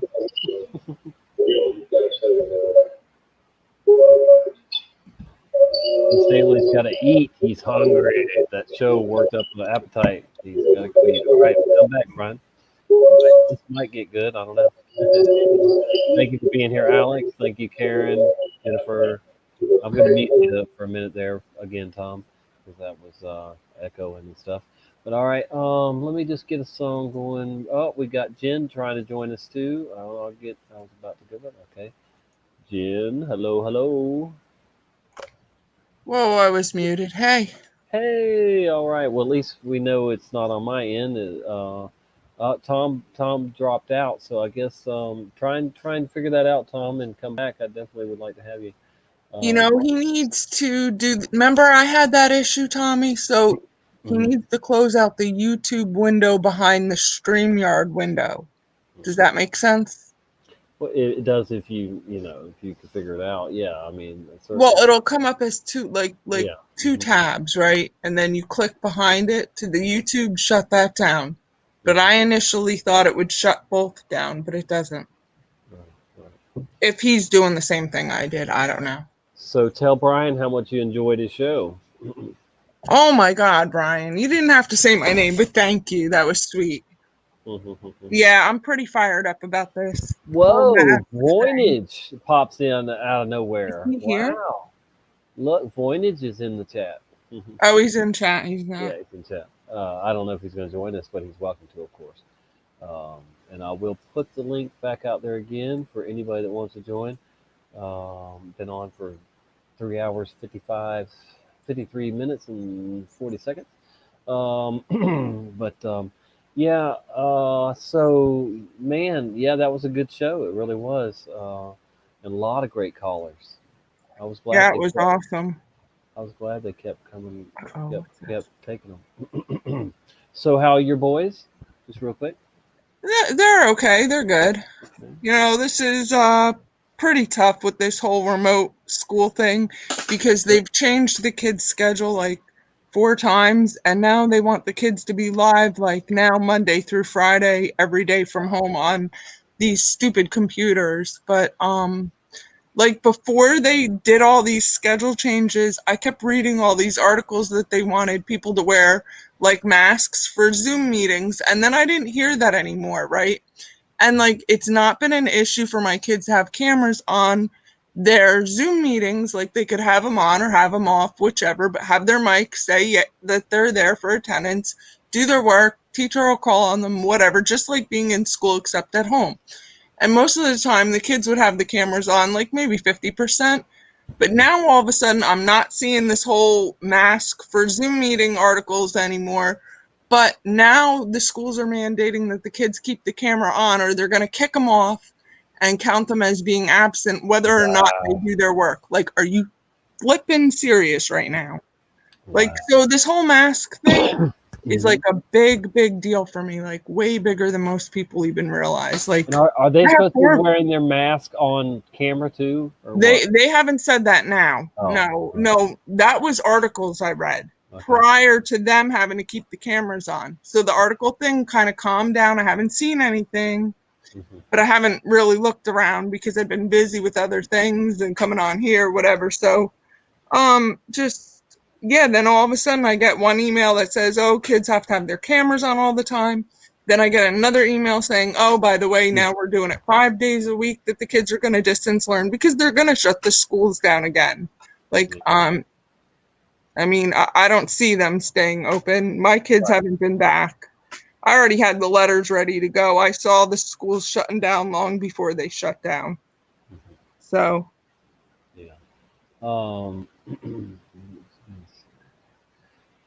This mask thing for me though is huge because I have like zero confidence. Like I don't want to be on camera even, let alone have my voice on the internet. But you know, as somebody seeking truth and a believer in Jesus and what I'm doing, like we gotta help each other. We gotta give each other confidence.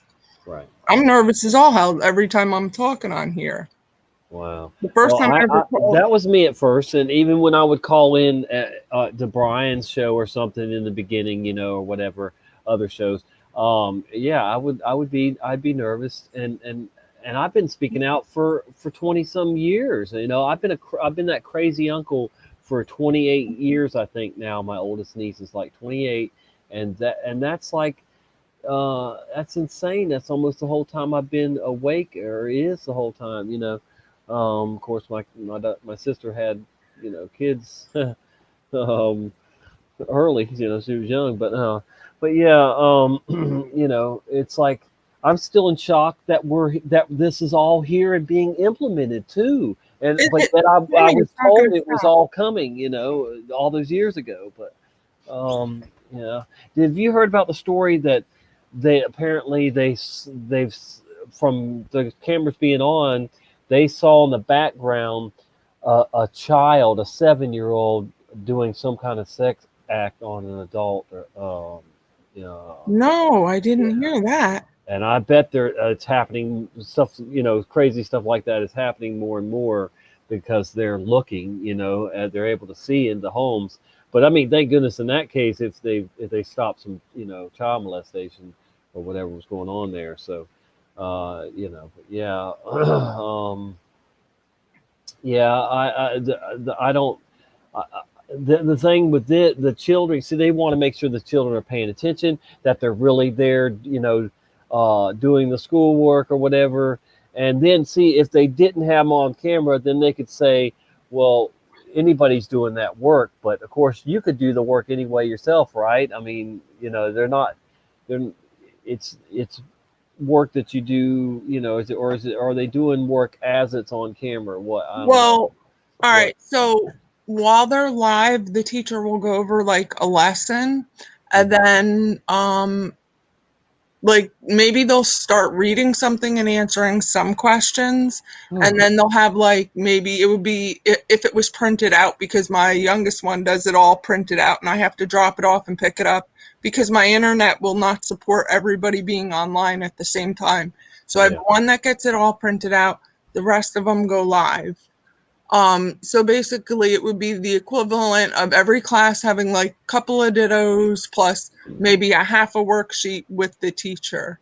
And then the teacher will be like, Miss Kiesling, blah, blah, blah, he was not paying attention. And this is with the camera on or off, it doesn't matter. Like when they called on him, the kid didn't know the answer or something. I'm just like, I'm right here. Like all my kids are next to me within 2 rooms, the living room and the kitchen, because we have to stay near the router. Like the schools are well aware of that. And I go kid to kid, making sure that they're staying on track while I'm watching my 2-year-old niece. And it's not easy. I feel so stuck between my kitchen, my living room, just sitting here with the kids, helping them with their work, making sure they're not closing their computer in the middle of class because they're angry. But, I mean, I try, but. And yeah, technically I could help them with their work after class, and yeah, I'll help them, but I'm not doing everybody's work. Like I got a house to take care of, a niece to take care of, like cars that need fixing, things that need to get done around the house. So I don't know. Yep. But this whole mask thing is ridiculous. Because I have no confidence. So my point is like I have no confidence. And then when I seen Brian with the flights and the support in this community, I was like, I'm not wearing a mask whatsoever at all. And then one time I got into an argument with a lady at the front of Walmart over it because my son and I were going in no mask. And then the next week, she had a police officer there, and I thought it was a racism thing. And it wasn't. It was a mask thing. Then the cop wasn't there anymore for like week after week. And then all of a sudden he was there last week. And like, I was like, medical. And then he goes, oh, what about him? I was like, he's my son, medical too. He's like, oh, him too? I was like, darn genetics. The same thing, the last confrontation I had with him. And he had like one of those thicker masks strapped to his face, gun in his the whole thing. Like I was scared, but the first time I met him, second time I just pretended I wasn't, faked it till I made it kind of thing, and screw it. Like, I don't think it's right to all these little kids seeing people with their face covered. How do kids learn how to talk? By watching? I have a preemie son, and for speech therapy, they have to watch their mom talk. They watch a speech therapist talk. So it is not good developmentally, just that alone, plus all the medical, like, I got a huge issue with it. Yeah.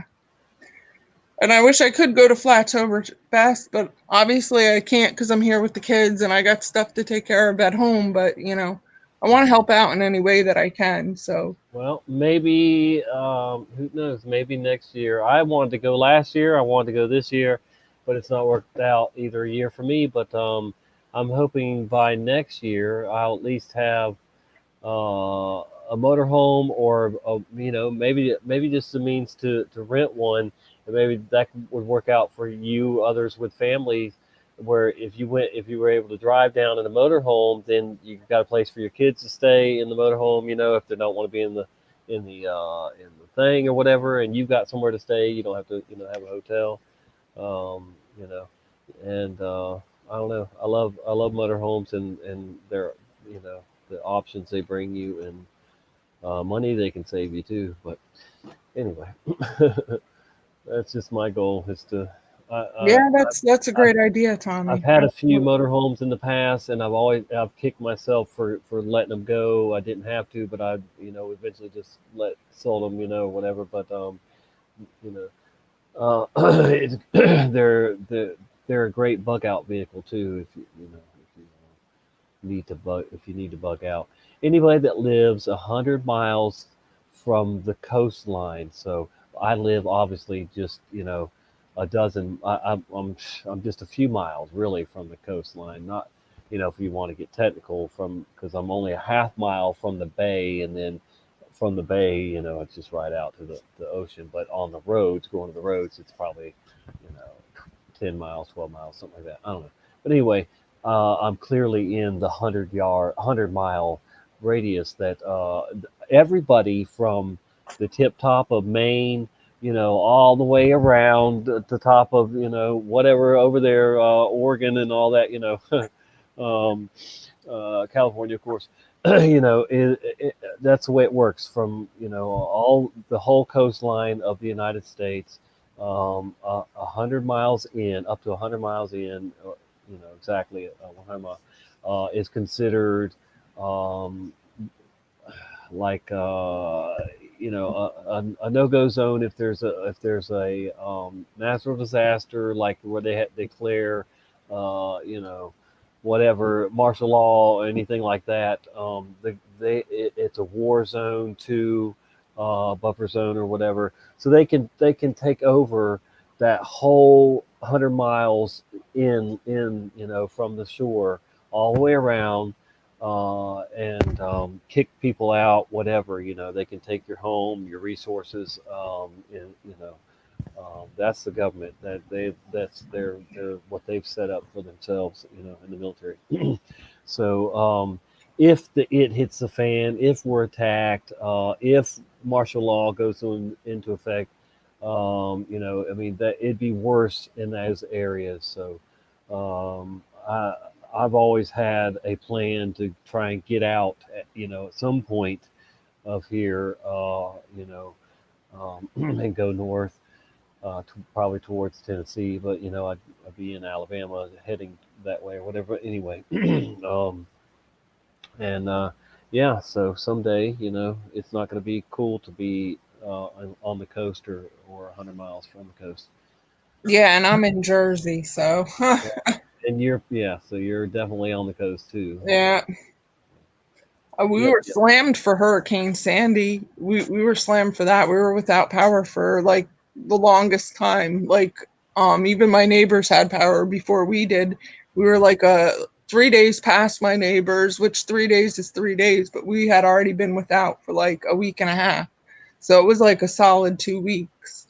And then where I used to live when my kids were littler, in the middle of the winter, we lost power for 2.5 weeks, and it was so cold, and I had no alternative source of heat. I was dead asleep at the time, you know, like knew nothing about truth. And my son, who's 13, was a little baby, and it was so cold in the house and no alternative source of heat. I was bundling everybody up. He still got frostbite on his cheek, and I tried, and he was a baby. And we couldn't get out. Everything was all snowed. After that, I started tinkering with kerosene heaters, other alternative sources. Yeah, you can make a heater with a propane bottle too, tank. You know, a cooker too. You can, you know, that's a great way to cook. Get you one of those big pots, you know. And you can fry, or you can, you know, cook a stew or whatever, and it's just a tank, and then they have a little steel thing that you can, you know, sit a pot on and have a little burner under. You know, it's not much to it, but that's how a lot of the, like, well, maybe not up there, but hot boiled peanuts, you know, boiled peanuts. I don't know what they are, but I know about the propane stoves and stuff now. I do know that now. But people who live up here in the Northeast, like New York, New Jersey, Pennsylvania, I know Rick, I think, lives in Philly. There's a couple people in Philly, would probably remember we went through like a bunch of years where they would say, oh, we're going to get hammered with a bunch of snow, and then nothing. And then other times we weren't going to get anything, and we got dumped on and lost power and everything. And so it was one of those cases. I was completely unprepared, and I think the baby at the time was 6 months old. I had a 2-year-old. Yeah, so I mean, I had 3 kids, and one was 2 and one was 6 months. So yeah, it makes something like that very, much more real and scary, and it makes you worry more because of the kids. I know I've been through quite a few hurricanes and other things.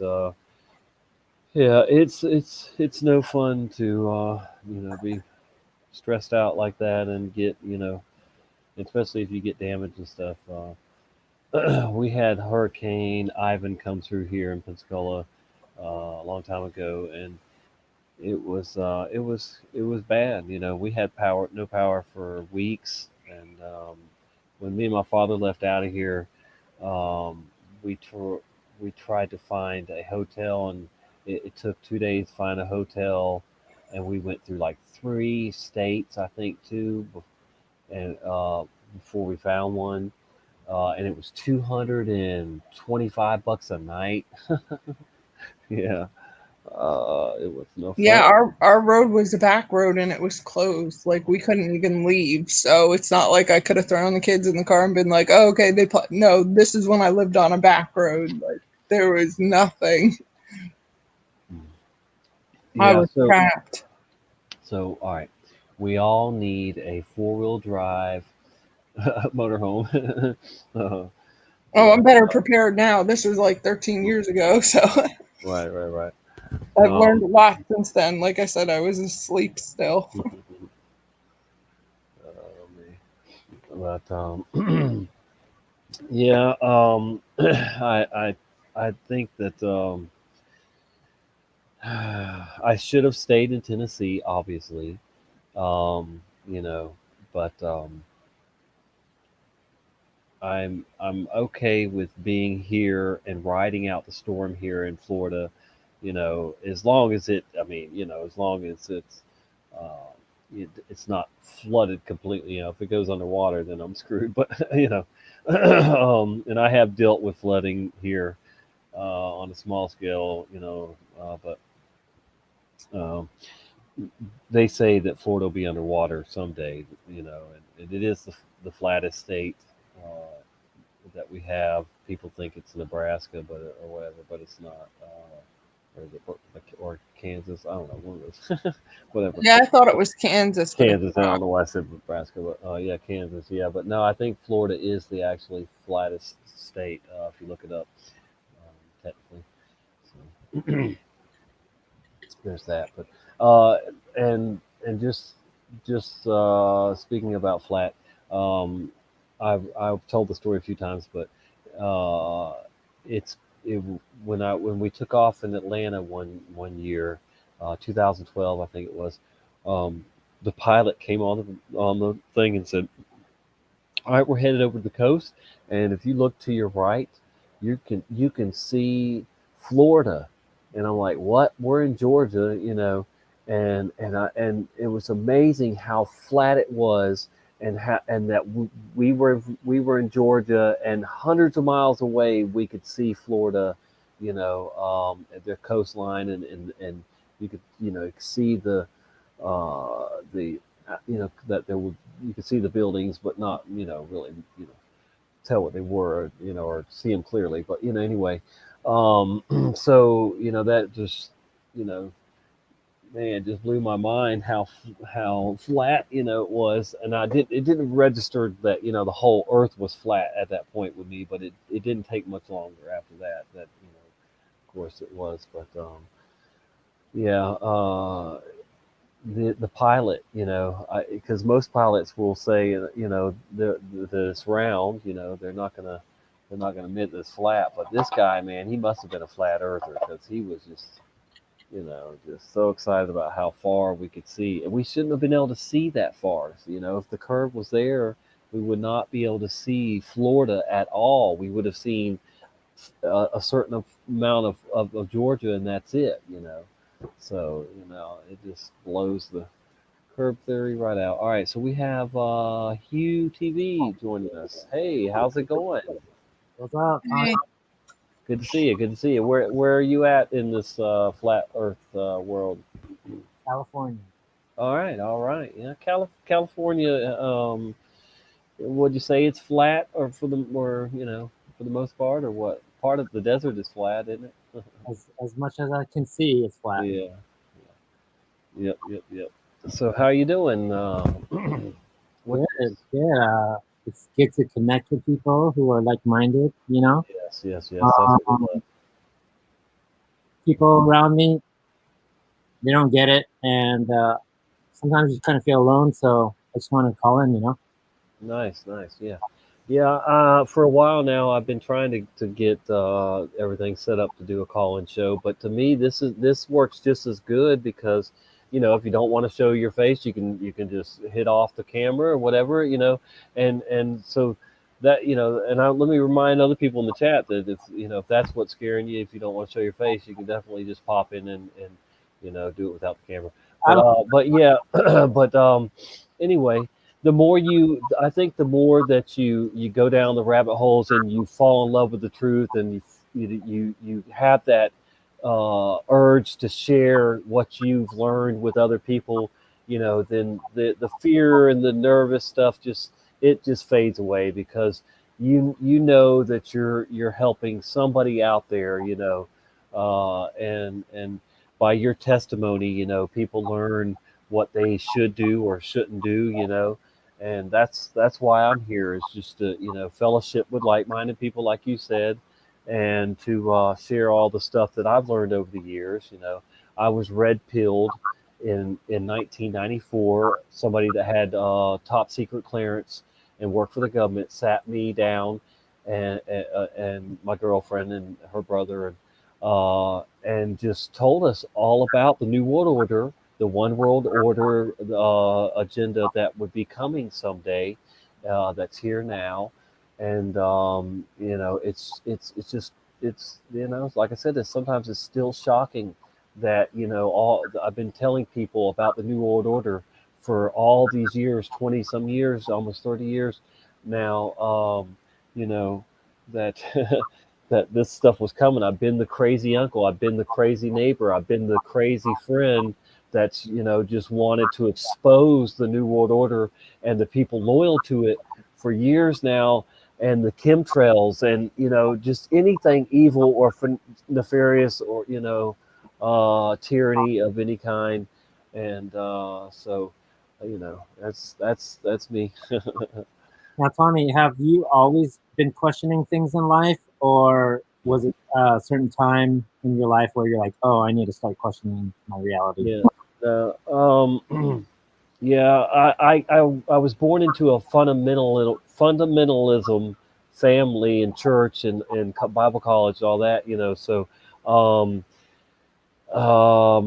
I learned about I learned about life and the future, of course. In reference to what the Bible, Revelation. I learned about all these things that would happen someday, even without being red pilled. Before I was red pilled, when I was young, like a kid, and my dad was a cop.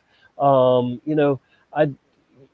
was ahead of my time, and my dad got me into trying to like investigating things like cops do and stuff. I really enjoyed that, and so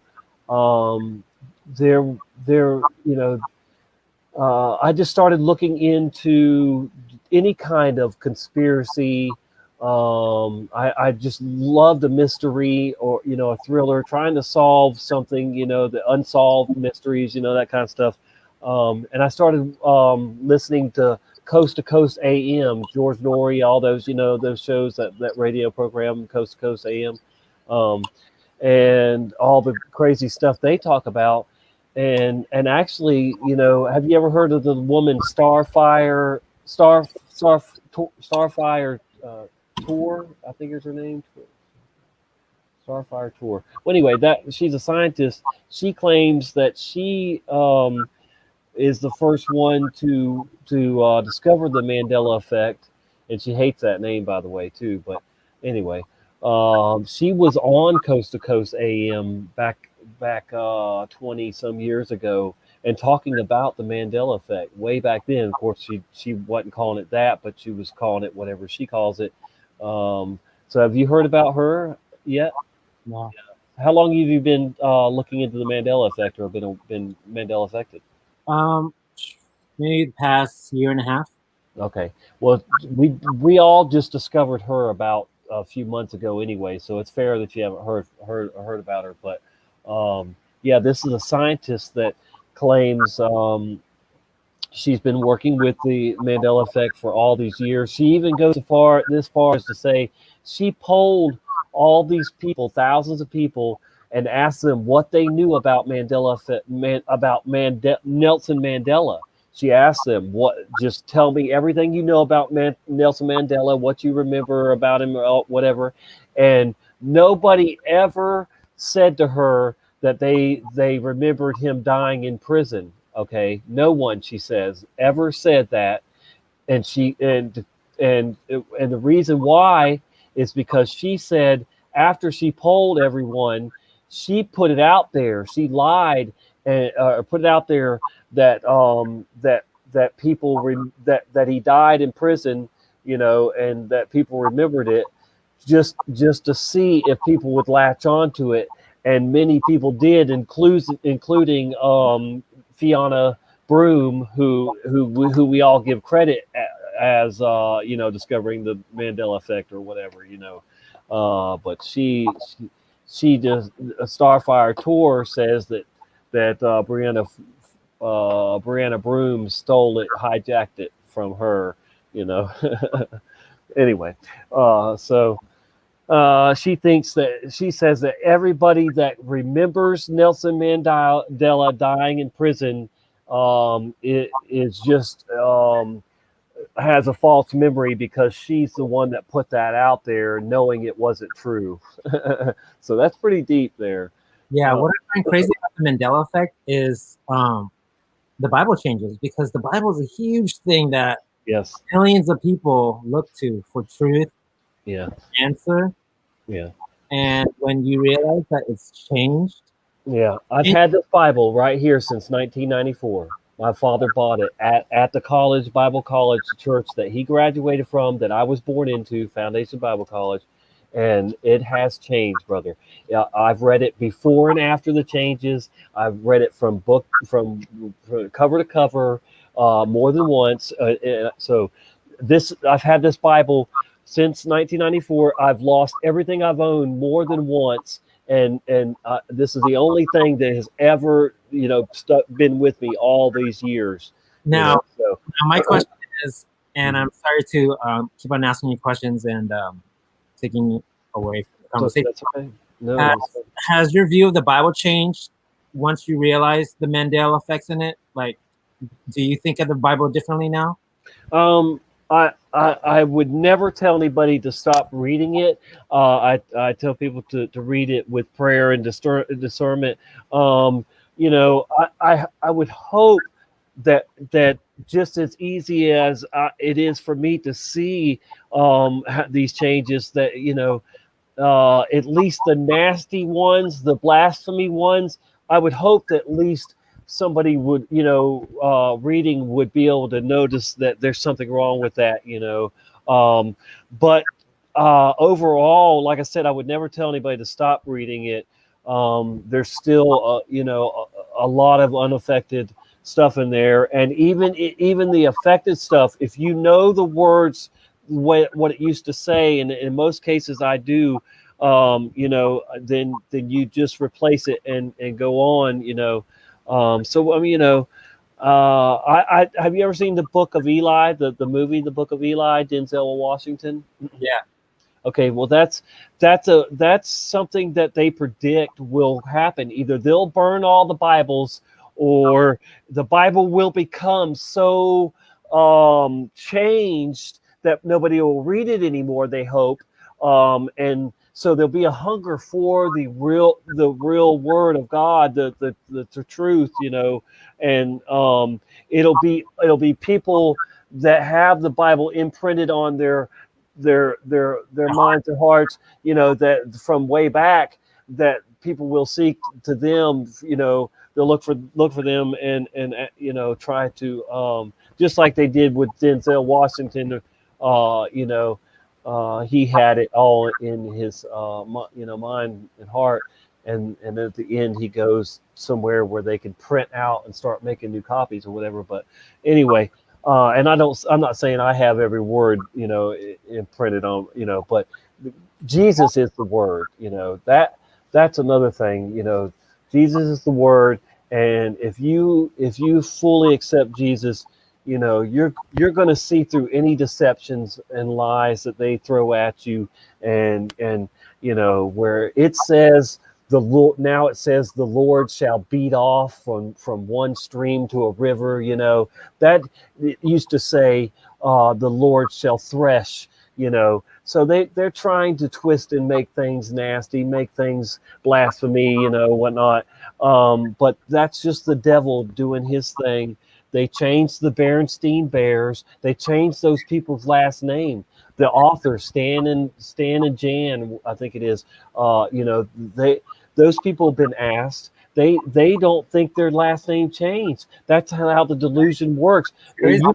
You could wake up tomorrow and it could be Pew TV, and you, instead of H, you know, P, and you might not even know it. I mean, hopefully you would, you know. But I'm just saying. But that's the way it works for these people. Is they wake up as Sally Fields, you know, whatever, or you know, so on, and you know. Ed McMahon woke up and with a new memory of never working at Publishers Clearinghouse, you know, but we all know he did. But you know, he was adamant that he didn't work there, you know, until the day he died, I guess.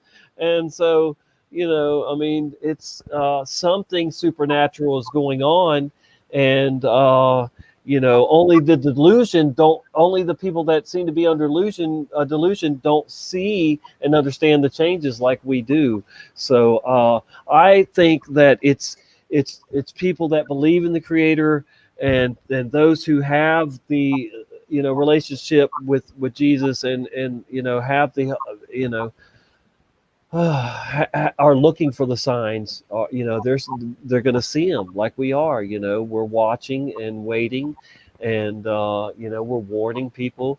You know, so I think everything is going to expand, keep on expanding, and it's gonna get to the point where, you know, there's gonna be way more people under delusion, but there'll be a lot of people too joining us.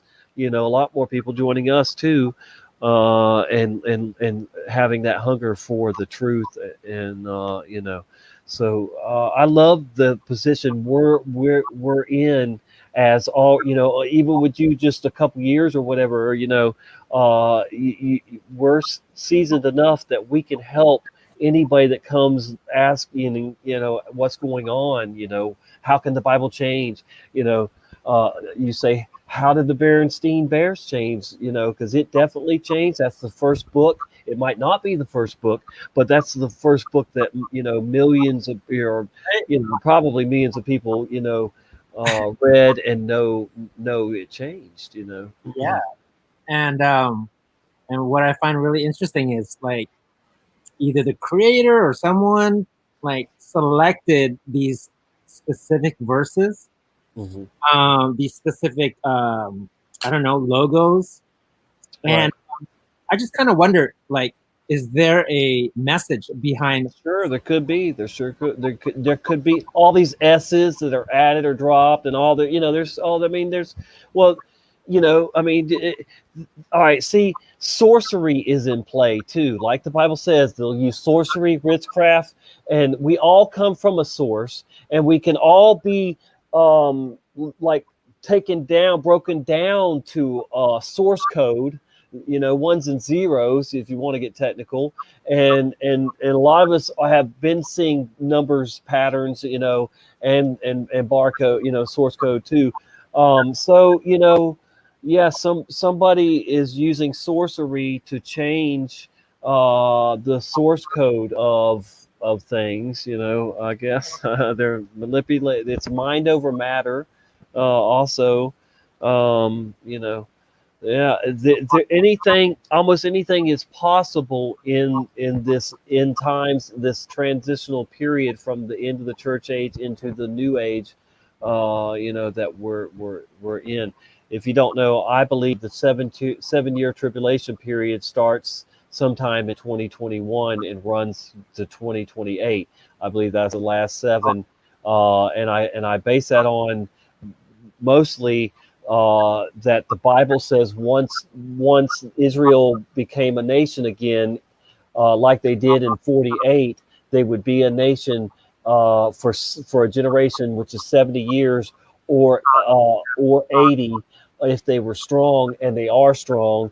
And so their 80 years is up in 2028, and that's why I believe all these countries are coming against Israel, plotting against Israel right now, and Israel has a lot of spoil, has a lot of treasures, and what not in power.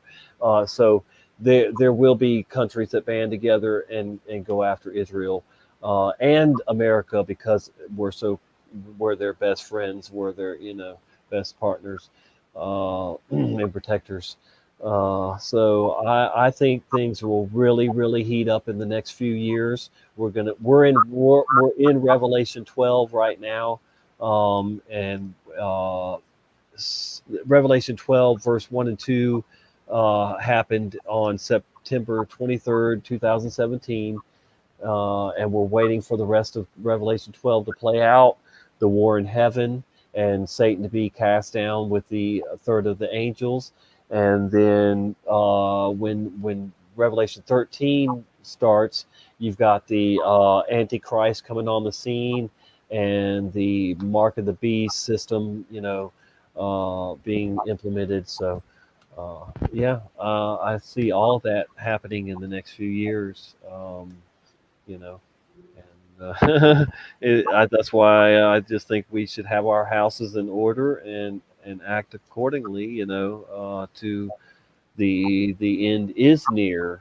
People have been saying the end is near for forever, that we can remember or whatever, but they didn't have the Mandela effect. They didn't have the Bible changing, and all the wars and rumors of wars and everything coming together,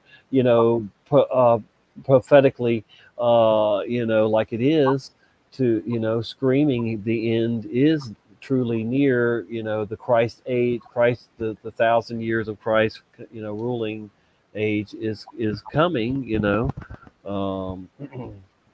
So that's what I see, and I don't know, man. A few others kind of see it that way too, but I'm not saying I'm right about everything. I just feel like that's the best puzzle I've been able to put together so far, and we all holding pieces, and that's another reason to come together like this, because we all have the pieces of the puzzle, this big puzzle, and we put them together, and it's great. It's great. So Jennifer, how are you? Do you want to say anything? Chime in. You want to ask Jennifer anything, Hugh? You can. I'm good. I was just listening. I know we were going on and on there. Well, I was looking up in my Bible, because we have almost the same Schofield Bible, I think it is, that you have. Right. Mm-hmm. Yes, we do. Yeah, we had that conversation once before.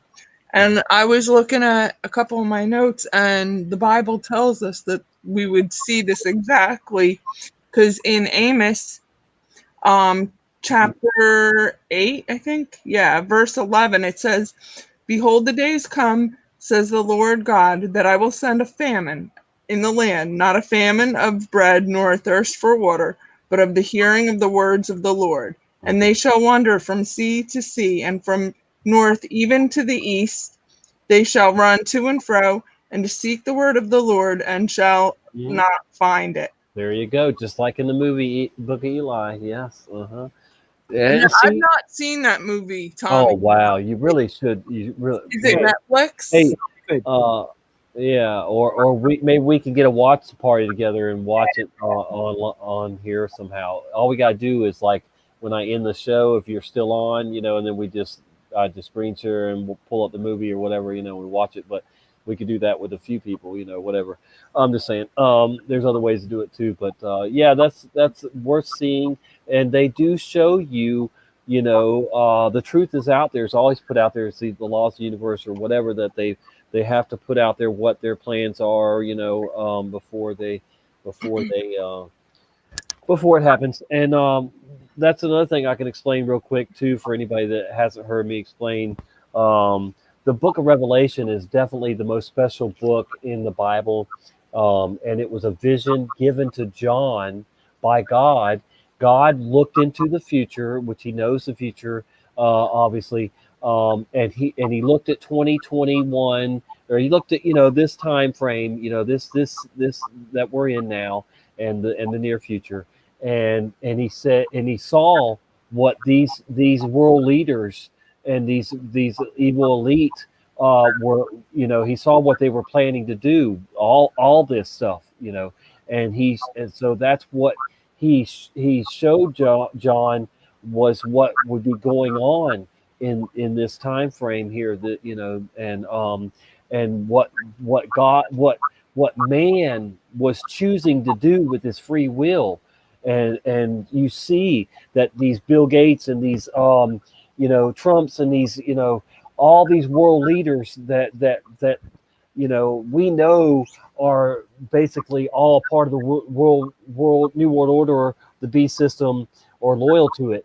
And so he showed John what they were planning to do.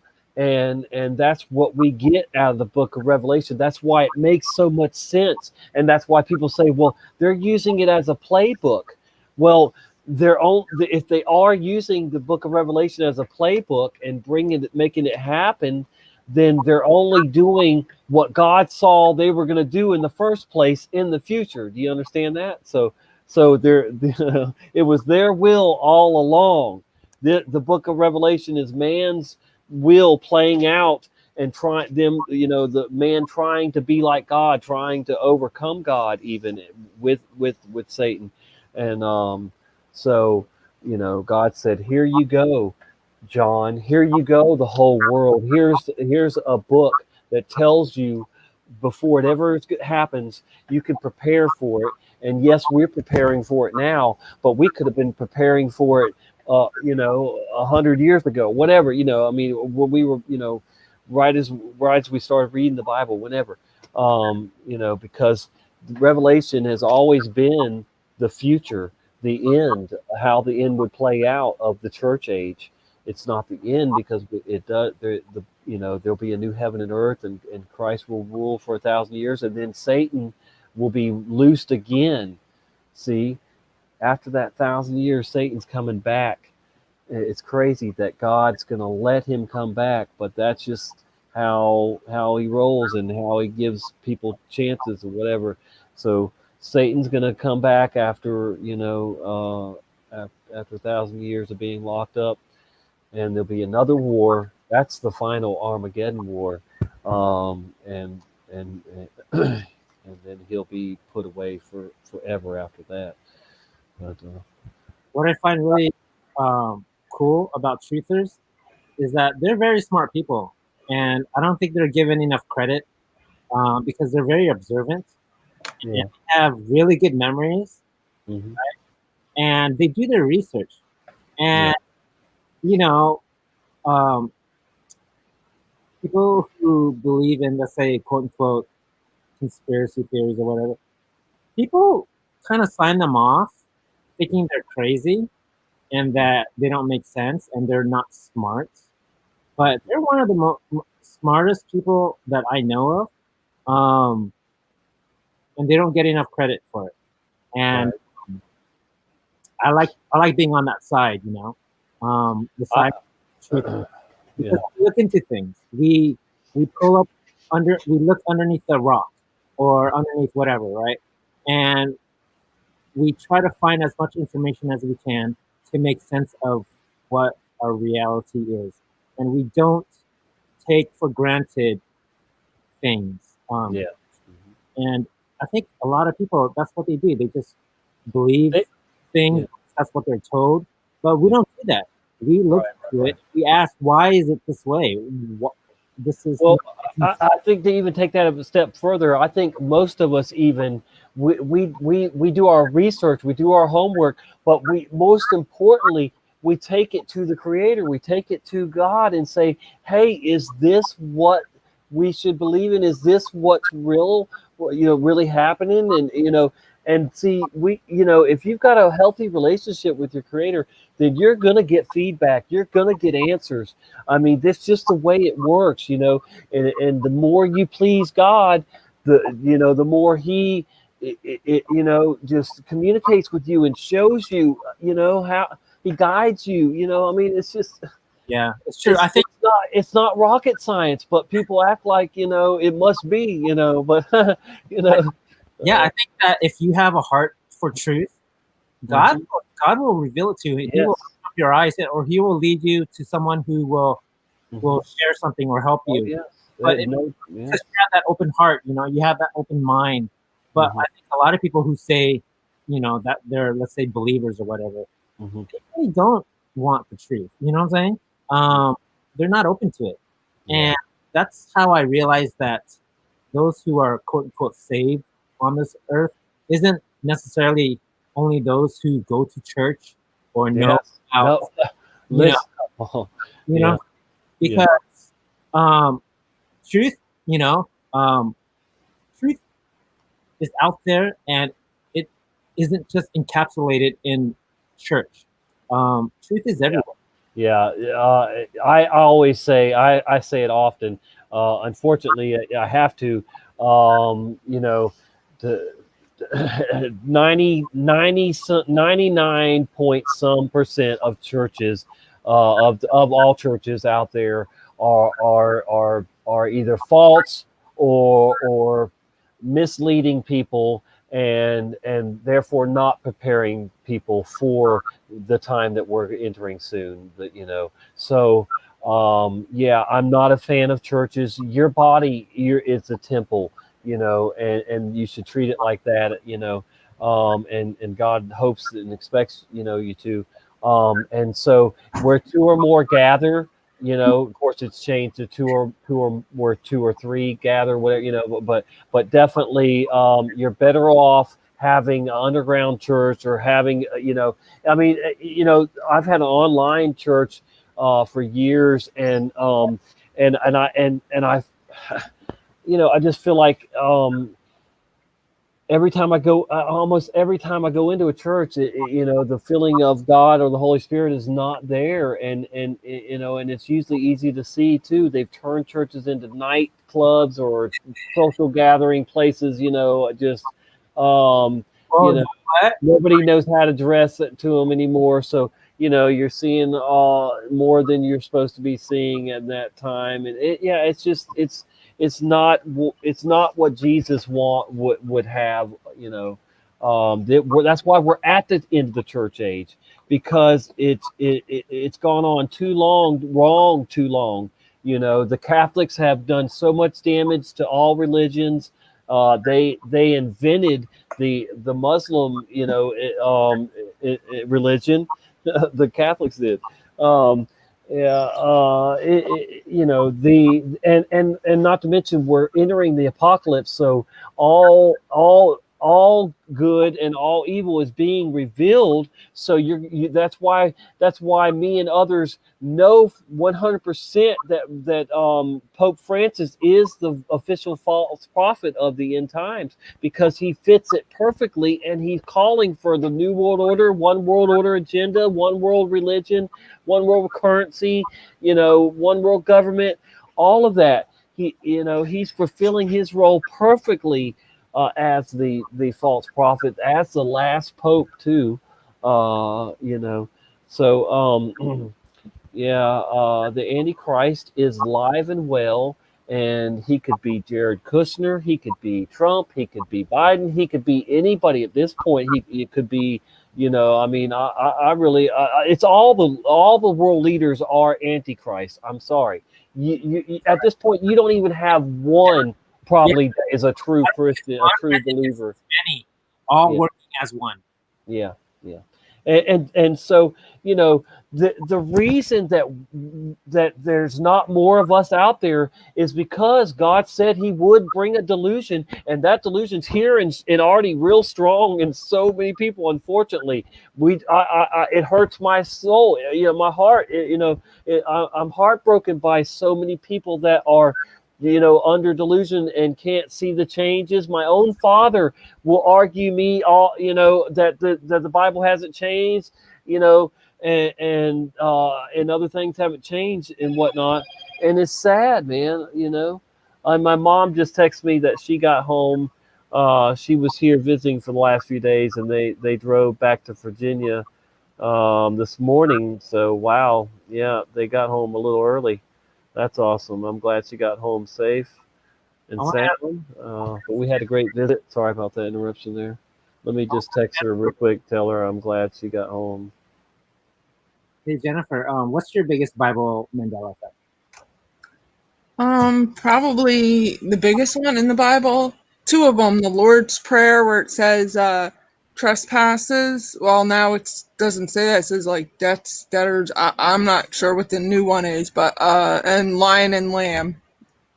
Definitely for the Bible. Now, did you grow up reading the Bible and going to church? Oh yeah. I grew up going to church every Sunday, and so you might hear some noise in the background in a second. I have kids, but I grew up going to church every Sunday, and I went to like little youth groups, and then all the way up until before this whole COVID hoax, I was taking care of children in the nursery at a Pentecostal church about 45 minutes from my house, but we would see like the service pumped in through like a television set into the nursery while I would watch all the kids, like all the babies and my little niece. And yeah, so I just took care of the kids and had to have, you know, like it's Tommy's channel. Hold on, Mason, hang on. Hi, Mason. Sorry. He said hi. So I'll lose my train of thought. You guys okay up there, Mace? Yeah. Where'd you put mine? Oh, okay. So, okay. So, yeah, like, I always went to church, but it's what Tommy says is accurate. It's more about having a relationship. And then since all that time I was mostly asleep up until a few years ago, I started to wake up, I guess. I don't know, probably 5 or 6 years ago is when I started, but I was in church all before that, dead asleep. And the topics they talk about sometimes are great, but it's typically not revelation's the way we would read it now in a prophetical sense. Mm-hmm. But you got to be careful with all the labels and stuff. Like the whole thing of like, did you go to church? That doesn't make you saved, okay? No more than standing in a garage makes you a car, okay? And like, so it's about having that relationship with God, with Jesus, with your creator, like on your own. Like I had to pray for discernment, and I'm being told to keep reading my Bible because I know what it is meant to say versus what the words on the paper say. And if I have questions, and I go to other believers that I can trust. You know, and then you have to know who you can and can't trust, or you just pray and God will show you everything you want to know. Basically in his time, not necessarily in our time. So, but this whole label thing, just like they did with like the ozone layer and global warming turned to climate change, they're doing that now currently with this whole new world order. They're not going to call it the NWO anymore. They're going to call it the Great Reset. They're not going to call it the New World Order because that's just a label of what it is. But they did use that a lot. They, you know, the right. Bushes, I mean, Tommy, you're right. They told us though. Right, but now they're flipping the label to put more stuff on us. Yeah. In the truth community, I said they were going to try and tie it to climate change, but I wasn't sure how, and it didn't make sense. But I think it's more, I was wrong in that sense. I think it's more towards the labeling side. And I'm not 100% sure on it, but I was watching that, Mason, I was watching that James Corbett from the Corbett Report did his latest video kind of confirmed what I was thinking about the climate change, the New World Order, the labeling. And, you know, Brian's done a lot of talking about the labels and such. So, and I mean, I agree. You don't take a label other than, yeah, I say I'm a Christian, but it's more I have a relationship with Jesus. That's really what it is. Awesome. Yeah. Yes. 4 hours, 48 minutes, and 28 seconds.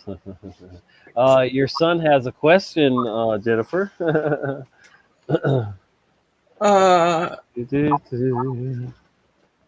His question.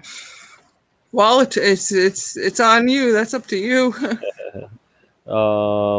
I mean, if tonight's not good, then it's not good. If it's cool, it's cool. I mean, whatever. We're just not going to be on much longer, I don't think. But I mean, you know, I'm going with the flow. Actually, I mean, let's see, how many hours do I need to get to sleep before I say?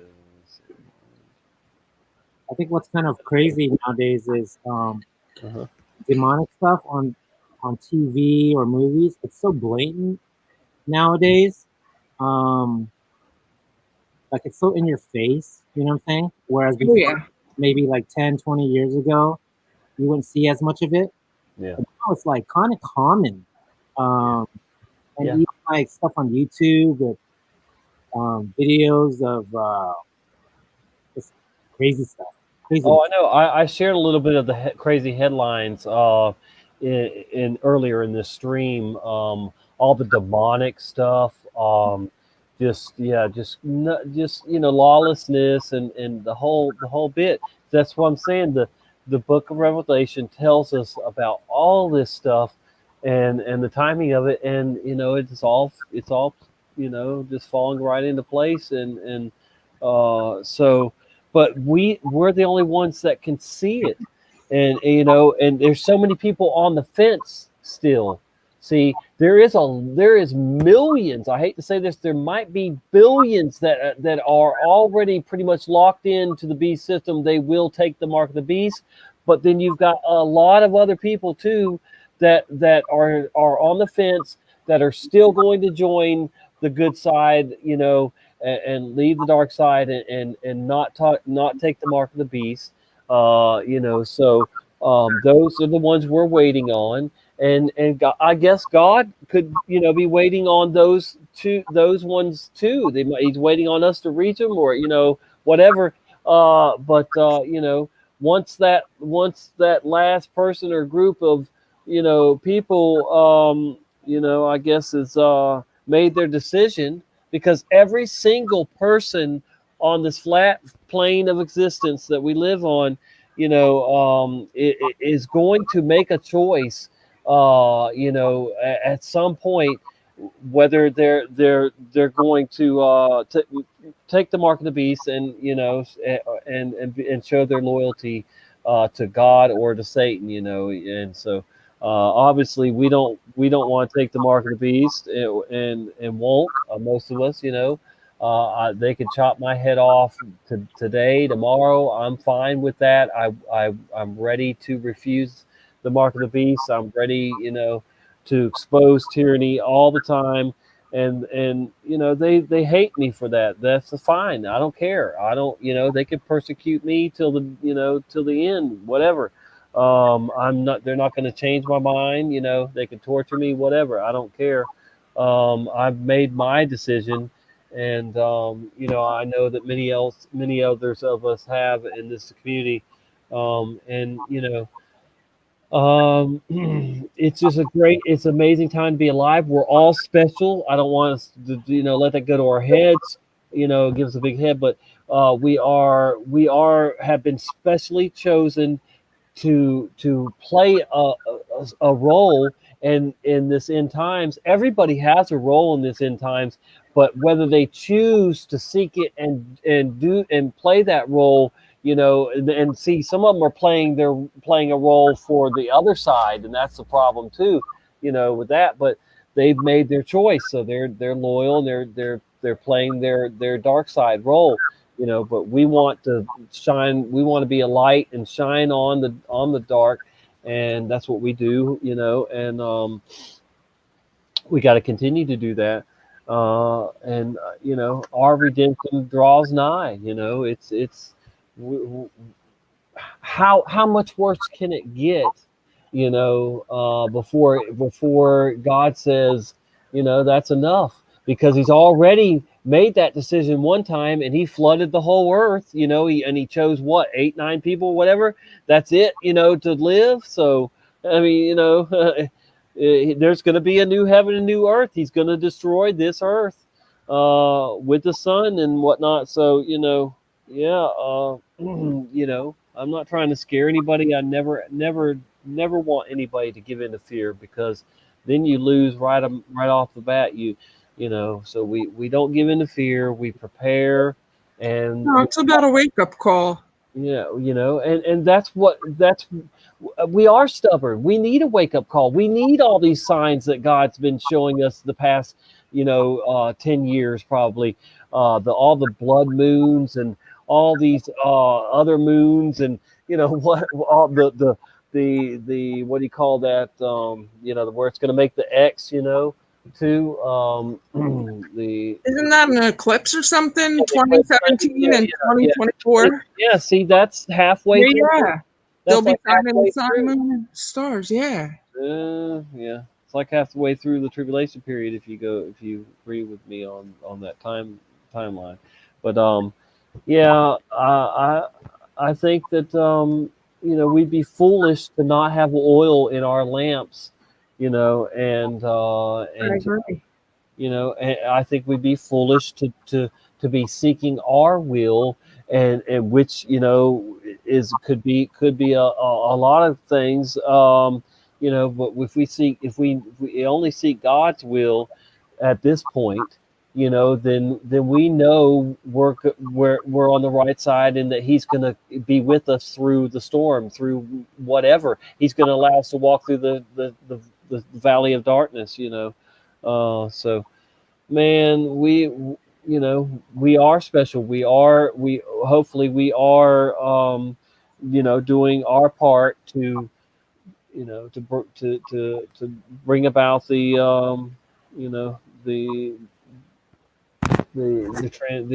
transition of going from the end of the church age into the new age, the age of Aquarius, the golden age. There's so many different names, you know, for it or whatever, but I like to say the Christ ruling age, because I do, you know, believe that Jesus is coming back again in human form, you know. And, I think once you're open to truth and you realize that this truth has been given to you, that your eyes have been opened.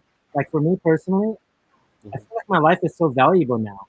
Whereas before, I really didn't have much of a direction or a goal of what my life was about. Right. I think now I have like a goal, which is to stand up for truth, to speak it, you know, and every day is meaningful on that. Whereas before, it was just another day.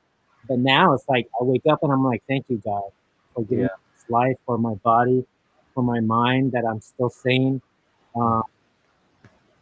And when you're in love with the world, then you think that all the more material things I have, then that makes me special. The more money I have, you know. But as you grow it with knowing Christ and having a relationship with God, you don't care about all those things and the money. You know, you just want to be on the right side, and you know, you just want to please your Maker like it's supposed to be, you know, before yourself, you know. And that's, you know, that's the key thing, is that, you know, we've all gotten away with being selfish for whatever time that we were in our lives, you know, whatever, before we dedicated our lives to the truth and to Jesus. So we've all gotten away with so much sin and whatever we, you know, fun we've wanted to have, you know, and it, you know, in this world, and with worldly things and you know, the flesh. But you know, it is almost better to be alive without all that stuff and just having the real relationship with God, and having the discernment, having the ability to see through these changes, and whatnot, and and have the passion and excitement to share things with people too, on top of also almost being cursed with all this information of what's going to happen, and it's mind-blowing. But like I said, we're special, so we should definitely just continue on, and stay on the side we're on, and help people that we, as many people as we can. It's like when I'm out in public, it's like I get the nod, or the urge to is put on me to talk to somebody about a certain subject or whatever, and it's happened before with the Bible changes. I was in a grocery store, and there was a pastor of a Baptist church in a nearby town from here, and God put it on me to ask him about the Bible changes, and I kept saying, no, God, I don't want to embarrass my family that's with me if I ask this man in a grocery store. And he kept putting it on me, and I kept saying no and no, and we split up from the people, and then we ended up in the the guy ended up coming right back to where we were again. And I said, all right, God, I'm through being stubborn. And I said, sir, will you tell me what animal lies down with the lamb in Isaiah 6? And he immediately said, the lion. And I said, well, I'm gonna have to break it to you that it does no longer say that. And it blew his mind, but he was very open to what I've had to say.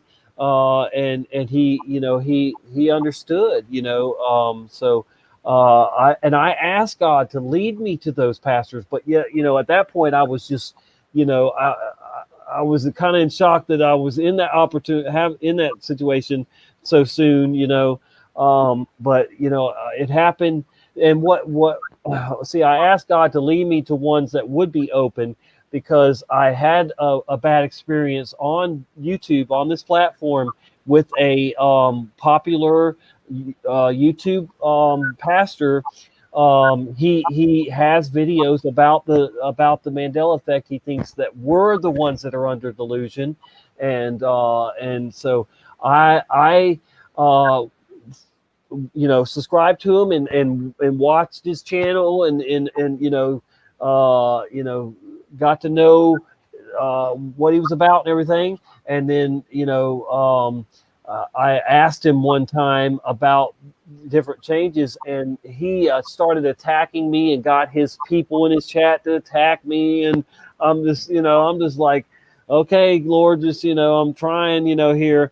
And but since then, the Lord has led me to several pastors that have been open-minded about the Mandela effect and the Bible changes, and not like him, who immediately went on defense and just said, we're the crazy ones, we're the delusion ones, or whatever, for we're evil for trying to change the Bible. Like we're not trying to change the Bible. Somebody already has, and we're just pointing it out, buddy. It's not like I want the Bible to change. No, come on now.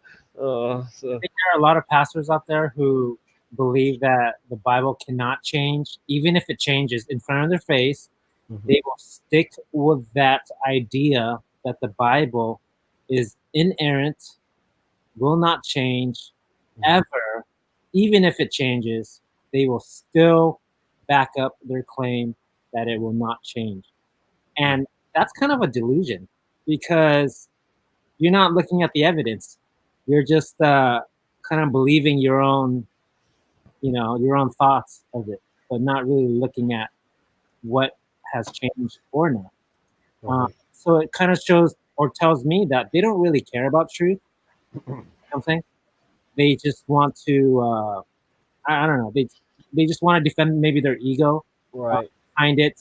Maybe they're afraid that they're afraid their church will empty. And people, they'll run out, then not come back. Seriously, if you stood up there as a pastor of a church, you know, you've been for years, and you said, the Bible's changing. You know, like people are they're gonna run, dude. That's right. You know that I think that's happening in a lot of cases. Are we okay, Jennifer? Are you still getting the robotic thing? Anybody else? I'm hearing it intermittently. Intermittently, it gets robotic, and I thought it was just when you were talking, Tommy, but when you were talking as well, it did it. Okay. I don't know if anyone else is. It might be mine. If it's me, I'll just drop out then. I don't know. No. Just say we're good. I closed off closed out a window I had open, and I turned off the banners. So hopefully we'll be okay from this point on. But I think you're right about what you guys were saying about the pastors, but there's still so many that are unaware. Like, I didn't have a chance to bring it even my pastor's attention or know how to do it. But like they have this thing that they do at the beginning of almost every sermon. If you look on their YouTube page or whatever, I don't know, you probably could find it. He'll literally hold the Bible up and he'll chant this whole, not like a chant, but like say, "This is my Bible. I'll do what it says, and it is the word of God, and this and that." But if you actually read the Bible, Jesus is the word of God.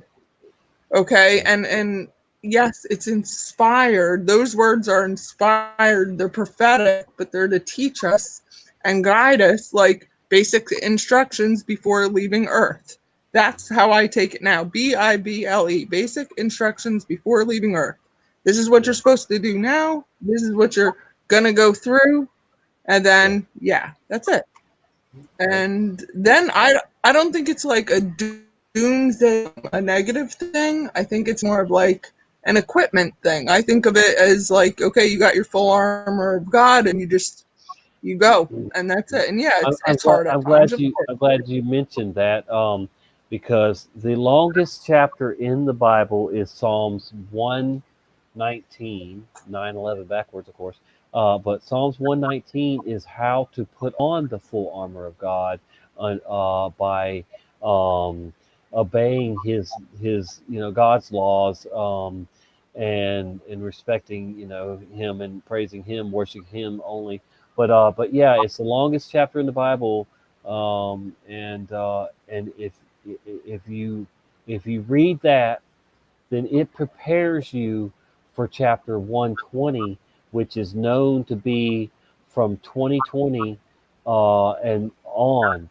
And so those chapters on beyond that are supposed to correlate with those years, if I'm not mistaken. So starting with Psalms, what, Tommy? 119. 119. Yeah, and then 20 is either 2000 or 2020. I can't remember, but definitely, I'll have to look at that again. But anyway, reading Psalms 119 is definitely supposed to help you put on the full armor of God, which we need now. So when you read those other chapters, after that, they're based on future events that we'll go through too. So that's why it's so important to have the full armor of God on before the tribulation period starts, if we're going to end up writing the whole tribulation period out. I mean, because that brings in the rapture debate. Is the rapture before, during, or after the tribulation, of course. All right, we've been on for 5 hours and 7 minutes right now. Oh my goodness, I don't know if I've been on. Have I done a show longer than this on my backup channel? I don't think I've done one this long on my backup channel. Of course, I have on my regular. But, you got robotic on me there. But I don't know what What did you say? Uh-oh. Oh man, robotic. Yeah, let me turn off my cam, see if that helps. And you might have to turn yours off too, brother. I mean, I usually have strong internet, so I don't know unless there's something in the area. But I mean, I definitely, You want me to drop out and see if it helps? No, because you're here. I don't want to lose you if you don't, whatever. But no, let's see how this works with no cam for a little bit. I really can't stay on a whole lot longer because I have to drive to another state tomorrow and drive back. So, I can't be falling asleep at the wheel. I'm gonna be by myself driving a big truck. But anyway, so Mason, I just let Mason know that we just had too many issues to for him to join, but he's normally welcome anytime, as anybody, but I think we add another person now, we'd be probably having more difficulty. So we're good with the 3 here. All right. And, Yeah, I'll let him know. But I appreciate him wanting to come on and tuning in if he is. So how is the chat doing? Let's see here. We got Any Word, we got Plain Flat, we got you, Jennifer, we got Mason, Tom, Voynich, and let's see. We had Alex in here. Somebody's texting me again. Let's see. We've had quite a few people in and out. Rachel was here earlier. Matt Pyman. I don't know if he's still around, but all right. Anyway, that's as far as I can scroll up there. But and let's see who's coming. Okay. Yeah, my mom says I love you too. All right. My mom got to stay at a brand new hotel that's just down the road from my house. It's called Home 2. And it was a big 2-room suite, kitchen, big bathroom, bedroom. Yeah, it was pretty nice there. Nice place. And the dog was welcome there too. Their Chihuahua. So that was cool. Aw. My daughter and my grandson got to go up there and swim. She loves to swim, and so they enjoyed the pool. It was a saltwater pool. Oh wow! Which is way healthier, better for you than bathing in a chlorine, aka bleach pool. Yeah, there's so many chemicals. Oh yeah. In a regular pool that you're just bathing in chemicals, watered down chemicals or whatever, but still, you wouldn't want, to just bathe in bleach, even watered down. I mean, it's not good. Did you see the comment in chat? You have to sleep, Tommy? You guys think the vax is the mark? Which comment? Oh, I meant the comment that Voynich sent. He said that there's something about how many people are in the Ark. 10, not 8. Noah's Ark. It was 9, I thought, wasn't it? 9, not 8. I said 8, but I meant 9. I mean, I knew it's supposed to be 9. I don't think it was 10. I don't know where the comment went now, but yeah, I see it. There might be an effect in that. Here, I'll put it up there. 10 people on Ark, not 8. It was, I believe it was 9. Unless he Googled it and it said 10, and maybe that's the Mandela effect now. But I'm pretty sure it was supposed to be 9. But I know someone said there was an effect with the amount of animals, because I was taught when I was a kid that it was a male and female of every animal, right? And they wouldn't bring bugs or fish, but it was all the land creatures, and it was 2 by 2, a male and a female. But then someone said that no, that's different. All right, guess what? Guess what? Wikipedia says we're on the Ark. Someone said it was different. 8. It says 8. So I was right. Okay, but how many animals though of each kind? All right, how many animals? Of each kind. So was it 2 by 2? Noah's Ark could have carried 70,000 animals.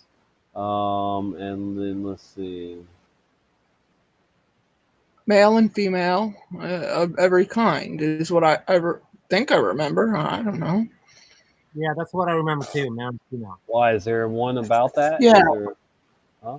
Yeah. Somebody, I don't know, Tommy, for sure, but I vaguely remember I was watching some Mandela clip thing that came up in my news feed a couple months ago. But I didn't watch the whole thing, and I was tired. So who knows? But it was saying something about Noah's Ark, and I meant to look back at it, but I forgot up until just now. And they were saying that there were more than just a male and a female of the animals. But I don't know what happened to the video. Like, this was a month or so ago. So is it still a male and female of like the hippo, the elephant, whatever? I'm pretty sure. Yeah. Let me check. Maybe I can Google it.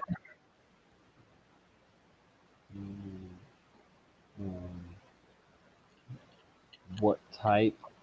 Maybe let's see what type.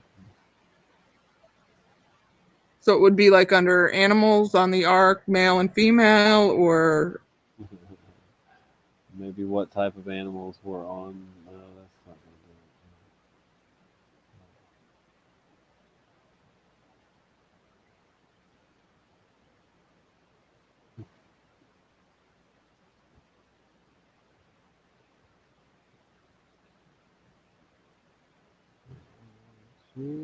how many of each animal entered the ark? It's under Blue Letter Bible. Come on, load.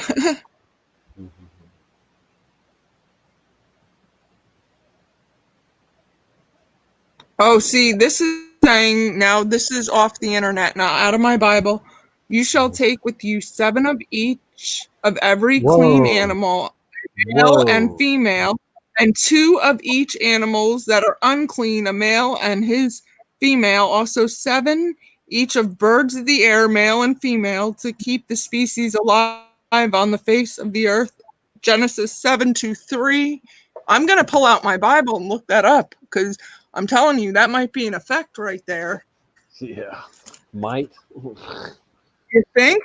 That I don't remember it saying that. No. What was it again? But that's off the internet. I'm getting my Bible right now. What was it, Genesis? Oh what? my word! I'm freaking out. Genesis what? 7:2-3. 7. Yep. Okay. 7, and I think you start with verse 2. I'm going to start with verse 1. This is what my Bible says. Genesis chapter 7, verse 1. And the Lord said to Noah, "Come now and all thy house into the ark, for I have seen righteous before me in this generation. Of every clean beast thou shalt take to thee by 7s, the male and his females, and of beasts that are not clean by 2, the male and his female. Of fowls," that's crazy. "Of fowls also of the air by 7s, the male and the female, to keep thy seed. For yet 7 days, and I will cause it to rain upon the earth 40 days, 40 nights, and every living thing that I have made will destroy from off the face of the earth." What? Let me reread that part. What? The by 7s. I don't remember by 7s. I thought it was a male and a female of every creature. This is what I was taught. Now, I was just a kid when I was learning about this, but I was taught a male and a female of every creature, and bird, but not fish and not bugs, because you wouldn't bring bugs, because after a rainstorm, that was the scenario I was taught, is that, you know, you go through a flood of any type, there's always lots of bugs, right? And the fish are already in the water, so you wouldn't bring them, but you would bring a male of every animal, is what I remember being a kid being taught, and now it's saying 7, unless I'm reading it wrong. Wow. What do you guys remember? I remember male and female. Just the male and female, right? Yeah, that's what I was taught. Of every clean beast thou shalt take of thee by 7s. What is that by 7s? What does that mean? I don't even know. That's not an even number. So how does that make sense? Yeah, because I mean the ark is it had limited space, so they couldn't just carry like more than 2 of each kind.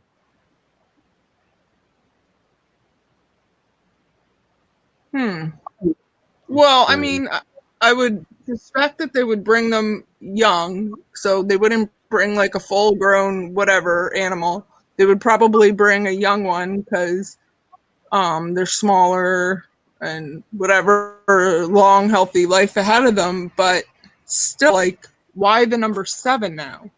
Like, that's right. Doesn't even make sense, because you need a male and a female. That's not 7's an odd number, so that doesn't make sense to me. And I only remember male and female being taught. Now, I did not have those verses. I can't claim to know whatever, but I remember being taught male and female is all I know. Yeah, I'll do some research on that one. I've never looked into that one. But I don't remember 7s neither. That's weird. That one comment just triggered that whole memory. It's so weird. Me looking at that video.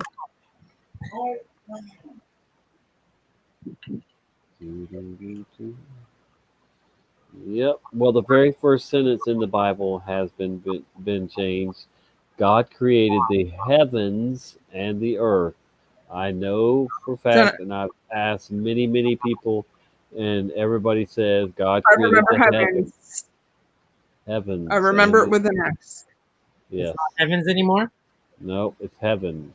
God created the heaven and the earth. Which doesn't even make sense either, because it says somewhere in the Bible Paul was caught up in, because heavens is like heavens, it says heavens all throughout the Bible, but that one they changed. Right. Yeah, it changed. Wow. That's for every translation? No, not every translation, but definitely King James Version, which, you know, most of us, you know, mainly use, you know, if not only use, you know. But yeah, it changed. My sister has never read anything but the King James Version. Her husband is a pastor, never used anything but the King James Version. I asked them both separately, and immediately, without any hesitation, God created the heavens and the earth. Was the first sentence of the Bible, and their minds were blown when they picked up their Bible and read heaven. They're like, no, that's changed, you know. So yeah, that's a definite change. Yeah, it is, no doubt about it. And so if they can change, if somebody can change the first sentence of the Bible, you know, they can obviously change, you know, thousands of others like they have. And there are thousands of changes in the Bible, unfortunately. But, you know, most of them are just, are grammar or just, you know, different things, not so big an issue as, you know, some of them that are. But, of course, when you go messing with the parables, the wine bottles, you know, it was wine skins for sure, you know. They didn't even have bottles back then when it was first written anyway. Right. They definitely were not, you know, using that word commonly, no. They didn't have bottles in that time frame neither, right? Of course, not in the, you know, when they in that time frame where they were living, and certainly in the King James version, when the King James version was written, they weren't using the word bottles like that. Right, because they would have to replace the wine skins, right? Because of the fermentation, right? Why? Right, because it would cause it to burst. You're right. It's attacking the parable, and there's other parables that have been under attack. That's what I was getting at. Is that it's it's not just a sentence here, a word here. It's actually even the parables that have been that somebody is trying to change, or diminish or whatever, one way or another, be deceptive. Yep. La la la la. Tom says we're off to the quarry polishing stones in the morning. We'll get her done.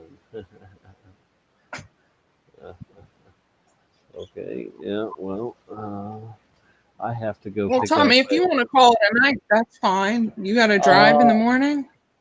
Yeah, I'm driving to go pick up a big piece of machinery for the granite shop that I work for, and then hopefully I'm off after that. So if I go in at like 7:30 tomorrow morning, then I'll drive. I think it's only a couple hours away or so. I don't know.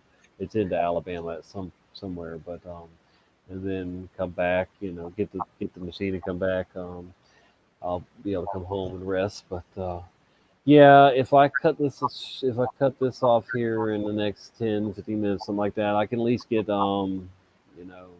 and a half hours sleep, something like that. That's about all I run on anyway.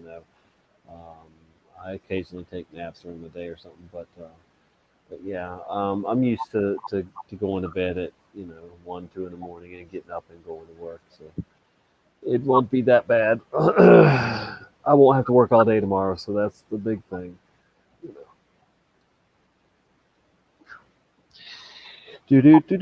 So yeah, just a few more minutes or so here. We'll wrap it. We'll start to wrap it up. I really appreciate everyone that has joined us throughout this 5 hours and 25 minutes and 5 seconds right now. I've seen some new faces tonight, and it's great to have more like-minded people. This is my backup channel. My regular channel is Tommy Tell the Truth. This is Tommy Tell the Truth 2. I've had it since July. I've been on YouTube since 2009, 11 years. I started off putting music on here and concerts and stuff like that, and then I went to mainly chemtrails, geoengineering, chem clouds, all that good stuff, and the sun changes, and then the last couple of years I've started covering more stuff, and it's been good. And last year has been really amazing, just getting into even deeper, stuff, and trying to prepare people for the tribulation period. So I'm an open book as much as I can be, because I want people to know that I'm a real person with real issues and real desire to seek the truth and spread the truth. I think that we are in the apocalypse, which isn't as scary as it sounds. It's the revealing. The apocalypse means the revealing of everything, and so does the book of Revelation. It reveals what is going to happen.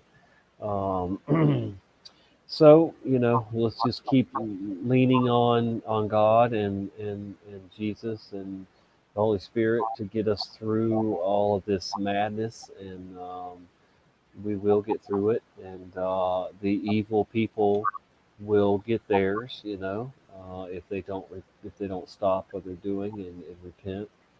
Time is running out for people that are on the fence, for people that are loyal to the beast system, already.